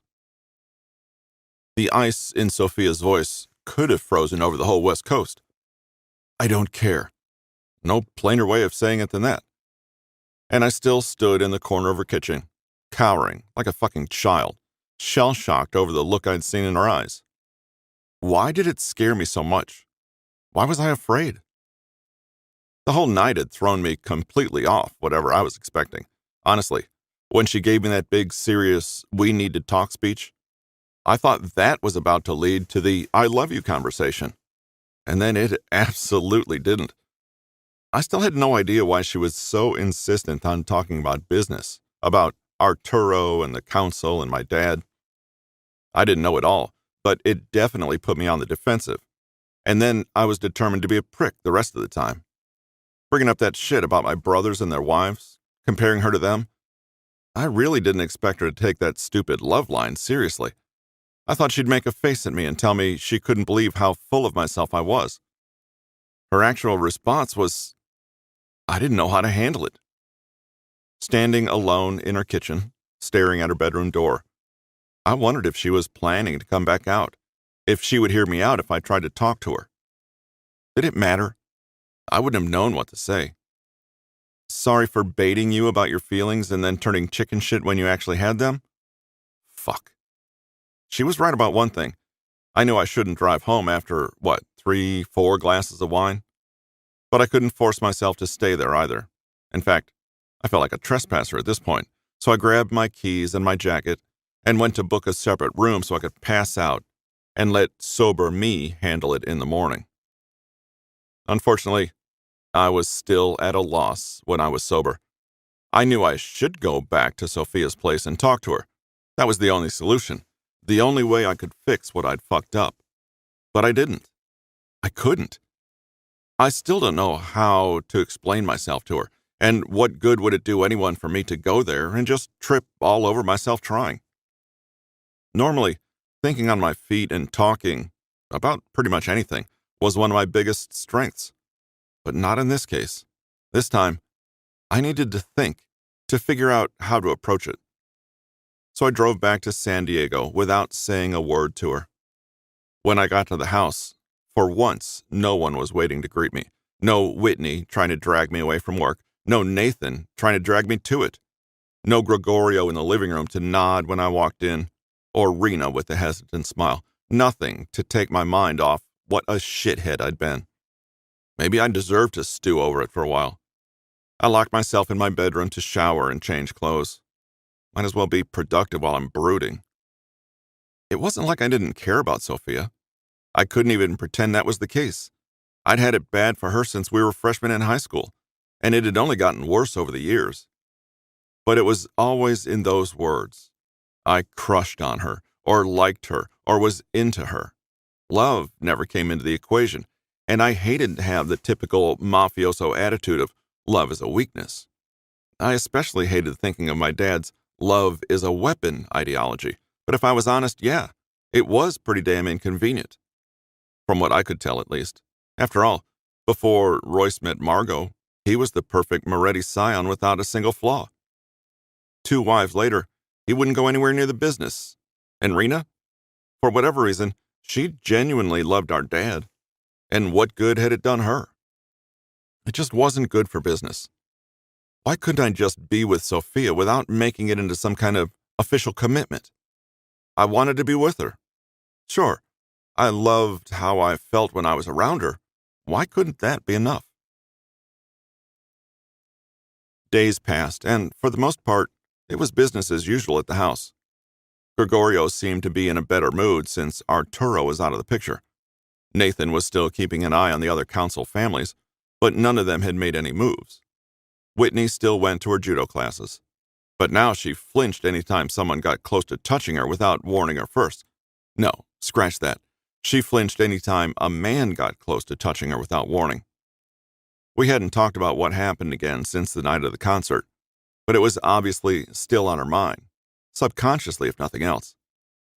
And Sophia was no longer answering any of my calls or texts, just complete radio silence.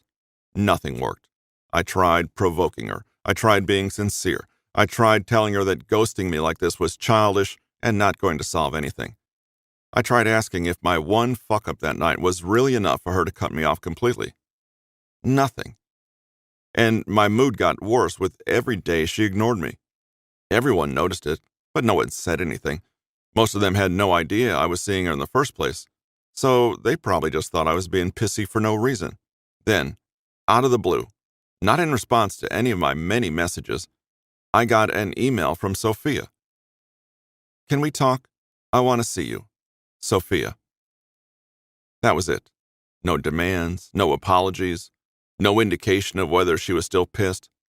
But if she wanted to see me, that must mean something. It was a chance to talk, at least. We arranged to meet at my office at El Moral on Saturday night. A public place, more or less, so we weren't on good enough terms for actual privacy yet. I cleared everyone out to give us space, and at 11:20, the door finally opened. "Took you long enough?" I called from my desk. Were jokes even okay? Fuck, I was so lost. But when I heard the door lock and looked up, the long-legged brunette in my office was not the one I expected. "Gemma, what the fuck are you doing here? Where's Sophia?" "She won't be coming," Gemma said pleasantly, wandering around the room and looking it over. "She asked you to come here on my behalf." "Yeah, right. Since when do you two work together?" "Let's say our family has been through some losses lately, and it's brought us closer together." Did she mean Arturo? Was that what she was there to bitch at me for? Whatever it was, my guard was up. "And what does that have to do with me?" "Everything, considering you're the person who caused those losses." She slowly sauntered toward my desk, watching me like a predator. "I don't know what you're talking about," I told her, keeping my expression patently bored. "That's interesting, because I happen to have evidence that you do." Reaching into the purse at her hip, she pulled out her phone, then tapped and swiped a few times. When she held it out toward me, I was surprised to hear my own voice from the speakers. "Yeah, I know exactly what happened to him, and I know it wasn't fucking pretty. I also know he's not going to be showing up back at the house anytime soon. I know because I'm the one who made it happen, because I wanted payback." What the fuck? Was there recording shit set up in Sophia's apartment? Had Gemma put it there? No way Sophia would be okay with that. "You bugged your own sister's rooms?" "Me?" She tilted her head back and let out a cool laugh. "No, Miles. Sophia did that herself." "Bullshit." This was obviously some kind of ploy to turn us against each other, and I wasn't buying it for a minute. For all I knew, Gemma was the reason Sophia hadn't been responding to me. I wanted to believe that at least. "Oh, please, don't take my word for it." She obviously expected me not to believe her because she had another recording ready to play. "I'll talk to Miles. I promise, I can handle him. I'll get back to you once I know." My eyes narrowed. Sophia's voice hardly ever got that cold, but it was definitely her. Some small part of my brain reminded me how weirdly insistent she had been about me answering the question about Arturo explicitly. No. Bullshit. She wouldn't. "So, this leaves us in sort of an awkward position," Gemma said, standing on one hip. "I have pretty damning proof here that you had one of our men killed, and all because you were jealous of his relationship with Sophia. Honestly, I didn't think even you were that petty." "Hold the fuck up. However you got that recording, if you listen to the rest of it, you'll hear about how your dad had my brother attacked," I growled, sitting forward in my chair. "Arturo was involved. That's why I got back at him." "I did hear that part. Do you have any proof that our family was involved in Gregorio's unfortunate accident?" I started to mention the security video and Greg's eyewitness account, but those were both pretty shaky. They wouldn't be definitive enough to put in front of a jury, or a counsel for that matter. "What do you want, Gemma?" "You. Gone," she said flatly. "Why? What did I ever do to you? Is this payback for Royce ignoring you your entire life?" She rolled her eyes, obviously not affected by my jabs. "It's nothing personal, Miles. Strictly business. You're terrible at your job. You're ruining the Moretti name. We can't be associated with someone weak, which means some bridges will have to be burned, whether my father likes it or not." "Wait. What? She was there against Marcel's wishes? At the council meeting, he seemed happy enough to feed me to the wolves. Did she have something to do with that?" "You bitch. You were the one who had Gregorio attacked." "Huh. Those are big accusations from such a little boy." The way her lips curled smugly, I knew I was right. "Why on earth would I have Gregorio attacked when I hate you so much more?" It sounded more like a genuine question, like she was expecting me to figure it out. "I don't know. Why don't you tell me?" I got up to lean both hands against my desk, but she looked unimpressed. "And here, I thought you prided yourself on being so clever." I rolled my eyes. "I'm harder to get to. Or maybe you guys went after the wrong target." "Try again." She was obviously enjoying this. Her dark red lips split into a grin. "I don't fucking know. What? People would notice more if it was me?" She raised her eyebrows like I was on the right track. "You wanted it to be kept quiet, so no one would look into it. Except you, valiant, protective, guilt-ridden big brother. And by you, I mean your consigliere, of course, Nathan, right? He's the only competent one left in the house." She put her phone back into her purse and crossed her arms. "Besides, if you were beaten to a pulp, Sophia's interest in you probably wouldn't have held long enough for me to convince her that I needed her help getting rid of you." Sophia had told me about Gemma warning her, but she said she didn't believe any of it. What the fuck was going on? "Stop trying to pretend she's involved in any of your bullshit schemes. Everything that's happened has been because of you. Your dad and brother probably weren't even involved. Just how much effort have you gone to get rid of me?" "Well, you're right to think I do most of the work in our house." She made a show of looking over her fingernails. "When the men of our house are too afraid to make a move, I have my crews take care of things behind the scenes. But Dad and Daniel come around eventually. They certainly understand how dangerous you are to us now. You're more trouble as an ally than as an enemy. Sophia took a little more convincing. Maybe if you hadn't broken her heart, just like everyone told her you would, you wouldn't be having this conversation." "I should fucking kill you right now." Gemma's eyes sprang open, her smile widening further. "Miles, did you just threaten my life?" And suddenly I realized she was probably wearing a wire, recording this conversation too. How did security not catch that?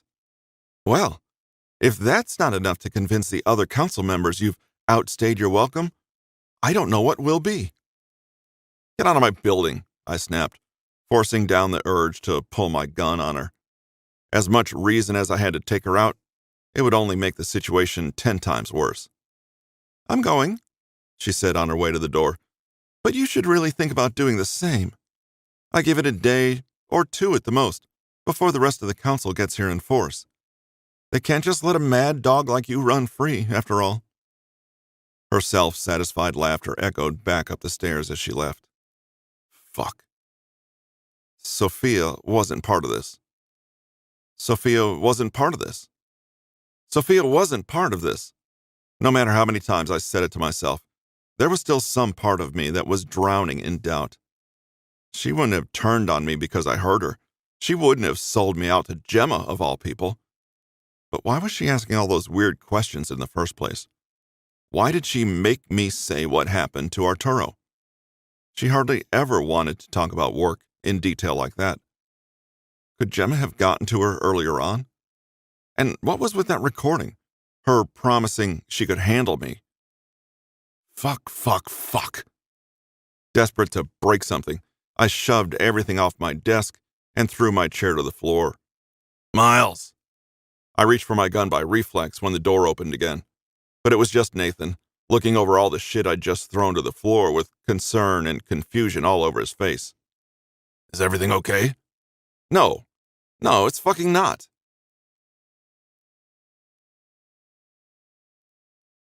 For the last time, Whitney, this isn't up for debate. I was trying hard to be patient with her, but she was really pushing it. After a night of frantic research, I'd explained the whole situation to Rena and begged her to take Wits out of town to keep her safe. Maybe I was the only one Gemma was throwing under the bus, but I didn't think for a second that anyone in the house would be safe if the council's men showed up to take me out. Like I expected she would be, Rena was horrified by the news, but agreed to take Whitney, along with her younger boys Kurt and Patrick, out to the safe house we had outside Dulzura. She tried to insist that Gregorio come with them, but he was firm about staying. And, of course, so was Whitney. I can help, she insisted, teary-eyed in panic. I don't want to leave you here. Come with us. I can't. If you're with me, you'll be in danger. The story of a Moretti's life. Go with Rena. Take care of her. I don't want to go. Whitney, we don't have time for this. Despite knowing she wouldn't like it, Nathan reached for her arm, and she scrambled back. Don't touch me! When she was already so worked up, pushing her seemed like the worst possible idea. But Nathan was in a pretty bad place himself, and was probably just trying to get her to safety as quickly as possible. This time, he succeeded in grabbing her arm, then yanked his hand back just as fast, hissing in a breath. His shirt sleeve was torn, his forearm bleeding, and Whitney was clutching one of my butterfly knives in her hand. I said, don't touch me. Shit. She was in a lot worse shape than I'd realized. One more thing that was my fucking fault. That wouldn't have happened if I'd had better judgment. Wits. I knelt where I was without trying to get any closer. She was shaking again, holding the knife close to her chest. No one's trying to hurt you here. You know that. This? I pointed to the knife. Not okay. I need it, she said quietly. Turning a glare on Nathan, she added, Obviously. Not around friends you don't. I held my hand out, but she didn't budge. Come on, kiddo. I really need to know you're safe if I'm going to make it through this. I'll call you guys once it's safe to come back. Or someone will. Another second of stillness, and Rena came over to rest a hand on Whitney's shoulder. Let's go, honey, she said gently. Finally, Whitney stood up straight, then expertly flipped the knife closed and held it out to me. You don't have any others, do you? I asked. After a second of pouting hesitation, she reached into the side of her shoe and handed over another knife. We would really need to have a talk about this later. Surely, there had to be some kind of middle ground between Royce's policy of no risks ever and my obviously flawed, do what the fuck you want attitude. I'll get back to you guys soon, okay? Don't die, she said flatly, glancing up into my eyes. Once Rena and the others had left, we sent away all the staff and filled the house with soldiers instead. While Nathan was bandaging his arm, I told him, You know, this bodyguard thing isn't your job. I mean, if you want to leave. My job is whatever the hell you tell me to do, he reminded me with a dry smile, pulling his sleeve back down over the bandage and buttoning his cuff. Besides, I'd like to see you live through this. And you're forgetting exactly how long I've been in his business. He pulled a 9mm pistol out of the holster on his hip and looked it over to be sure it was in working order. Gregorio was sitting in the living room with us, holding his .40 caliber in both hands. He'd only gotten his cast off recently, but we'd spent the past few days at the shooting range, reminding his hands how to handle a gun, and his aim was as sharp as ever. That I did teach him. But he'd never had to fire at a living target before, so this was probably freaking him out. "You okay?" I asked, and he nodded without looking up from his gun. "I'm not really expecting anything to happen here." "Right, just covering your bases, I know." I told him that already in another equally useless effort to reassure him. I was going to switch tactics when my phone rang, and at least 4 of my men drew their weapons. Well, now we know who's on edge. I was only relaxed enough to joke because I'd been waiting on this phone call all morning. "Daniel, talk fast." "It's what I do best. So, I had a chat with your sister last night, the older one, not the younger one, and learned some pretty interesting things about your operation. Your, meaning the Lucianos, not yours personally. So first I want to ask you, are you aware that she has capos and crews who answer directly to her?" There was a pause as he processed everything I'd just said. "Wait, Gemma? She's not even a capo herself. She doesn't have the rank to command anyone." "Well, she must have invented one for herself, because apparently she has people taking care of things behind your back, and your dad's most likely. So this is all news to you, right?" "Assuming any of it's true, yes."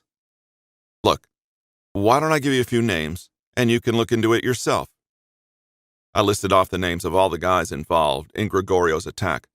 All of them were Lucianos, so we'd assumed they'd work for Marcel, but apparently they were working for Gemma instead. She also made it very clear that she's trying to sabotage my whole operation here. I'm sure I don't have to tell you how much she hates me. She's probably said it plenty of times herself. "Yeah, that's no secret." "No, the secret is how hard she's been working to get me thrown out of the council and hated by pretty much everyone. You know, telling people how I killed my dad just so I could stay in charge, that kind of bullshit." "She has said that," he conceded. "Yeah, that's not the only dirty rumor she's spread about me, and honestly, I wouldn't even care if any of them were true." Nate and I had stayed up all night researching all the different ways Gemma had been bad-mouthing me, the rumors she'd spread to other families, some based on truth, some blatant lies. She really had been doing everything in her power to drive my reputation into the ground since right after Dad's death. She'd seen it as an opportunity and took full advantage of it. But she'd made the mistake of, 1, telling me about her plans like some kind of fucking comic book villain, and 2, assuming I was too stupid to do anything about it. Thing is, my dad didn't even want to come back to his position here. My position. He wanted to disappear into the black market or some shit. So, yeah, killing him wasn't about job security. "Miles, why are you telling me all of this?" He sounded like Royce when he got frustrated. "Because your sister is setting me up to get fucking destroyed by the council," I said plainly. "And I assume that's something you're unaware of. Considering she's stepping out of line and pretty much framing me, I thought it was something you'd like to know. And, God, I could only hope it was something you wanted to stop. Hang on. Gemma's doing what?" 14. Sophia. I'd been waiting on Miles to call me for nearly a week, and he still hadn't tried once. Was he really that freaked out by the conversation we'd had? I couldn't bring myself to try and contact him, too embarrassed and afraid of being rejected outright. But going without seeing or hearing from him for so long was starting to drive me crazy. Lauren was right. I was really into him. When I went to call him, looking through my contact list, I couldn't find his number. My text conversations with him were gone too. I wouldn't have done all that, no matter how irritated with him I was. When I went to make a new contact, I saw that his number was even blocked. What the hell? Had someone been messing with my phone? Was that why I wasn't getting calls from him? Suddenly, a lot more hopeful with the possibility that he had been trying to contact me, I called him immediately. Pacing around my suite, I waited nervously through a couple of rings before he answered. Yeah. Oh, he sounded a lot colder than I expected, all things considered. Hey. It was hard to decide exactly what my tone should be. I was happy to hear from him, of course, but there was still some lingering discomfort from before. I settled on hesitantly friendly. Have you been trying to call me? I just saw that my phone blocked your number for some reason. Oh, by accident, huh? He obviously didn't believe me. I guess it did sound a little unlikely. I'm serious. When have I ever just ignored you? I've been hoping you would call me and we could talk about what happened last time we saw each other. What? You mean your interrogation? My stomach squirmed slightly with guilt. Technically, he wasn't wrong. No matter how good my intentions were, I had been looking for answers from him so that I could share them with my family.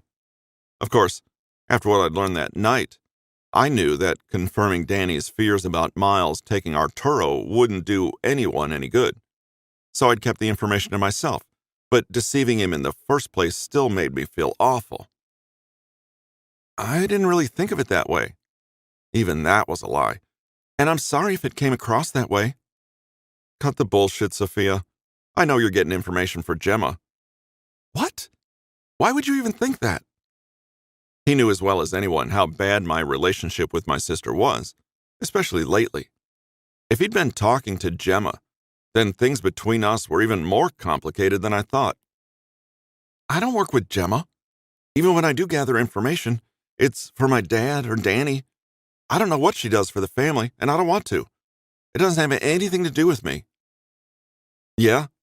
Then why were you promising her some shit about how you can handle me?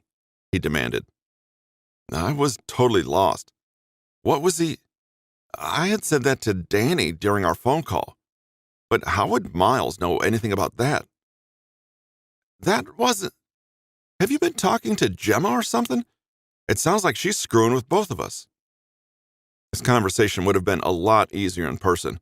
Without being able to read his body language, all I had to go by was his tone, and that wasn't giving me much hope. Yeah, I bet. Why are you acting like this? I was trying to be patient with him, knowing we had both been a little freaked out by the whole weird love conversation. But he didn't have to be such an ass about it. And why the hell would he ever believe Gemma's word over mine? Can you please stop deflecting and just talk to me? I'll come meet you at the club or something. Look, I really don't have the time right now. Your sister's using that recording you gave her to set me up, so the council's soldiers will probably be here any minute. If I live through that, maybe I'll get back to you later. Wait, Miles, what? He ended the call without waiting to hear me argue. Everything he'd said left me totally nonplussed. First, what recording was he talking about? It was obvious Gemma had spoken to him, and for whatever reason, he'd actually listened to her. If she had a recording, if she played my conversation with Danny for him, oh, God. That night I came back from the concert. After I'd been gone for hours, she was there, waiting in my room. If she could get in, what was stopping her from setting up a bug somewhere? Fuck my privacy. Fuck my unwillingness to help her. She'd gotten what she wanted anyway. Meaning, she had Miles on tape saying that he'd killed Arturo. God damn it. And he thought I was involved, that I'd set him up? I tried calling him again, but he ignored me. Whatever it was, Gemma was hoping to get out of this. She'd taken it too far. I was going to demand an explanation, and God help her if it wasn't a good one. I took a cab back to the villa and scurried inside as it was starting to rain. Right when I got through the door, I could already hear a shouting match going on in the den. No fucking right to do what you did. How long has this been going on, Gemma? How long have you been pulling strings and taking actions you knew Dad wouldn't approve? Oh, It sounded like Danny had beaten me to grilling her, but it also sounded like he had more information than I did already. Hoping to pick up more of what was going on before I joined the conversation, I crept a little closer to the den to listen. "I've been doing what I had to do for our family to thrive," Gemma argued, her volume just below yelling. "I've been taking the actions you and Dad wouldn't approve of because they were necessary. You can hate me for that if you want, but it's still a fact that we're better off because of my plans." "And what about the Morettis?" Danny asked, grabbing my attention and sending my heart into my throat. "What were they? Collateral damage? Don't pretend you haven't had it out for Miles since day one." "No, only since he proved he couldn't be trusted." "Bullshit. There's no way you went to all this trouble to get rid of him because you're genuinely afraid he's going to turn on us." "He already did. He killed Arturo. Does that not fucking count?" Gemma barked. "He killed Arturo because you sent him to attack Gregorio. You knew Miles would retaliate, and you wanted to use it against him." I had to cover my mouth so they wouldn't hear my horrified gasp. If Gemma had been the one to order the attack, then my earlier conversation with Danny only made more sense. Of course, Papa didn't know anything about it. Of course, he wouldn't have set something like that in motion. But obviously, we couldn't put anything past our sister. I couldn't have moved if I'd wanted to at this point. I stood rigidly still and listened with rapt attention. "Stop lying to me," Danny growled. "You need to tell me exactly what's going on here so I can fix the fucking mess you've made." "I already told you. It's what needs to happen. Miles has to be removed from power, and now the rest of the council knows it for sure. If that means one of the younger sons taking over for him, fine. If it means the Morettis disappear altogether, fine. But I won't stand for things to stay the way they are now. I won't let Dad try to make them our allies again if Miles is still the one calling the shots." White, hot anger flooded through me, and I stormed into the den before I could stop myself. "Who the hell do you think you are?" Shock and relief flashed over Danny's features when he saw me, but Gemma looked crazed, panicked, and even afraid. "You won't let Dad fix things with the Morettis? You're saying he would have talked to Miles, and you were the one who stopped it?" "Someone had to." She spoke with conviction, despite being outnumbered and visibly shaken. "You should both be thanking me. The Morettis might have been our allies once, but now that they're out of the council, they're competition, meaning they need to be put down before they can do any more damage to us." "They're only out of the council because you told Dad not to endorse them, you fucking psychopath." I was ready to claw her eyes out with my own hands, but Danny held me back. Still, I struggled to get past him, to hurt her like she'd hurt Miles, like she'd hurt me. "All of this is your fault. That's why you told me to stay away from him, because you were so fucking set on seeing him dead, and you'd rather let me go down with him than give up. You're crazy. I can't even—" Suddenly I was having trouble breathing, and I staggered out of Danny's arms to collapse into a chair and cover my mouth with both hands. How could she do this? My own sister? Did she really hate Miles that much? Or was this just about power for her? Somehow that seemed a lot more likely. It was just about being in control of something, about proving she could outsmart him, proving how useful she was to the family. Good God. "Dad's going to be back from the council meeting soon."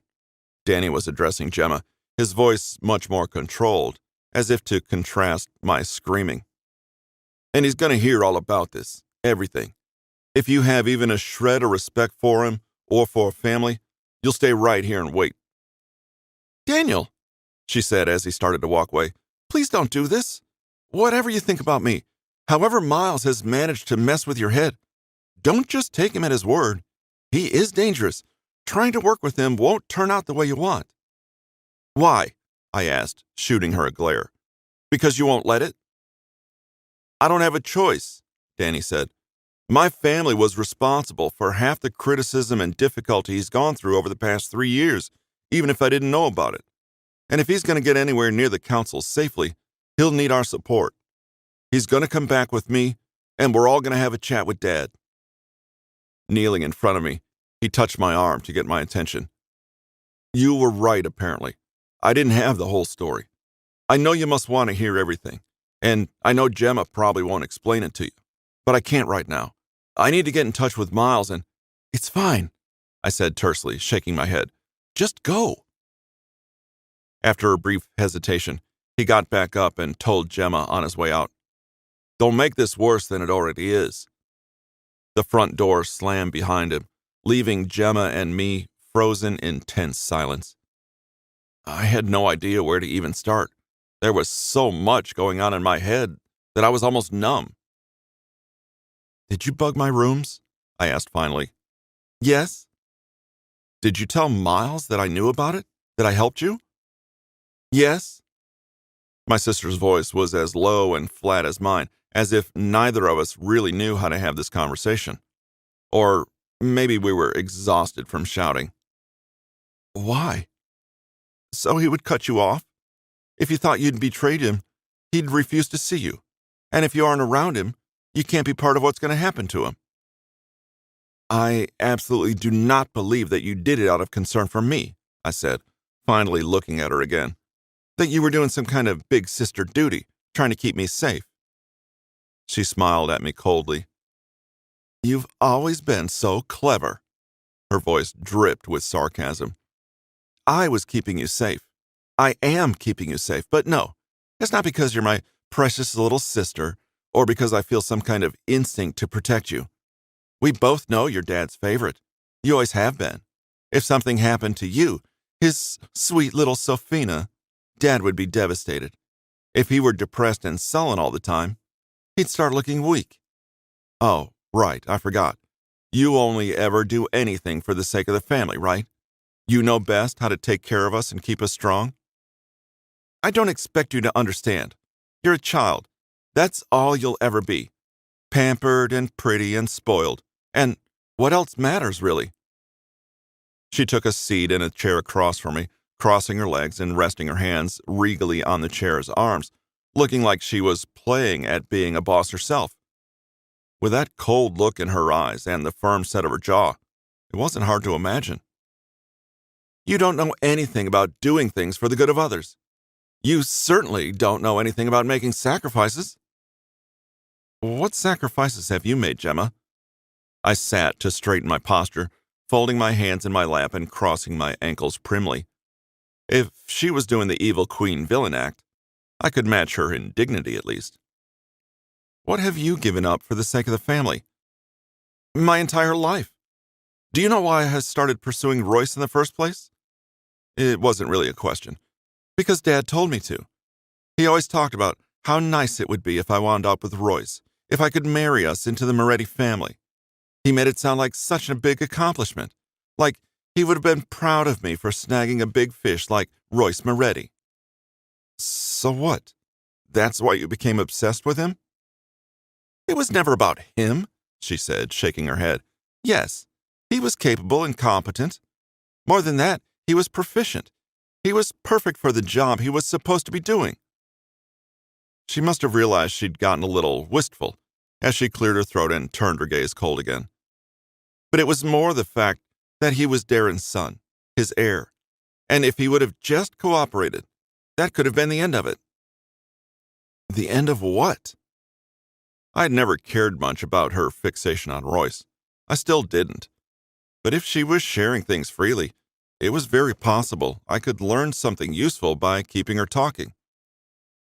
My obligations, my efforts, my working so goddamn hard all the time. Her hands gripped at her chair's arms. You know, with the Morettis on the decline, our family is the most powerful one on the West Coast. I was the one that made that happen. Miles helped, mostly by being so impulsive and temperamental.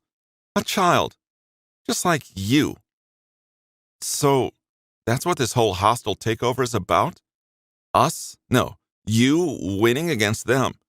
If you can't join them, beat them. She really was fucking crazy. It's too bad Danny found out about your little evil plans. Now he's going to reverse them, and all your hard work will be for nothing. Gemma's lip twitched into a sneer, but she quickly glossed it over with another smile. "Oh, we'll see about that. He might just be too late already. Word travels fast, and if the council has already approved Miles's death, there won't be much Danny can do for him." How could she talk about all of this so calmly? I couldn't stand staying seated or in the same room with her for a second longer. I stood and left with as much grace as I could muster, hoping she wouldn't see my distress. There had to be something I could do to help Danny, something I could do to help Miles. I knew both of them better than they knew each other, and there would probably be some lingering hostility they'd have to work through. Between Miles's aggressive, antagonistic personality and Danny's issues with being disrespected, even playfully, there was too high a chance of them getting into an argument somehow. We couldn't afford that. If I went, I could mediate for them, being the only person with a stake on both sides. But I didn't even know where they were. God, think, Sophia. It would only make sense for them to meet somewhere neutral, not the Moretti house, not Amoral or one of our restaurants. Where would Miles feel safe? Where would he think was appropriate? I only had to think for a minute before the answer came to me. I couldn't be positive, but my intuition told me there was only one option, so I acted right away, stepping out under the canopy over the front door and calling a cab to take me to San Clemente. When we were younger, our dad would meet Darren Moretti at one of three places: the Moretti house, our villa, or a beachside town between the two, San Clemente. If the meetings took place at our house or theirs, they were friendly. Discussions of the two families' separate businesses, family updates, Gemma trying her best to win Royce over, that sort of thing. The meetings in San Clemente were more formal, and they were for the purpose of business only. During those few hours, Papa and Darren were businessmen first, friends second, which meant they happened most often during a disagreement between the two. And they chose the most neutral setting possible, a church. The priests of Our Lady of Mercy Catholic Church had a history of involvement with Cosa Nostra, but they weren't actually a part of it. They'd always encouraged feuding families to convene at the church, talk their differences out, and come to an agreement without resorting to violence. They offered religious counsel and took confession if asked, but mostly they offered the building as an absolutely unaligned setting for resolving disputes. There was an unspoken law that violence was forbidden inside the church. Even when negotiations went sour, the parties would leave the building before attacking each other. I'd only been there a few times myself, but I knew of it, and I knew Miles did too. Given his flair for the dramatic and Danny's respect for tradition, that was the only place that made sense. The cab driver seemed a little hesitant to drive me an hour out to another town, but he'd seen the villa and probably knew I wouldn't have trouble paying for it. He tried a couple of times during the drive to make small talk, but my terse, flat answers must have discouraged him.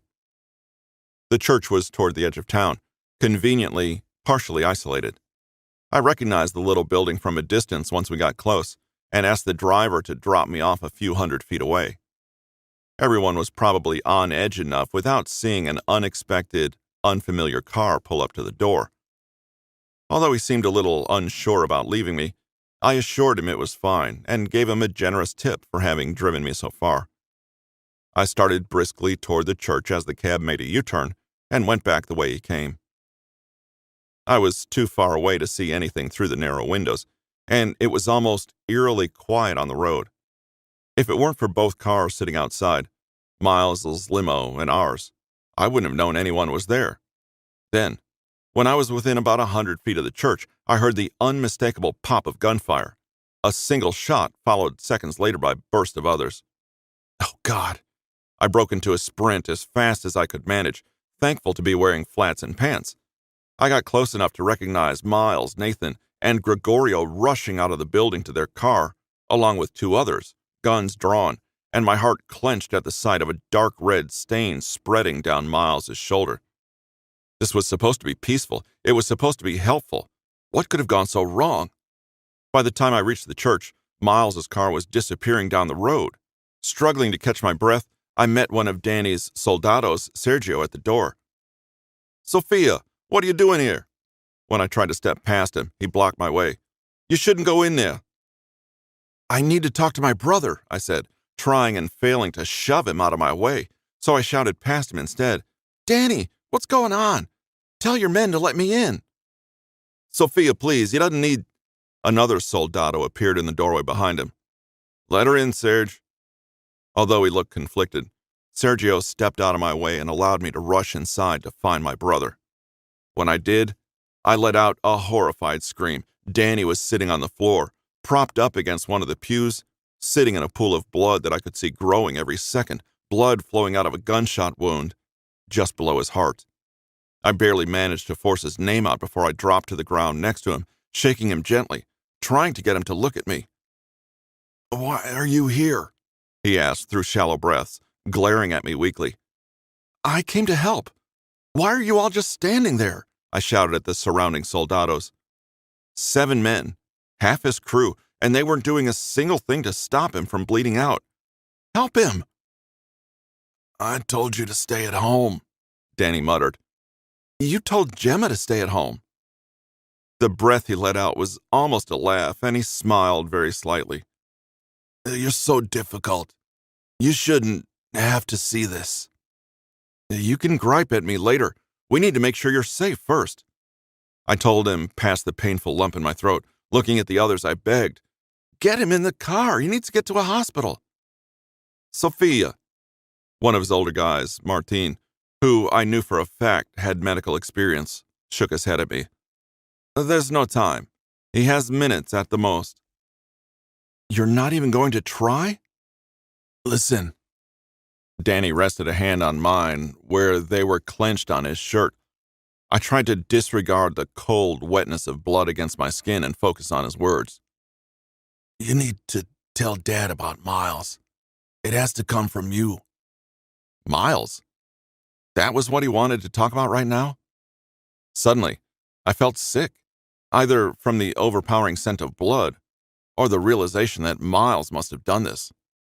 But why? Why would he have turned on Danny when he was trying to help? My tears escaped and rushed down my cheeks as everything I thought I understood suddenly came into question.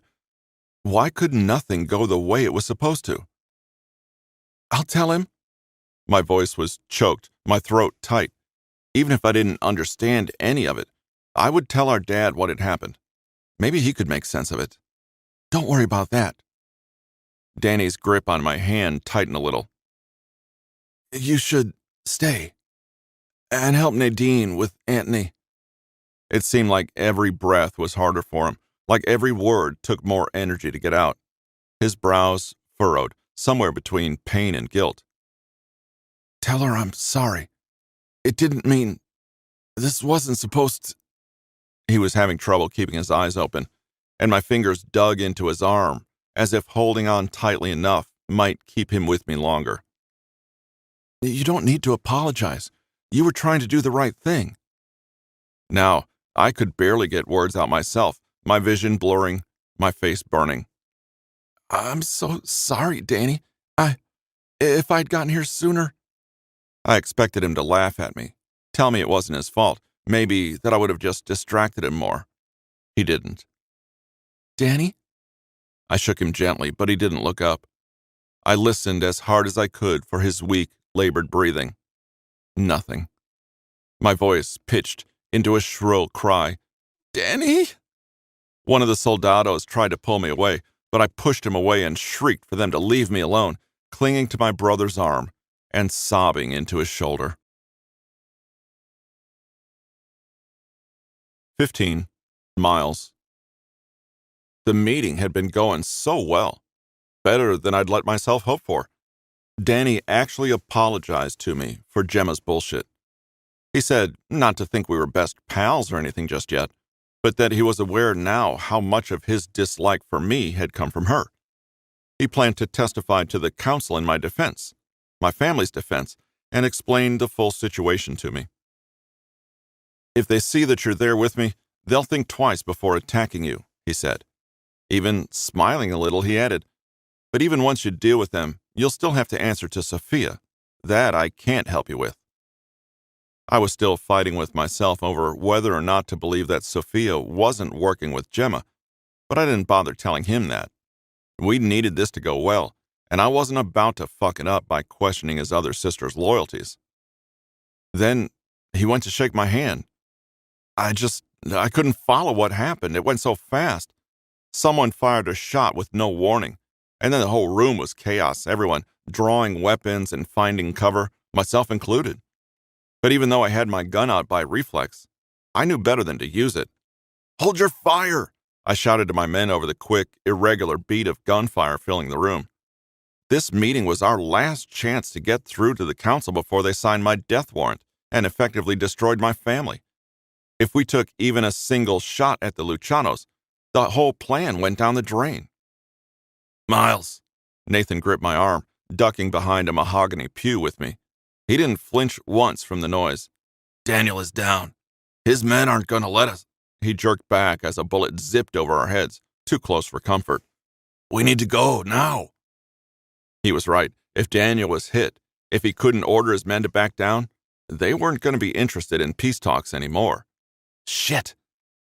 How could this have gone so completely fucking sideways? No, first things first, I had to get my men out of this position. "Everybody out, back to the car." I managed to shoot out the overhead light, and with the storm outside, it got dark enough to cover our retreat at least a little.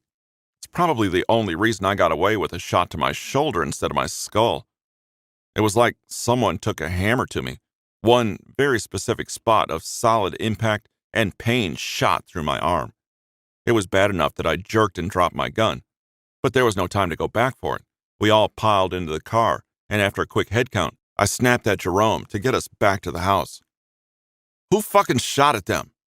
I was practically foaming at the mouth with rage as we sped away from the church, refusing to let Nathan get anywhere near me to look at my wound.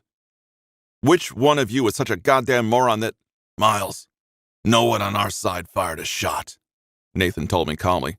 "None of us. You said stand down, and we listened." "Then how the fuck did Daniel end up getting hit?" I snarled, pulling away again when he tried to reach for my jacket. "Show me your magazines." He, Gregorio, and the other two soldiers we'd brought with us stared at me in confusion. "Take the magazines out of your fucking guns and let me see them, all of you." Although Nathan let out an impatient sigh, he did what I said, just like all the others. A quick glance was enough to tell me they were all still full. That was a relief, but not much of one. Now that I knew none of my men were the idiots who'd turned a peaceful conversation into a fucking gunfight, I relaxed a little and finally allowed Nathan to check the bullet wound in my shoulder. Up until now, I'd been grazed a couple of times but had avoided actually getting shot. Well, first time for everything, I guess, and probably not the last, although judging by how the situation was developing, I probably wouldn't get many more chances. "God damn it," I muttered, trying to think past the growing pain in my shoulder. All the adrenaline from before was wearing off, leaving me full of cold, miserable dread. Daniel was pretty much our Hail Mary. He was the only one in the Luciano family, in any of the council families, who knew exactly what was going on with Gemma, and why we didn't deserve to be punished for it, to be executed for it. Even if Sophia knew, there was still the possibility that she was in on it, or even worse, there was the possibility she really was concerned, and I'd ruined it by accusing her of turning on me. Marcel didn't know the truth, and it wasn't likely Gemma would explain it to him. If Daniel was seriously hurt after he'd gone off to talk to me, she was sure to use that against me too. All because one of their guys got trigger happy, with terrible aim. God damn it. "Good news and bad news," Nathan said after he'd peeled my shirt back to look over my shoulder. "Good news is it doesn't look like the shot hit anything vital. It's the wrong side for your heart, too high for your lungs. The bad news?" He snapped open the trauma kit he'd insisted on bringing, just in case, and tore into a package of gauze. "Is that the bullet went straight through, and you're bleeding like a son of a bitch." "Call my mom a bitch again and you will be too." He rolled his eyes and shoved a wadded-up bundle of gauze against the exit wound just above my chest. "Hold this here, as much pressure as you can." I barely had the mental capacity to argue. I held the gauze in place with my left hand, starting to notice that my right was tingling uncomfortably. I tried flexing it to work out the pins and needles. It twitched, but didn't close. I tried to lift it from my side to see if there was something wrong. My arm didn't move. Shit, I groaned. Something wrong? Gregorio asked from a seat across from mine. I mean, besides the obvious? My arm's not working. I couldn't even gather enough energy to be pissed off or panicked. It's just not. Could be nerve damage, Nathan said, clamping his hand over the wound on my back with another gauze bundle. If so, it's not something we can address right now. Couldn't we take him to the hospital? Greg asked. Hospitals ask a lot of invasive questions. Considering Miles is probably being hunted by the council's hitmen at the moment, he can't afford to be drugged for surgery anyway. Best thing to do is to get somewhere secure and try to talk to Marcel. I fucking hate this, I growled, staring down at the floor and trying hard to ignore the wash of vivid red staining my white shirt. Running away. Not being able to answer an attack? But you're smart enough to know it's your best recourse at the moment. Nate's hand gripping my shoulder might have been encouraging if it weren't for all the blood loss. I just hope Daniel's wound wasn't fatal. If it was, our chances of survival just went from slim to near non-existent. The handful of remaining soldiers waiting for us at the house were already at attention by the time I got to the door. Most of them stayed expertly stone-faced, but I saw a couple wince at the state I was in. After all, they weren't expecting us back so soon, and definitely not soaked in blood. As I'm sure you all can tell, I said, gesturing to my still unresponsive right arm, things didn't go as planned. There was... I don't know what the fuck happened, frankly, but our good friend Daniel wound up getting shot somehow. Even though I know it wasn't our fault, it would take a fucking miracle to convince his family of that. So I'm gonna pray for a fucking miracle. You're all dismissed. I pushed past them to head toward my office, but no one moved. Quickly losing my patience, I snapped, "Leave! Those are your orders, all of you. If the council wants me dead, they're gonna kill me. No point in you all dying trying to stop it." You just want us to abandon you? One of the younger soldiers asked. He was young enough to have the mindset that it was somehow better to stay and die for honor or loyalty or some shit than to be smart and minimize the body count. I want you to stay alive, I said plainly. Listen, I'm grateful to all of you for sticking with me this far, but it's looking more and more like this is something I can't talk my way out of. I'm the one Gemma's bent on taking out, but I'm sure she doesn't care if any of you die, and neither will the rest of the council, so just take care of yourselves and let me deal with this on my own. I left the room without giving them the chance to argue. If they all stayed and died with me, everything I'd done over the past 4 years looking out for them meant nothing. I would talk to Marcel myself. I would explain everything that was going on, or I would die trying. First, though, I needed a gun. I also needed an actual bandage for my shoulder, even though the bleeding had more or less stopped. And a clean shirt if I could manage it. First issue was easy. There was no shortage of guns in the house. My old .22, the one I brought to our last meeting with Dad, was still in the bottom drawer of my desk, for instance. But after 3 years of getting used to a .38, I wasn't about to downgrade. The gun I took from my safe was similar in a lot of ways, but it wasn't exactly the same, and considering I was now being forced to use my left hand, it felt a lot more foreign than I wanted it to. Nothing to do about it but deal. When I came back from my office, planning to look for first aid supplies, I found Nathan and Gregorio sitting in the living room, apparently waiting for me. What the hell are you two still doing here? When I said all of you, that applied to you too. Nate sighed, like I was being an idiot. We're not leaving, Miles. Surely you know that already. Oh my God, what is with you two? I gestured at them with the gun still in my hand. What do you think it's going to accomplish for you to stay? You think you're going to stop someone from getting to me? I think we could stop a few, yeah. Gregorio's nearly as good a shot as you are, and we do have home field advantage. And then what? We'll run out of bullets way before they run out of soldiers, I pointed out. And if you kill a bunch of their men, they'll definitely want you dead. Maybe we won't kill anyone then. Greg was reclining on the couch with one ankle crossed over his other knee, looking almost amused. Maybe we'll just talk until they get tired of it and leave. You're good at that, boss. This isn't a joke, Gregorio. How was it that, of the three of us, I was the one being the most rational? This day was just full of firsts. I'm serious when I say I don't want you two to die trying to protect me. What, you think we do? Again, Gregorio laughed.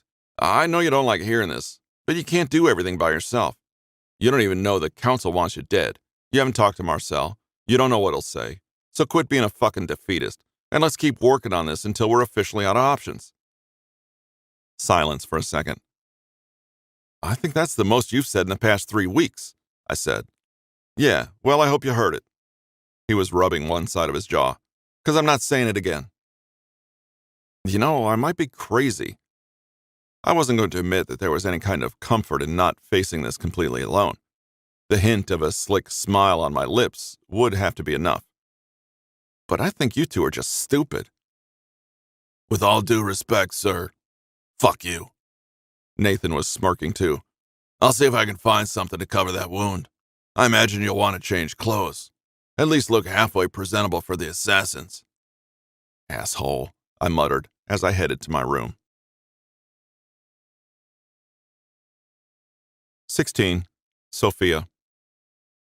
Martine sat at my side during the ride back to the house and gave me a rundown of the meeting. I tried my hardest to pay attention, but my numb detachment from the moment made it difficult. With all this new information, I didn't know what to think anymore. So my mind had sort of shut down.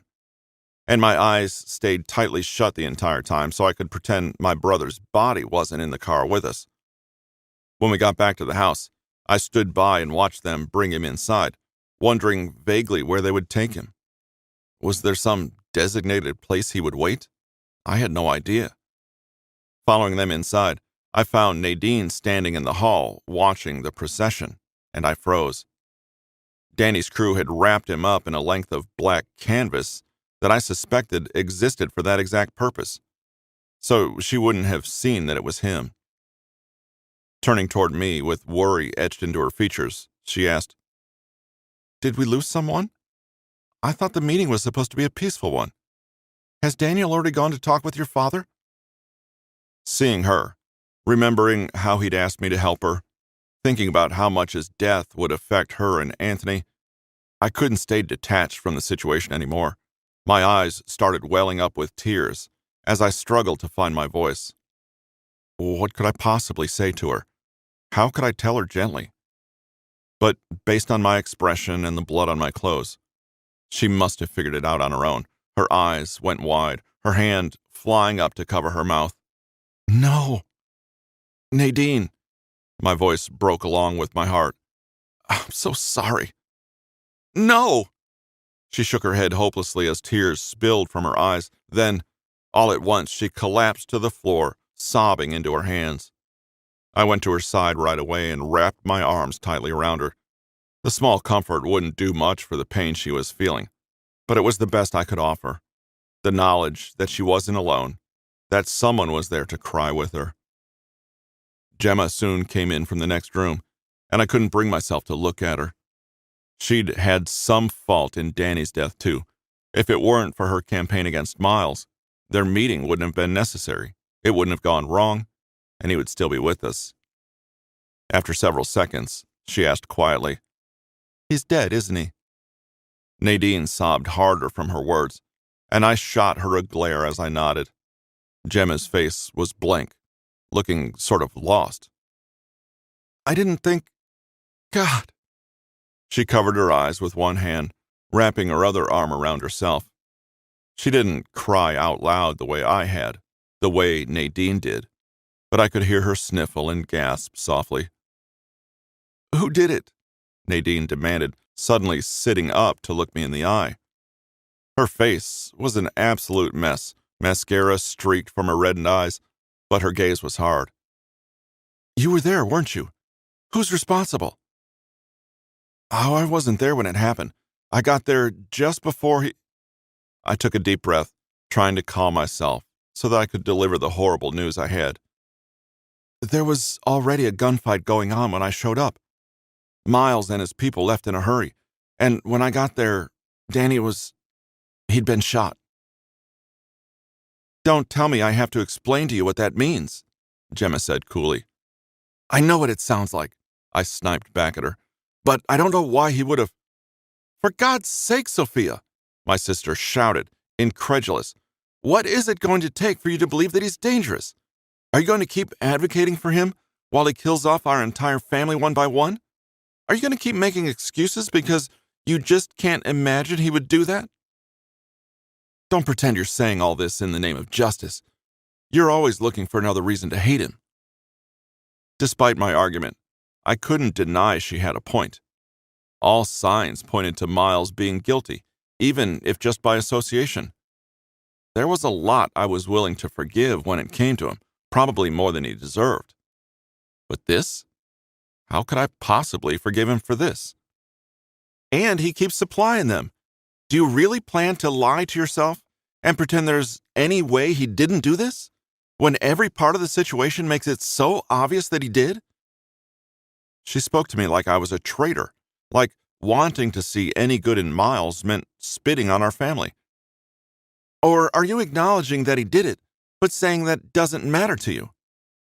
Nadine had dissolved into tears again, as if she was hurt by what I'd said too. No, of course it matters. I know he must have done it, I admitted quietly, trying to force my heart's protests into silence. I'm sorry. I'm sorry it took so long for me to understand. I couldn't look at my sister or my sister-in-law, the voice in my head screaming that Gemma was wrong, that Miles would never do this, that I couldn't just abandon him, now felt disloyal and shameful. This is my family. I have to put them first. I can't love the man who killed my brother. I can't. Papa arriving from down the hall came as a welcome distraction, something else to focus on.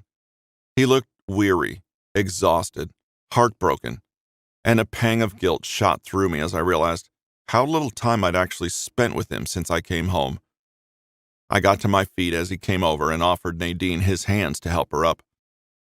Taking a deep breath, she did, and she silently rested her head against his chest when he embraced her. I'm sorry, cara mia. I'm sorry. Please, she said, taking a step back and wiping her tears away. I can't. Anthony should know, and I'll only be able to explain it if I clear my head.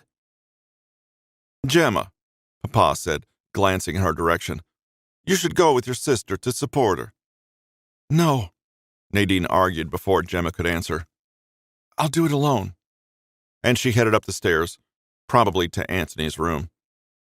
I wished I could offer to help, since he would probably be able to deal with the news a little better if I was there. But I had to tell Papa what had happened. As if he'd read my mind, Papa went on. Sofina, Martine tells me Daniel asked you to explain the situation. He did. Come to my office then, and we'll talk.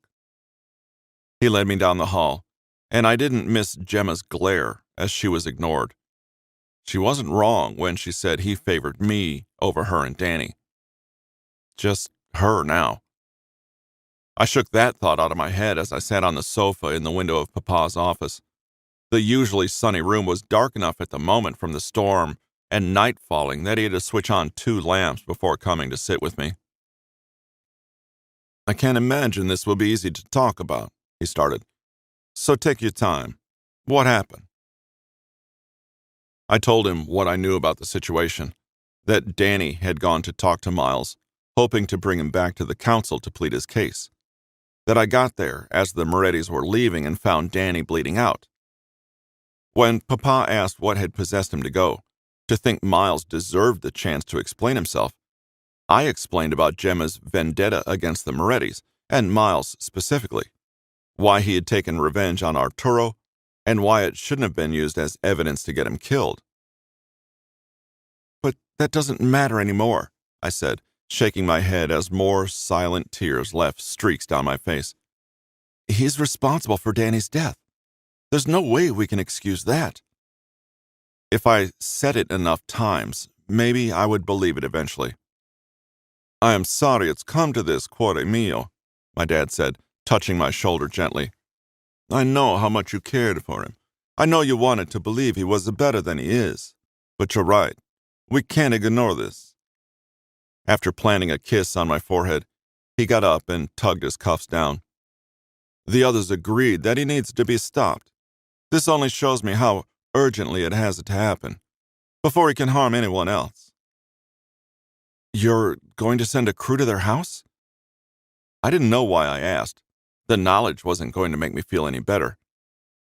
I will, and it's likely the other families will want to send a few of their own soldiers as well.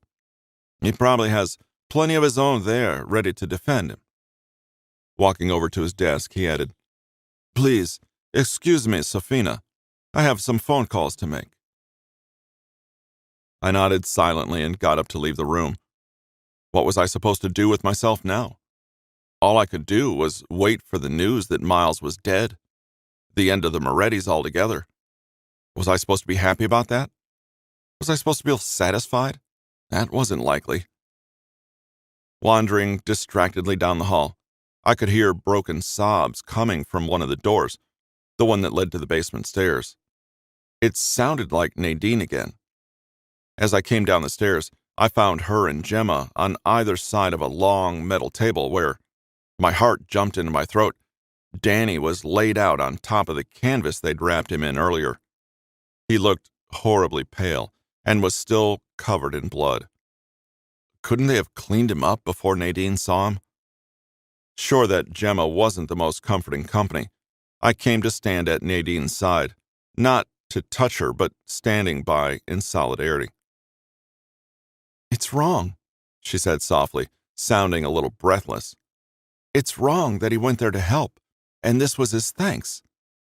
I nodded my agreement without speaking. He shouldn't have gone. Gemma's voice was just as low, though there was anger underscoring her pain. He should have just listened to me. I told him it wouldn't work out. I told him it would be dangerous. Gemma, I said sharply, that isn't helping. He was trying to do something good. He was trying to fix a problem you created. You can't fault him for that. She acted like she didn't hear me, staring down at him tearfully, still looking like she had no idea how to process this. He should have done what I said. Why couldn't he just listen to me? This wasn't supposed to happen. Something about her tone and what she'd just said caught my attention. What do you mean, supposed to? Her hands rested on the edge of the table, and they clenched into trembling fists. I thought he would change his mind. I thought, surely he would realize when he got there that Miles didn't deserve his help, our help. She shook her head very slightly. I shouldn't have. Gemma, what are you talking about? I asked, my eyes narrowing. Nadine had started paying closer attention as well, but Gemma refused to look at either of us. It was his fault, she insisted, her voice breathy and weak. He could have stopped it.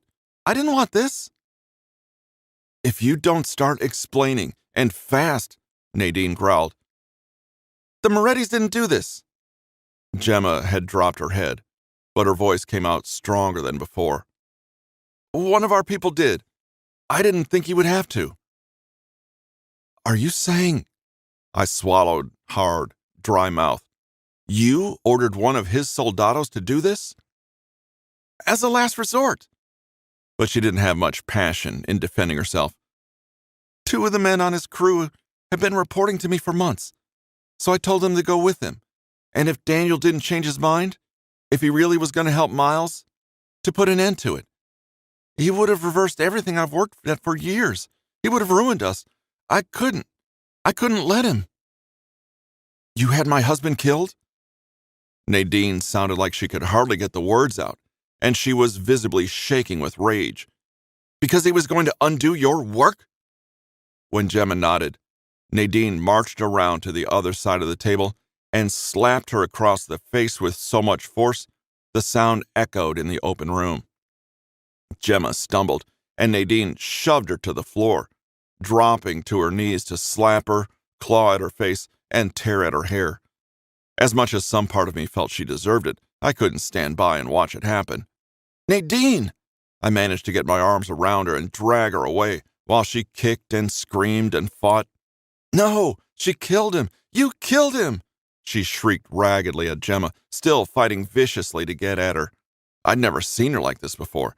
As small as she was, it was still incredibly difficult to hold her back. Your own brother! The father of my son! God damn you! God! Her struggling slowly got weaker until she collapsed to the ground in grief, sobbing and pounding her fist into the floor. Gemma was still on the ground, shaken, her hair mussed and fallen in her face. I felt like there was something I should be saying to her, something she needed to hear to know she was going to pay for what she'd done.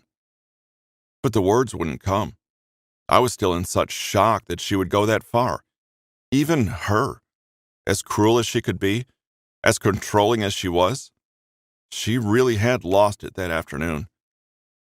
When Danny started pointing out her plans and unraveling them, when she started losing control, something snapped, and she panicked enough to give this rash, unfeeling order, an order so awful that seeing it carried out had broken her down even more.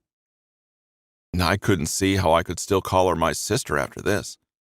And I was sure Papa... Oh, God! I scrambled up from the ground and rushed back to the stairs, back to Papa's office. When I burst in, he was looking at his phone in what seemed to be confusion, but he quickly turned to me instead. What's wrong? He asked. Have you already sent people to the Moretti's house? God, what if I was too late? What if Miles was already about to die for Gemma's actions? No. Just as relief washed through me, he went on. But I just spoke to Miles. It sounded as if another family's crew was already arriving. 17. Miles. The sun had gone down by the time the three of us headed to the safe room in the basement. I wanted to call Rena and Witz and give them some kind of update, but I didn't really have any good news. Besides, I needed to talk to Marcel first. When I finally got him on the line, he growled into the phone. You have a lot of nerve to call me so casually. Trust me, I don't think of it as casual. I need to talk to you about this situation with the council. What is there to talk about, Miles? You've been digging your grave deeper for years. I thought there must be some limit, some standard to how low you would stoop, but you proved me wrong. What are you talking about? Already the conversation was headed for disaster. I'm talking about my son, Marcel said sharply, who for some reason thought you were worth redeeming. He tried to help you, and you took the first opportunity to turn on him. Is that what he told you? He didn't tell me anything. Sophia was at the church and watched him die. My blood went cold. She's the one who informed me of what happened. God, Sophia was there? In the middle of all that gunfire? Why the hell would Daniel bring her along for something like that? To use her against me? Just the thought that she'd been with Daniel when he died. He was her hero growing up. He was the good older sibling Gemma refused to be. Losing him must have hit her hard, and all I could think about was how harsh I'd been to her that morning.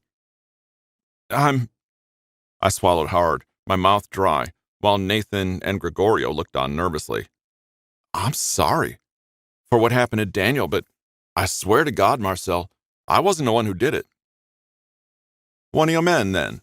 Does it make you feel less guilty to think it was indirect? None of my men fired a shot. Not one. Your people were the only ones shooting. I don't know. One of their shots must have gone wide or something. I still didn't know how to explain that, and I knew how unlikely it seemed that Daniel could have been killed by someone on his own crew. You said yourself that he was trying to help us. Why the hell would I attack him? I don't claim to understand your motivations, Marcel said coldly, for anything you do. Maybe to deprive me of my heir. Maybe to hurt Sophie after she left you. Maybe for the same reason you threatened Gemma. You were angry. I have no idea. Wait. Gemma? Hang on. Is Gemma there? Is she telling you all that shit? If Daniel hadn't gotten the opportunity to explain everything, if he still believed all of Gemma's lies and didn't know about her going behind his back, Did she tell you about how she attacked Gregorio too? Has she mentioned all the shit she's been pulling behind your back? I'm aware that Gemma has been working against you, but if you think that erases what you've done, I haven't done anything wrong. Ask Sophia. She knows about it too. You'll believe it if it comes from her, won't you? Miles. Nathan had crossed the room to the security monitors, which showed movement outside the house. Shit. Marcel must have condemned me to the council immediately when he found out about Daniel, meaning my call was hours too late, and there wasn't much to be done anymore. If their people were already surrounding the house, and they were from what I saw in the cameras, multiple cars pulling up just into sight, there wasn't really time for each Don to call off every one of them. Shit. I ended the call with Marcel and put my phone down, frantically searching my mind for some solution to this fucking nightmare. Glancing at Gregorio, I asked dryly, "Are we officially out of options yet?" He pulled the slide back on his gun with a shrug. "Not quite." "Don't shoot anyone just yet," Nate said, calling our attention again. "Look at this." There were plenty of soldiers moving around the house as expected, but there was someone else too. A woman, dressed all in black. Skirt, jacket, heels, gloves, and a pillbox hat with a veil over her face walked up to the door and rang the bell. Who the hell is that? The body type wasn't right for Sophia or Gemma. I thought about Luisa Maldon for a minute, but she was shorter and wider than the woman on the screen. When I looked at Nathan and Greg, they both shook their heads too. We all watched as the woman waited a minute or two, looked around, then spoke to one of the soldiers at her side. After she'd taken a step back, her men rammed the door in, and we could hear it happen above our heads. "Maybe some specialized assassin?" Nathan asked, frowning hard at the screen. "They won't get into this room that easily. Our position is defensible at least." I couldn't think of anything to do but watch them work their way through the house, and I kept my eyes on the unfamiliar woman for the most part. The people she had with her were obviously an assault force. She wasn't dropping in for tea. Here I thought I knew all my enemies, but this one was a surprise. She moved like she already knew the house, passing up the rooms her soldiers were checking and, instead, heading straight for the wine cellar. It didn't take her long to find the hidden door to the basement, and then she disappeared from the cameras. Nathan cursed under his breath and drew his gun as he went over to the door. Was he going to shoot her? We didn't know who she was or why she was there, or who might get pissed off if she died. "That's far enough," he said into the speaker system set up past the soundproof door. He was watching her through a slot in the door covered with bulletproof glass. It was too far for me to see anything, but he didn't give any follow-up warning, so she must have stopped. What the hell was going on? Who the fuck was this weirdly calm, polite intruder? "Who am I speaking to?" she asked. "You're our guest," Nathan answered coolly. "Why don't you introduce yourself first?" "Is Miles in there?" Her tone was totally relaxed, even friendly, and I was noticing her accent sounded more New York than California. "Who wants to know?" I called back. Nathan kept his eyes on her, his suspicion mixed with confusion. She let out a clipped breath, like she was on the verge of tears. "I didn't think I would ever hear your voice again." Was she crazy or something? Did she have the wrong person? Another second passed, and Nathan stiffened in shock, nearly dropping his gun. He wasn't the kind of guy who was easily shaking. "Miles," he swallowed hard, "you should come over here." Cautiously, I went to join him, and he stepped back to look me out at her. My mouth fell open. She'd pulled back her veil, and I recognized her piece by piece before I understood the whole picture. Her dark brown hair curled a little like Roger's did, if it got too long. Her green eyes shone and were the same color and shape as Royce's, behind cat-eye, horn-rimmed glasses. Her face was sort of round, like mine, and her nose was straight and narrow, the same as mine and all of my brothers. Well, my full brothers. I couldn't even get the word out. I couldn't believe what I was seeing. This had to be a trick somehow, some kind of trap to get me to lower my guard. There was no way my dead mother was actually standing outside the door, smiling at me with tears spilling down her face. "Hello, sweetheart," she said gently. "It's been a long time." She sat on the couch near the door, ankles crossed, hands folded, watching me while I paced. A couple of her people had come to check that things were okay, and she'd sent them back out to wait in the cellar.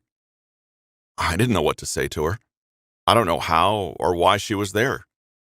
I had prepared myself for one insane, unnerving night, but this was turning into a totally different one. "How are you alive?" It was all I could think to ask. "That's a fair question. Your father did try to have me killed, and most often, when he makes attempts on people's lives, they don't survive." She pursed her lips a little, like she had a bitter taste in her mouth. "But I guess I got lucky. The person he hired for the job happened to be a friend of my family. My parents' family, that is." D'Angelo. I remembered interrogating him with Royce and Roger years ago, looking for proof that her death was Dad's fault. "Giuseppe, yes. A close friend of my uncle before he ever became a Moretti. And although your father was a very powerful, very dangerous man, Giuseppe defied him to save my life." I was suddenly glad Royce had persuaded me not to kill him. "Darren demanded loyalty through fear, as I'm sure you know well. Sometimes it really is better to be loved." "So your death was faked," Nathan concluded for her, and she nodded. He hadn't been with us long enough to actually meet her, but he'd seen the picture of her here and there in the house, which was how he recognized her. Gregorio recognized her too, but he hadn't joined the conversation, keeping to himself by the security monitors. "Where have you been all this time?" She smiled wryly.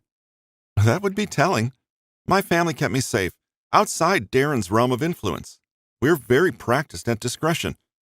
The people I brought with me are all employed by my brother. I wanted to have protection, in case the council's soldiers were already here." "Wait, you know about everything going on with the council?" I asked, frowning harder. "Yes. I wasn't able to be with you and your brothers, but I did everything in my power to keep tabs on you. I made sure I was always aware of what was going on in your lives," she explained. "I've been following this mess with the council closely since I heard they were trying to expel you. You have no idea how much I fought with myself about whether or not I should come out of hiding." "No, I don't. I don't have any idea what you thought about anything, because I've thought you were dead for the past 23 years.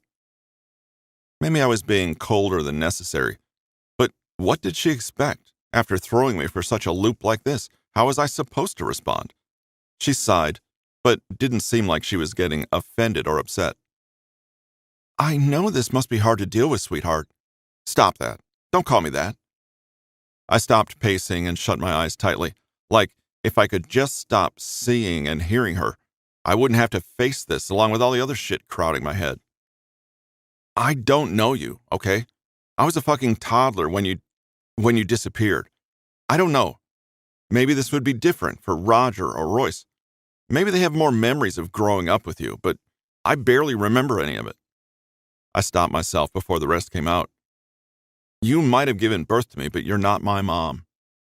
She didn't raise me. Rena did. She wasn't the one who helped me deal with all the shit Dad put me through. Rena was. Sure, some rational part of my brain knew it wasn't fair to blame her, that she didn't necessarily have any control over it, but that didn't stop me." "I understand," she said quietly.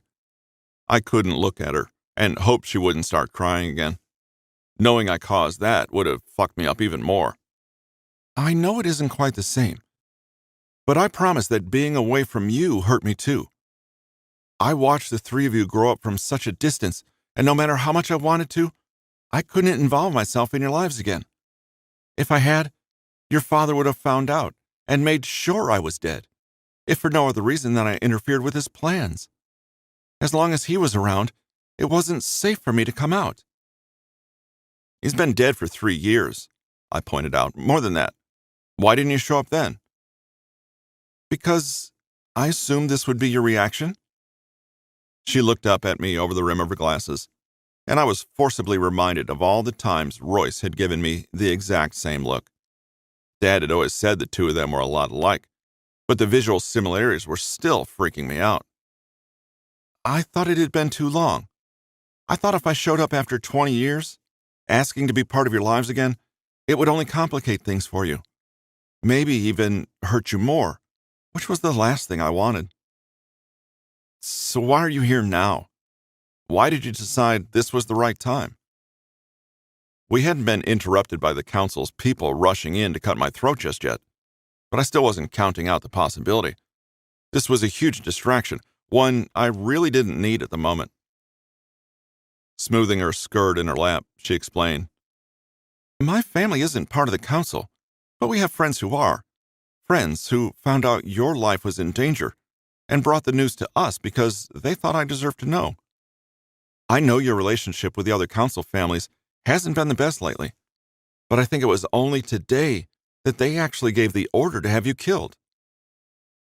A cold shiver ran down my spine as she pretty much confirmed what I'd been suspecting for days. My shoulder throbbed, and I forced down a pained sneer. Great. Well, thanks for the information. Is that all you wanted? Miles, I'm here to help you. For the first time since she arrived, she actually looked irritated. That was way easier to deal with than sadness. How?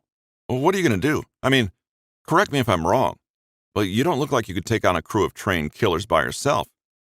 If you think the council's going to spare me out of respect for your motherly love, you got another thing coming. Shaking my head, I muttered, You shouldn't have bothered. I'm the one who got myself here.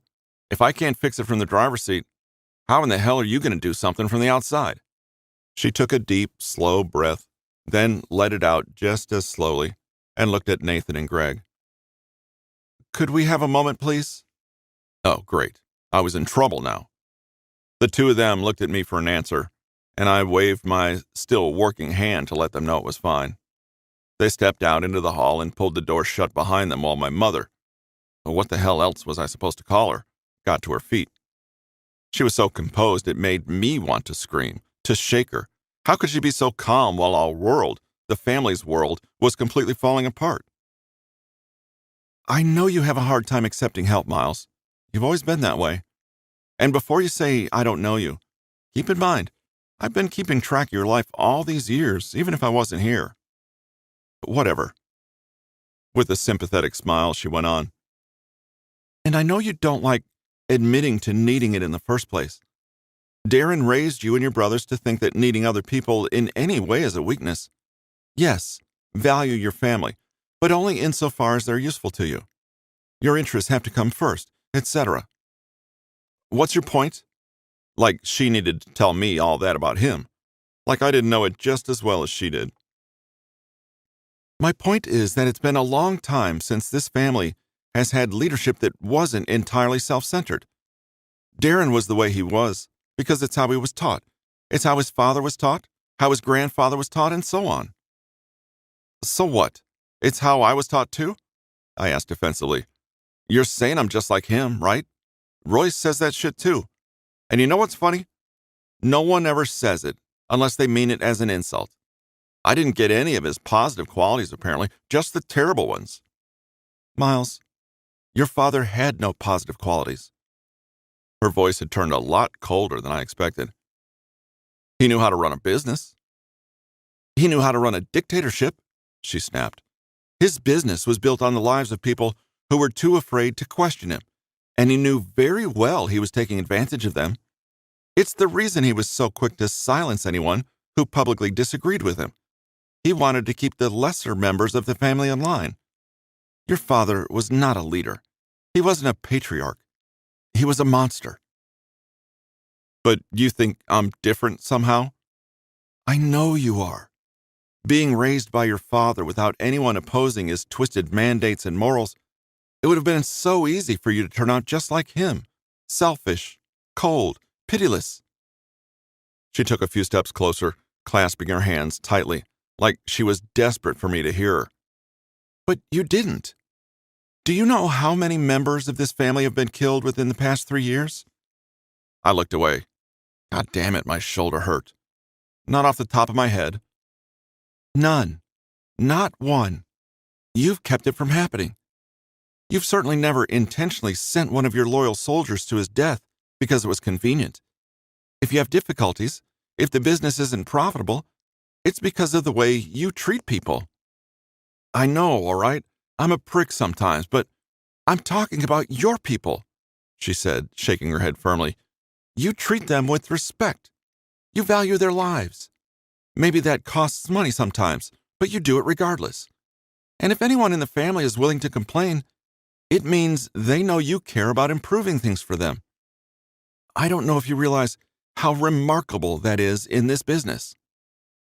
What else am I going to do? They're my family. I was starting to see the point she was making, but after so many years of being told that I was terrible at the job and would never get any better, it was tough to accept.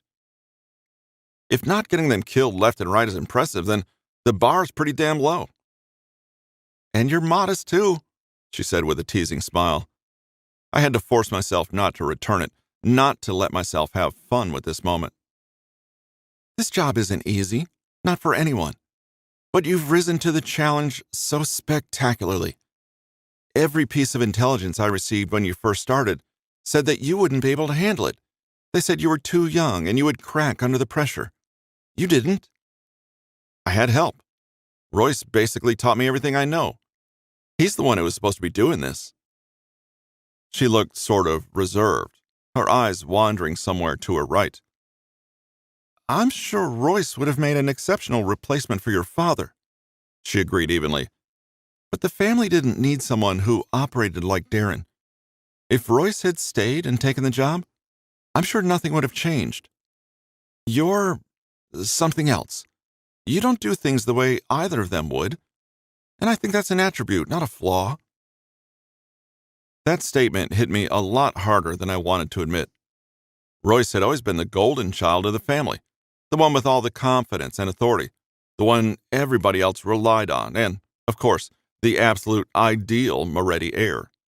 So for her to say I was a better fit for the job than him, that I was doing our family more good than he would have, I'd literally never been told I was better than Royce said anything. Sophia's words about the way I acted around her came back to me. When I couldn't bring myself not to care about her feelings, when I couldn't be entirely self-centered. I think you're more like yourself and less like whatever it is you think you're supposed to be. Without meaning to, I let out a kind of nervous laugh and cleared my throat to hide it, pushing my fingers through my hair, not sure how to respond. Mom came closer and lifted my chin up with both hands to smile at me. This family needs you, Miles. And I think if I go with you, the council will be more receptive to what you have to say. I know all of them personally, and my family's influence might be helpful too. I don't actually know anything about your family, I admitted. Technically, they were my family too, but I never had any contact with them. They can be hard to pin down. I'll explain on the way. For now, you should call Marcel. 18. Sophia. I didn't know what was going on anymore. I'd relayed to Papa what Gemma confessed, and after locking himself in his office for 2 hours, he came out and calmly told her to leave, that she wasn't welcome at the house anymore, that she wasn't his child anymore. The composed, calculating older sister I'd grown up with had disappeared, leaving a frightened, panicked mess in her place. Where am I supposed to go? She asked. You're a smart girl, Gemma, he told her without a hint of remorse. I'm certain you'll do fine for yourself. She disappeared, and I didn't see her again.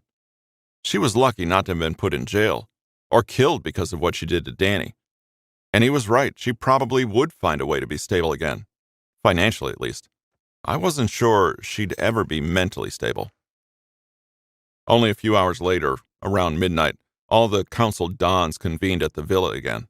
They were already in town from the meeting earlier, so it didn't take long for them to arrive. Apparently, this conversation couldn't wait until morning, and knowing it was about clearing Miles's name, I was glad they were addressing it right away. Papa asked me to join them in the conference room, something I'd never done before, but I went along anyway, sitting nervously at his side, in Danny's seat. As I realized that, it finally hit me that I was his only remaining child, and I had to blink back tears to keep from breaking down in front of the council. When Miles finally arrived, they had a long drive, to be fair. Nathan and Gregorio were with him, but so was a woman I didn't know. Most of the men in the room stood when she entered, and she smiled at them graciously. Dominic Capelli was the first one to speak. "I half expected that this was a ploy just to get our attention," he said softly, "but it really is you." "It's nice to see you too, Dominic. Louisa, Vincent?" She nodded at each of them in turn before turning her eyes on Papa. "And you, Marcel?" Something about her was strangely familiar. If Papa knew her, could we have met before? She must have noticed me staring, as she met my eyes and gave me an appraising look, then leaned in to mutter something in Miles's ear. He cleared his throat and turned away without answering her, then shot me a glance and a crooked smile.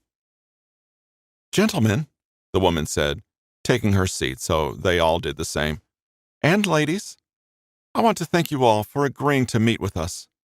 I'm sure you're all interested in how I came to be here when my late husband tried to have me killed, but that's a story for another time."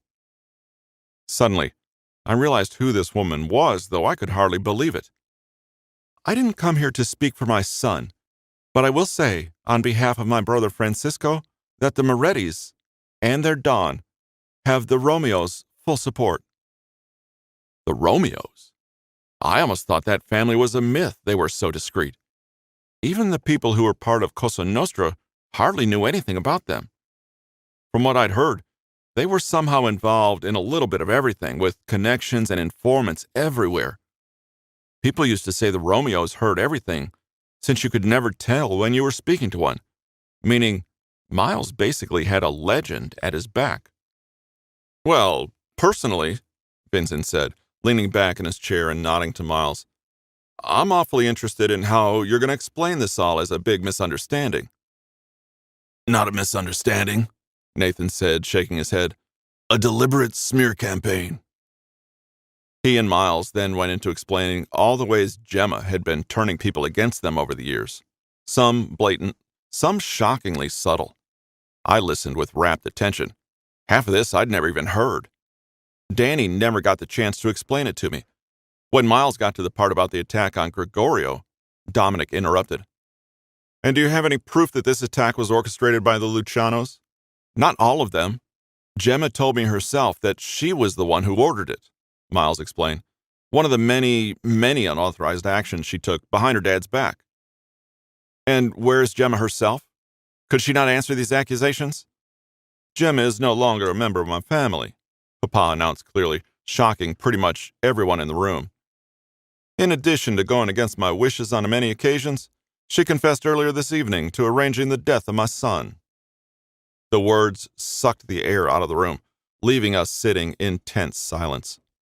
Papa glanced at me, and I realized he must expect me to support that claim, so I stood and recounted the whole day. How Gemma had been rattled that afternoon, then how she fell apart even more after Danny was brought home.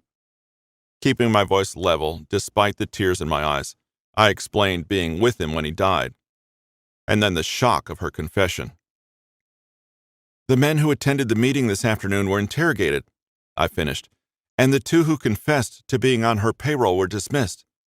We'll be investigating who else has been working for her and dealing with them accordingly." "It seems to me that we were misinformed about you, Don Moretti," Louisa said, eyeing Miles thoughtfully. "There's still the matter of your father's death," Dominic pointed out. "That part I won't argue with." Shifting his weight, Miles spoke as calmly and confidently as I'd ever seen him, and I only just noticed that his right arm was tucked inside his jacket, still against his side. "And I won't apologize for it either. You all knew my father, and while we can agree he ran an incredibly profitable business, it was just that to him, a business, nothing else. My brothers and I got the closest to respect that he gave anyone, and even that ended with him threatening our lives. He didn't know what the word family actually means. I do, and it's more about protection than it is about control. I don't regret teaching him that lesson, and I don't regret the way that I've been running things. So if that's your reason for not associating with me, fine. Once again, I'm not changing shit for you." He said that last bit with a playful smile and took his seat again to wait for an answer.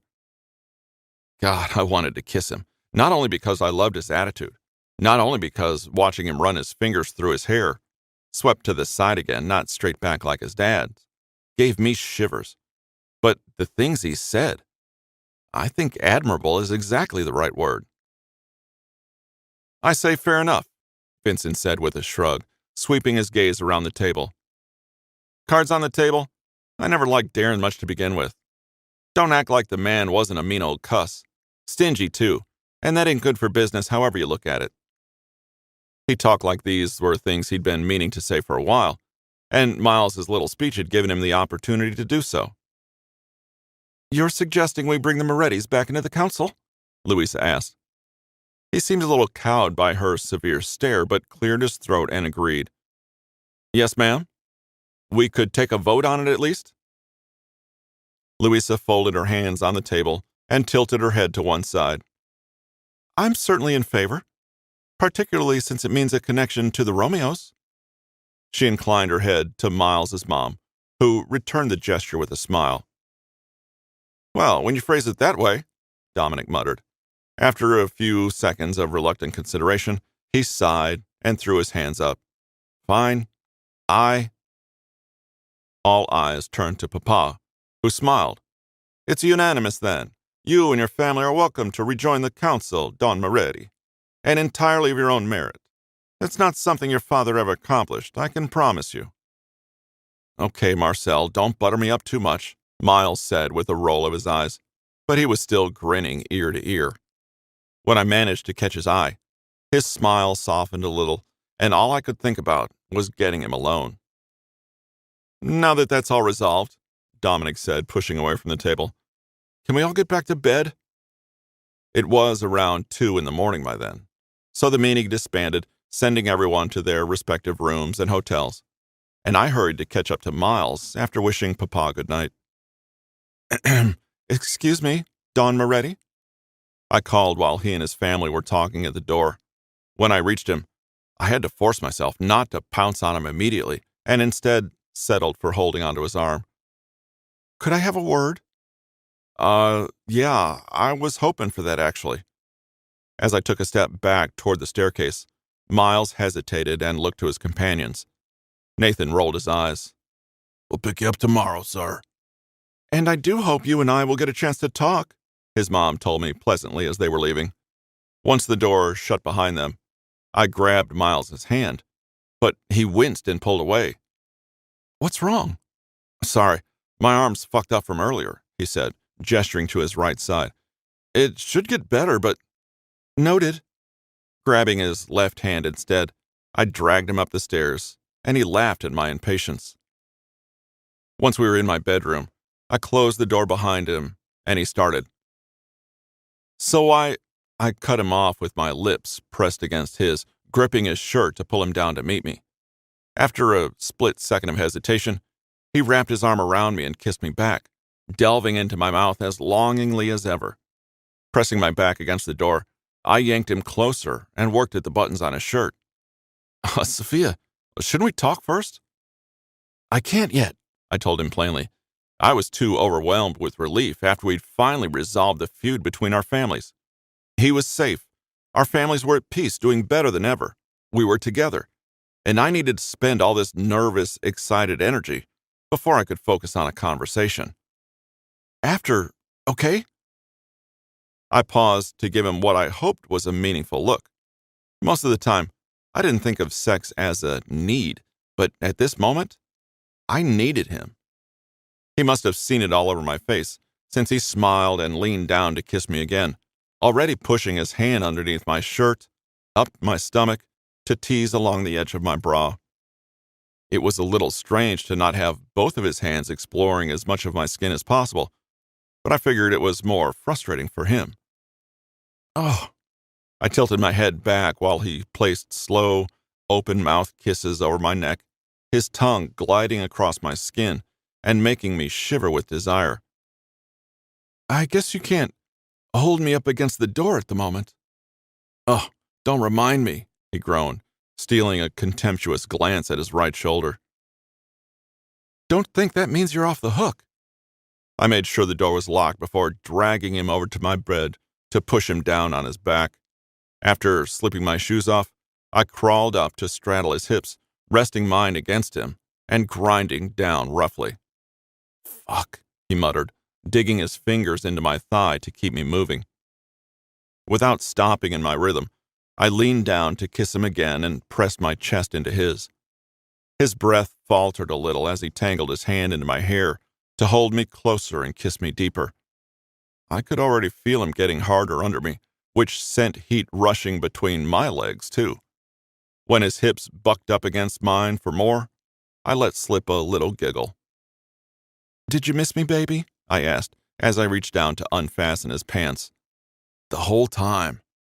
His dark eyes wandered down to watch my hands work. I didn't bother actually taking his pants off.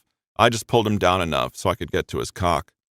My fingertips teased over the head, and he let out a short huff. Come on, kitten. So impatient. Still, I liked that needy, desperate look on his face. I crawled off the bed to edge up my skirt and slip my panties off, then bent over him to run my tongue up and down his cock, making sure it was dripping wet. And since that felt so nice, I went ahead and took him in my mouth, dropping my head until my lips were flush with the base of him. Another wave of heat rushed through me, and I moaned deeply around him. He let out a groan, and I felt him grab a handful of my hair. Turning my eyes up toward him, I expected him to hold me still and fuck my mouth, but instead, he lifted me back up, pulling my mouth away from him. Despite smirking deviously as saliva dripped from my lips, and I quickly wiped it away, he told me, That's not what I want, princess. Come here and do it right. Since it was phrased as an order, I didn't bother arguing with him, seating myself over his hips again to rub my soaked pussy over his cock. Again, he grabbed at my leg and growled, Hurry up. Maybe you should say please, I purred sweetly, leaning forward and lifting my hips a little to lead him to my entrance, then pressing teasingly against him without letting him inside. His eyes narrowed, and he instead said, Now. It wasn't like I could hold it against him when the hard tone of his voice was getting me so hot, so I stopped teasing and pushed my hips back to let him slide halfway in, stealing the breath from both of us. I rocked my hips a little, giving him just enough friction to make him impatient. When he looked up and met my eyes, I gave him a mischievous smirk so he knew I was doing it on purpose. Rather than giving me another command, he thrust his hips up to meet mine, burying himself inside me and forcing a deep moan from my lips. I quickly pressed them together to keep myself quiet. But that was hard to do with Miles already building up a rhythm of fucking me, using a surprisingly tight grip on my hip to keep me from going too far. God, Miles! My hands braced against the bed over his shoulders, and I arched my back to let him go as deep as possible. My eyes were quickly getting hazy, my breath coming in high-pitched gasps and sighs. Maybe it was just because I missed him so much, but everything felt especially good. Damn, you're beautiful, he muttered, surprising me. When I chanced to look down at him, he was watching me so closely I had to look away, biting my lip, feeling my cheeks start to flush. Oh, Miles, you really did miss me, didn't you? I told you. The way he fucked me, hard and fast and purposeful, could have said the same thing. When he started getting close, I could see it on his face and hear it in his voice. His pace picked up even more, forcing me to cover my mouth with one hand so I didn't scream. Then he let out a deep, distinctive moan, and my insides flooded with warmth. Since he was distracted, I sat my hips back down against him and went back to grinding, leaning forward on his chest so my clit rubbed against him with every move. He let out another shocked, appreciative moan and slid his hand down my thigh. Oh, fuck, yeah. Work those hips for me, kitten. I want to see you come. I nodded fervently and kept moving, losing my breath a little more every second, until I shuddered and came around him with a low moan. God, so good. Miles sighed like he appreciated it too, and led me close for another kiss while I was coming down. But I had to break away from him to catch my breath, and I carefully moved to let him slide out, trying my hardest not to think about getting cum stains on my bed. Being close to him was a lot more important. This time, he didn't seem surprised when I cuddled up against him, and he easily wrapped his arms around me. Once we'd both calmed down some, I forced myself to address the less fun part of this little tryst. "So, we probably should talk." "Yeah," but he didn't let me go. "I didn't really want to think you were working with Jem at any point. There was just a lot that didn't make sense otherwise. And she's a good fucking liar." "I know. Besides, you were already dealing with a lot at the time. Everything she was putting you through, and that weirdness that happened between us, that was at least partially my fault." "Maybe. Do we have to actually do I'm sorries? Or can we just agree we both made some mistakes, and we're not holding it against each other?" Sitting up a little, I raised an eyebrow at him. "That was almost shockingly mature, Mr. Moretti." "Yeah, that's me." He dragged me back down against his side, but I couldn't say it bothered me. "I could be wrong, but it almost seemed like your dad and I were getting along okay in there." "Mm-hmm. I wonder if that means he's any less opposed to us being together." There was a long moment of silence, longer than it should have been, while I tried to work up the nerve to say what I needed to. There was still the chance it would be too much, that it would scare him off, but I got the feeling that it wouldn't be the case. Besides, after the week I'd had, all the thinking about it I'd done, I was sure that keeping it quiet much longer would drive me insane. Resting my head against his shoulder, running my fingertips across his chest, I said softly, "I do love you, you know." Miles' hands gripped my shoulder. "Yeah," he said after a few seconds. "I think I do. Know that. Not sure I deserve it, all things considered. But I guess I can't talk you out of it." "Nope." Surely he knew I wanted a better answer than that. Did he not feel the same way? Did he just not want to say it? Was he really going to make me ask? "What about you?" "Oh, I figured you knew already," he said with a slight laugh. "I've been into you for, 13 years now?" "I know you're into me." Why was he making this so difficult? "Anything else?" "I mean, I feel like it's obvious that I'm attracted to you." "Miles, will you relax?" He laughed. "I'm just fucking with you." Considering that was what he'd said the last time we'd had this conversation, I didn't really see the humor. With a frustrated huff, I got up and started to leave the bed, to get dressed. But Miles grabbed my hand and pulled me back into his lap. "I love you, okay? I'll say it again if you need me to. I'll say it as many times as you want. But you really should know it already." "Once is enough," I said, all irritation disappearing from my attitude as I stole another quick kiss. "For now." The next day, as promised, Nathan, Gregorio, and Miles's mom, Latasha, he'd said, showed up to take him back to San Diego. Reluctant to watch him leave after we'd been separated so long and finally gotten back together, finally taken another step forward in our relationship, I held tight to his hand as we stood outside the door. "I can always come back, you know," he reminded me when I yanked him back so he couldn't leave. "It's not that far. Or you could just come up with us right now. Don't pack or anything, just run off with me. I'll buy you a whole new wardrobe. I'll buy you whatever you want."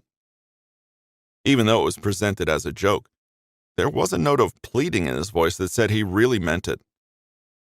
"I want to," I told him honestly, "but I already told you I can't." Anthony had yet to come out of his room for even a minute after Nadine gave him the news about Danny. It was going to be difficult enough for him trying to adjust to life without his father. If me being there might help, how could I run off and be selfish instead?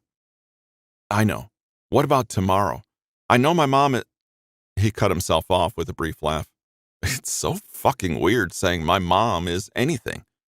My point is, I know she wants to meet you. I bet you'll like her. She's smart and a little prissy. You'll get along fine. That sounds nice. God, it really did. It was probably going to be a difficult thing, getting used to her being back in his life, but I hoped it went well for him. And I wanted so badly to be a part of this new period of his life. We would make it work. Whatever we had to do, we would make it work.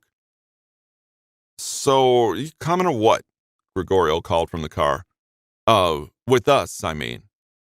Miles flipped him off over his shoulder. I really should go. Fine.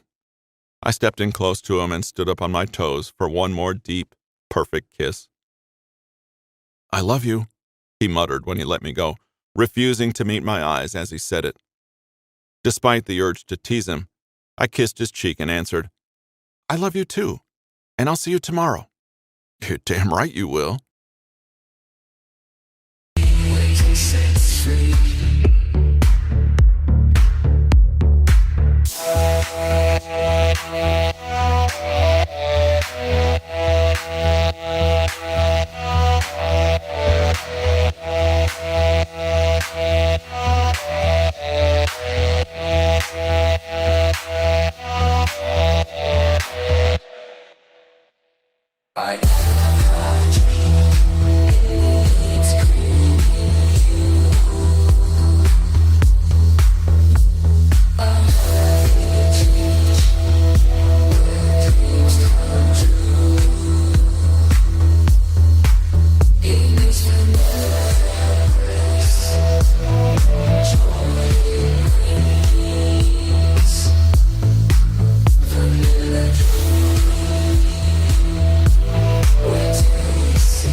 Miles.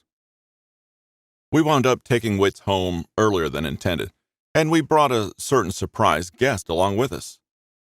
Maybe I should have warned Roger and Royce that Mom was going to be with me, but I didn't know any better way to say it than to just show up with her.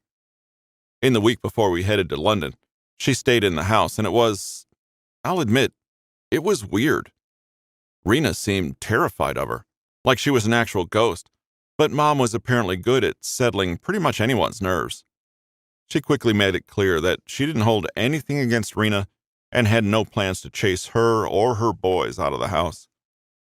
Whitney was beside herself when they met, and she had what seemed to be a never-ending supply of questions, which Mom answered with a lot more patience than I could have managed. Maybe she'd missed having kids in her life.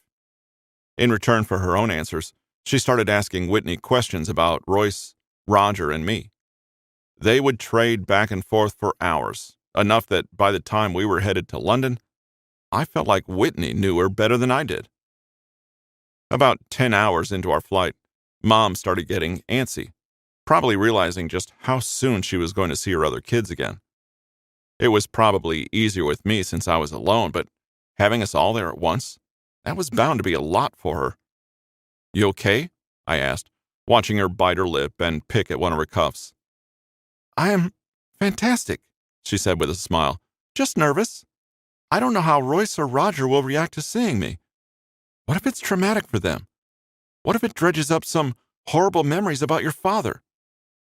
I don't think that'll happen. It sounds like you're assuming they've just blocked you out of their heads for the past 23 years.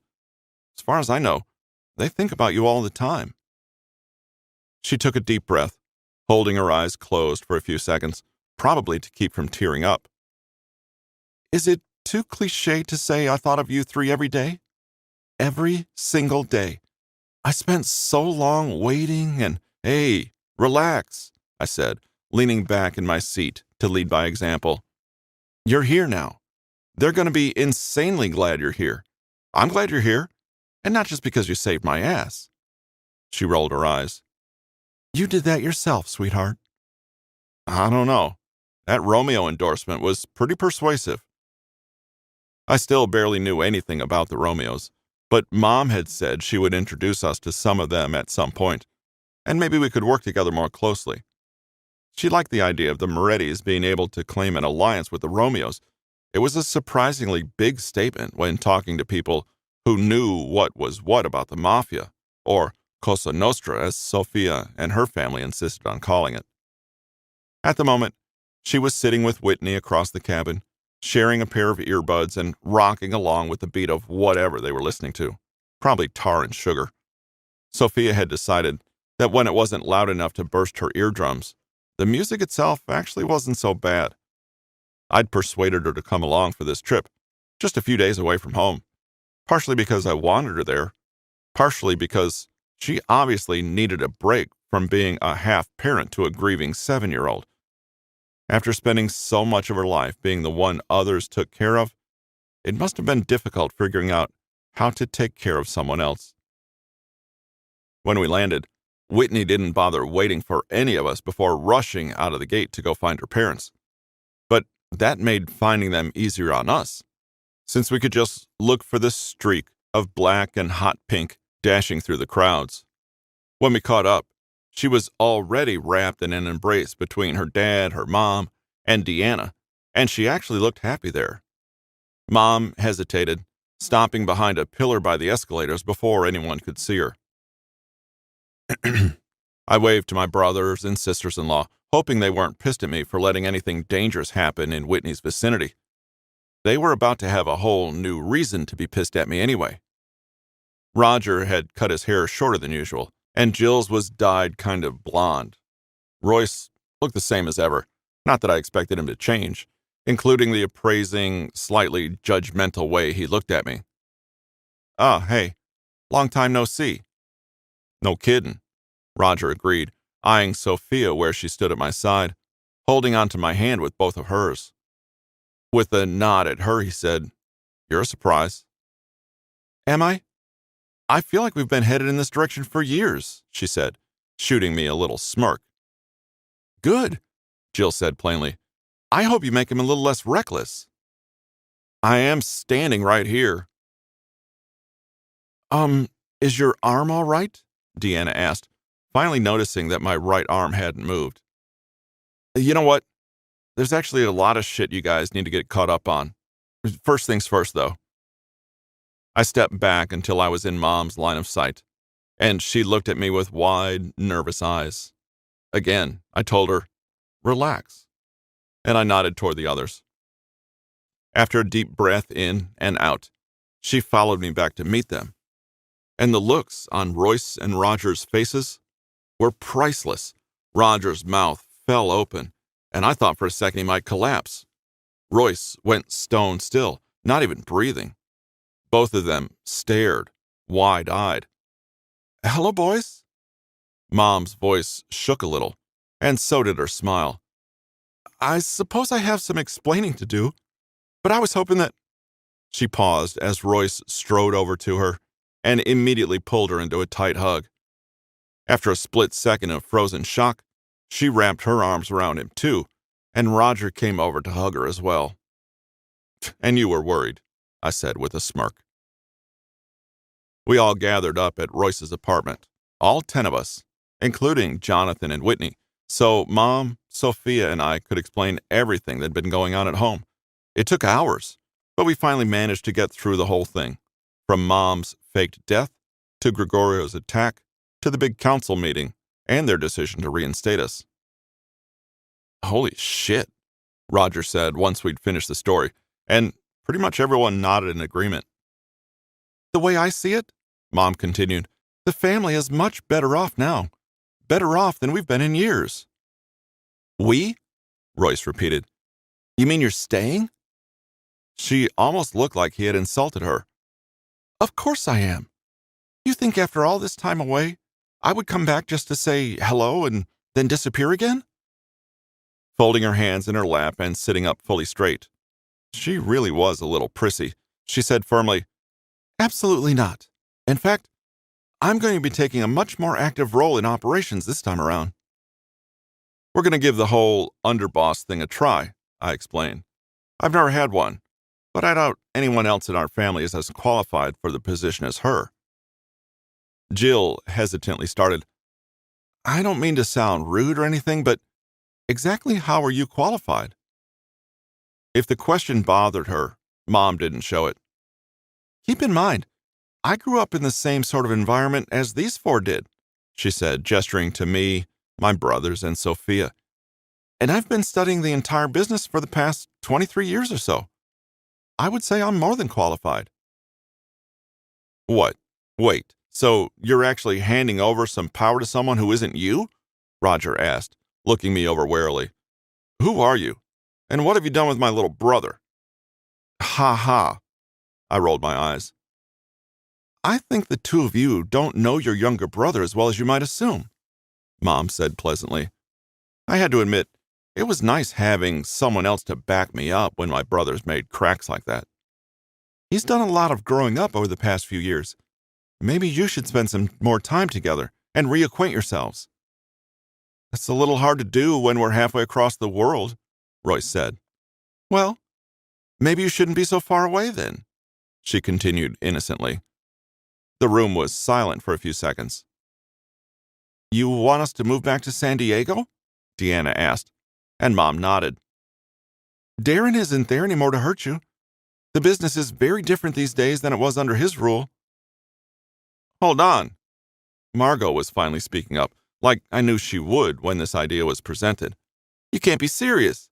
I may not be part of your Moretti dynasty, but I'm most certainly part of this family.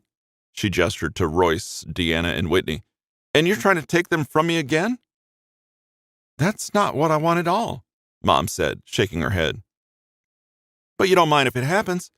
If that's what it takes for you to have all your little goslings back in the nest? Margot crossed her arms tightly, setting her jaw, stubborn as ever. For so long, I wished I could have met you. And now that you're here, now that we've just gotten comfortable, you're disrupting us again. Maggie, calm down, Royce muttered, reaching for her shoulder, but she pulled away. Margot, the last thing I want is to take your family from you, Mom said in earnest. Believe me, I know what that feels like, and I would never wish it on anyone. She hesitated for a second before going on. Could we talk for a minute? Just the two of us? That was her secret weapon, apparently. The one-on-one talk. She was insanely good at reading people and telling them what they wanted to hear. Maybe I could get some things from her after all. Despite looking suspicious, Margot sighed. Fine. The two of them went into Whitney's room to talk, leaving the rest of us alone. Jill immediately started in on Sophia, trying to learn everything there was to know about her, and she was ecstatic to have other women to talk to. Since some of their conversations were forming, I figured now was as good a time as any to talk to Royce. Hey, I said with a nod. Do you have a minute? Sure. He looked suspicious too, but he led me into the dining room, away from everyone else, and leaned against the edge of the table to look at me. What's up? I wanted to apologize for the way I acted when you were worried about wits, I said, hands in my pockets. I mean, obviously being there is more dangerous than being here. So it makes sense you'd worry. And I acted like an ass instead of just telling you I was going to keep her safe.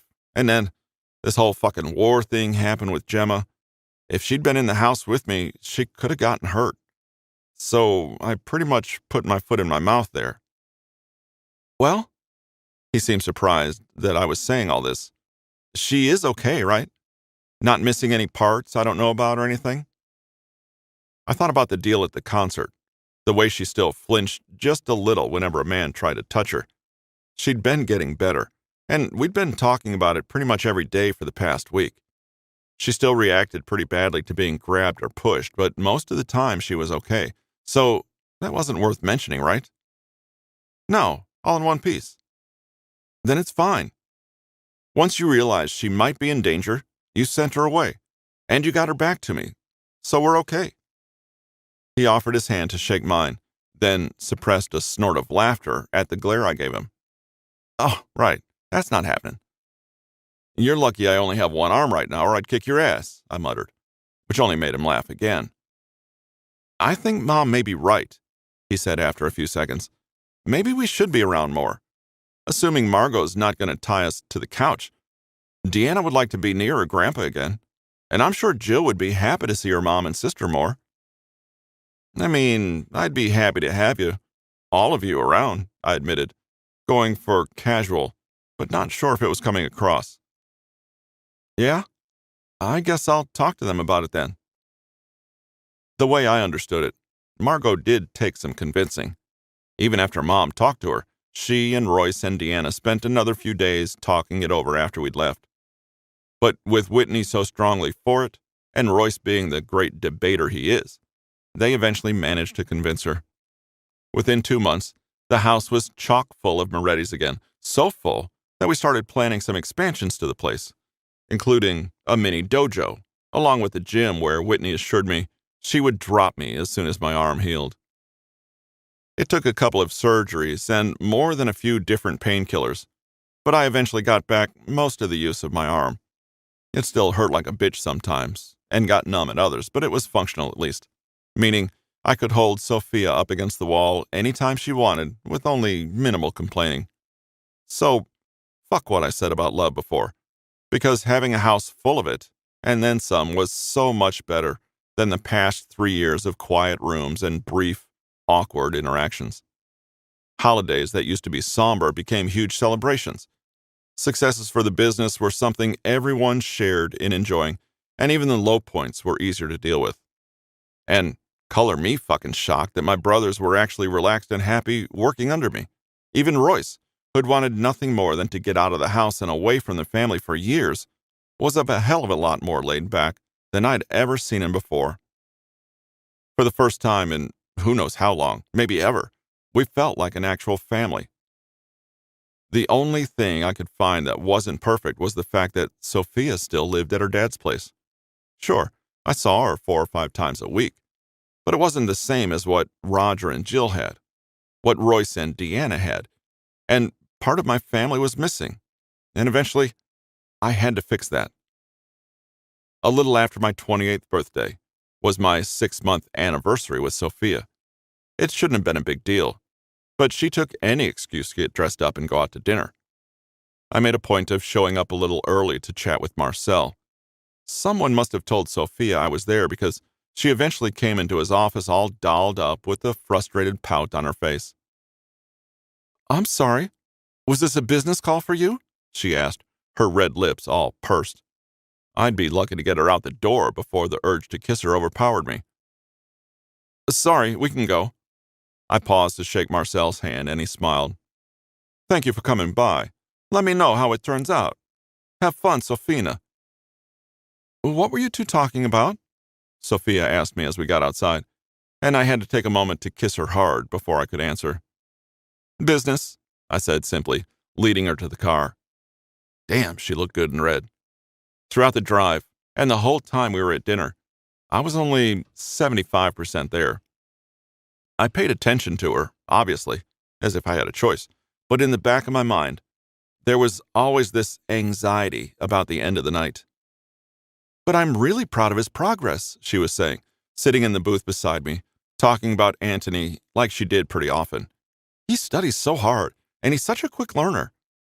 I really would like him and Whitney to meet sometime. She's so outgoing. She might be able—" "What?" "Huh?" I blinked out of a kind of daze, and she made a face at me. "You keep staring at me like that. Cosa stai pensando?" "What are you thinking?" She'd been teaching me bits of Italian over time, mostly just because she liked hearing me say it. She also said it reminded her of her family, which was doubly encouraging. "Nothing. I mean, just about you." Smooth. "You've been acting weird all night," she said, raising an eyebrow at me.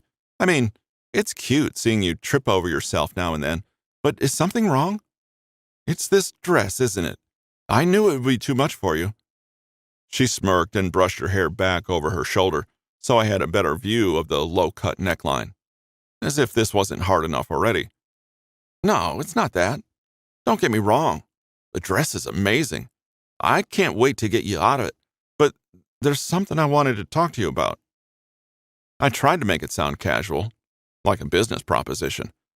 "I feel like our families have been working really well together lately, professionally." "Of course," she said with a mock serious look on her face. "So, since that's working out so well, and since the Morettis and the Lucianos are probably the biggest council families, I was thinking it might be advantageous," I said, well aware that this was nowhere near casual anymore, "to formally connect the two. Legally, So, you're available.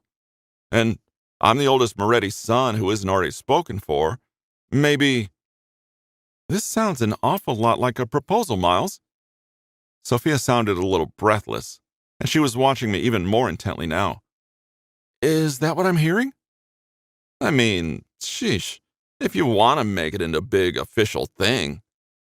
I reached into the pocket inside my suit jacket and took out the ring box I'd been discreetly checking on all night. Sophia's eyes went wide, and when I opened it and set it in front of her, both her hands flew up to cover her mouth. Mafia princess or not, even she probably hadn't seen many rocks that big. When she didn't answer me right away, I started worrying that casual wasn't the way to go about this. I can do the whole thing if you really need me to. Get on one knee, say the actual words. I already went to the trouble of getting your dad's blessing. Maybe I should have done something more. Shut the hell up and put that ring on my hand, she demanded, thrusting her left hand at me. I did what she said with a grin, and her next command was, Now, kiss me, until I tell you to stop. I took that order to heart, pushing my fingers into her thick hair to lead her closer for a firm kiss. And she wasn't shy about kissing me back. The way she leaned into me and slid her hands over my shoulders, I found myself hoping that she wouldn't tell me to stop, that she'd never tell me to stop, because I could really get used to doing this for the rest of my life. This has been Broken Kings, written by Raymond A. Black and Sable Phillips, narrated by Russell Newton for Hot Ghost Productions. Copyright 2019 by Raymond A. Black and Sable Phillips. Production copyright by Raymond A. Black and Sable Phillips.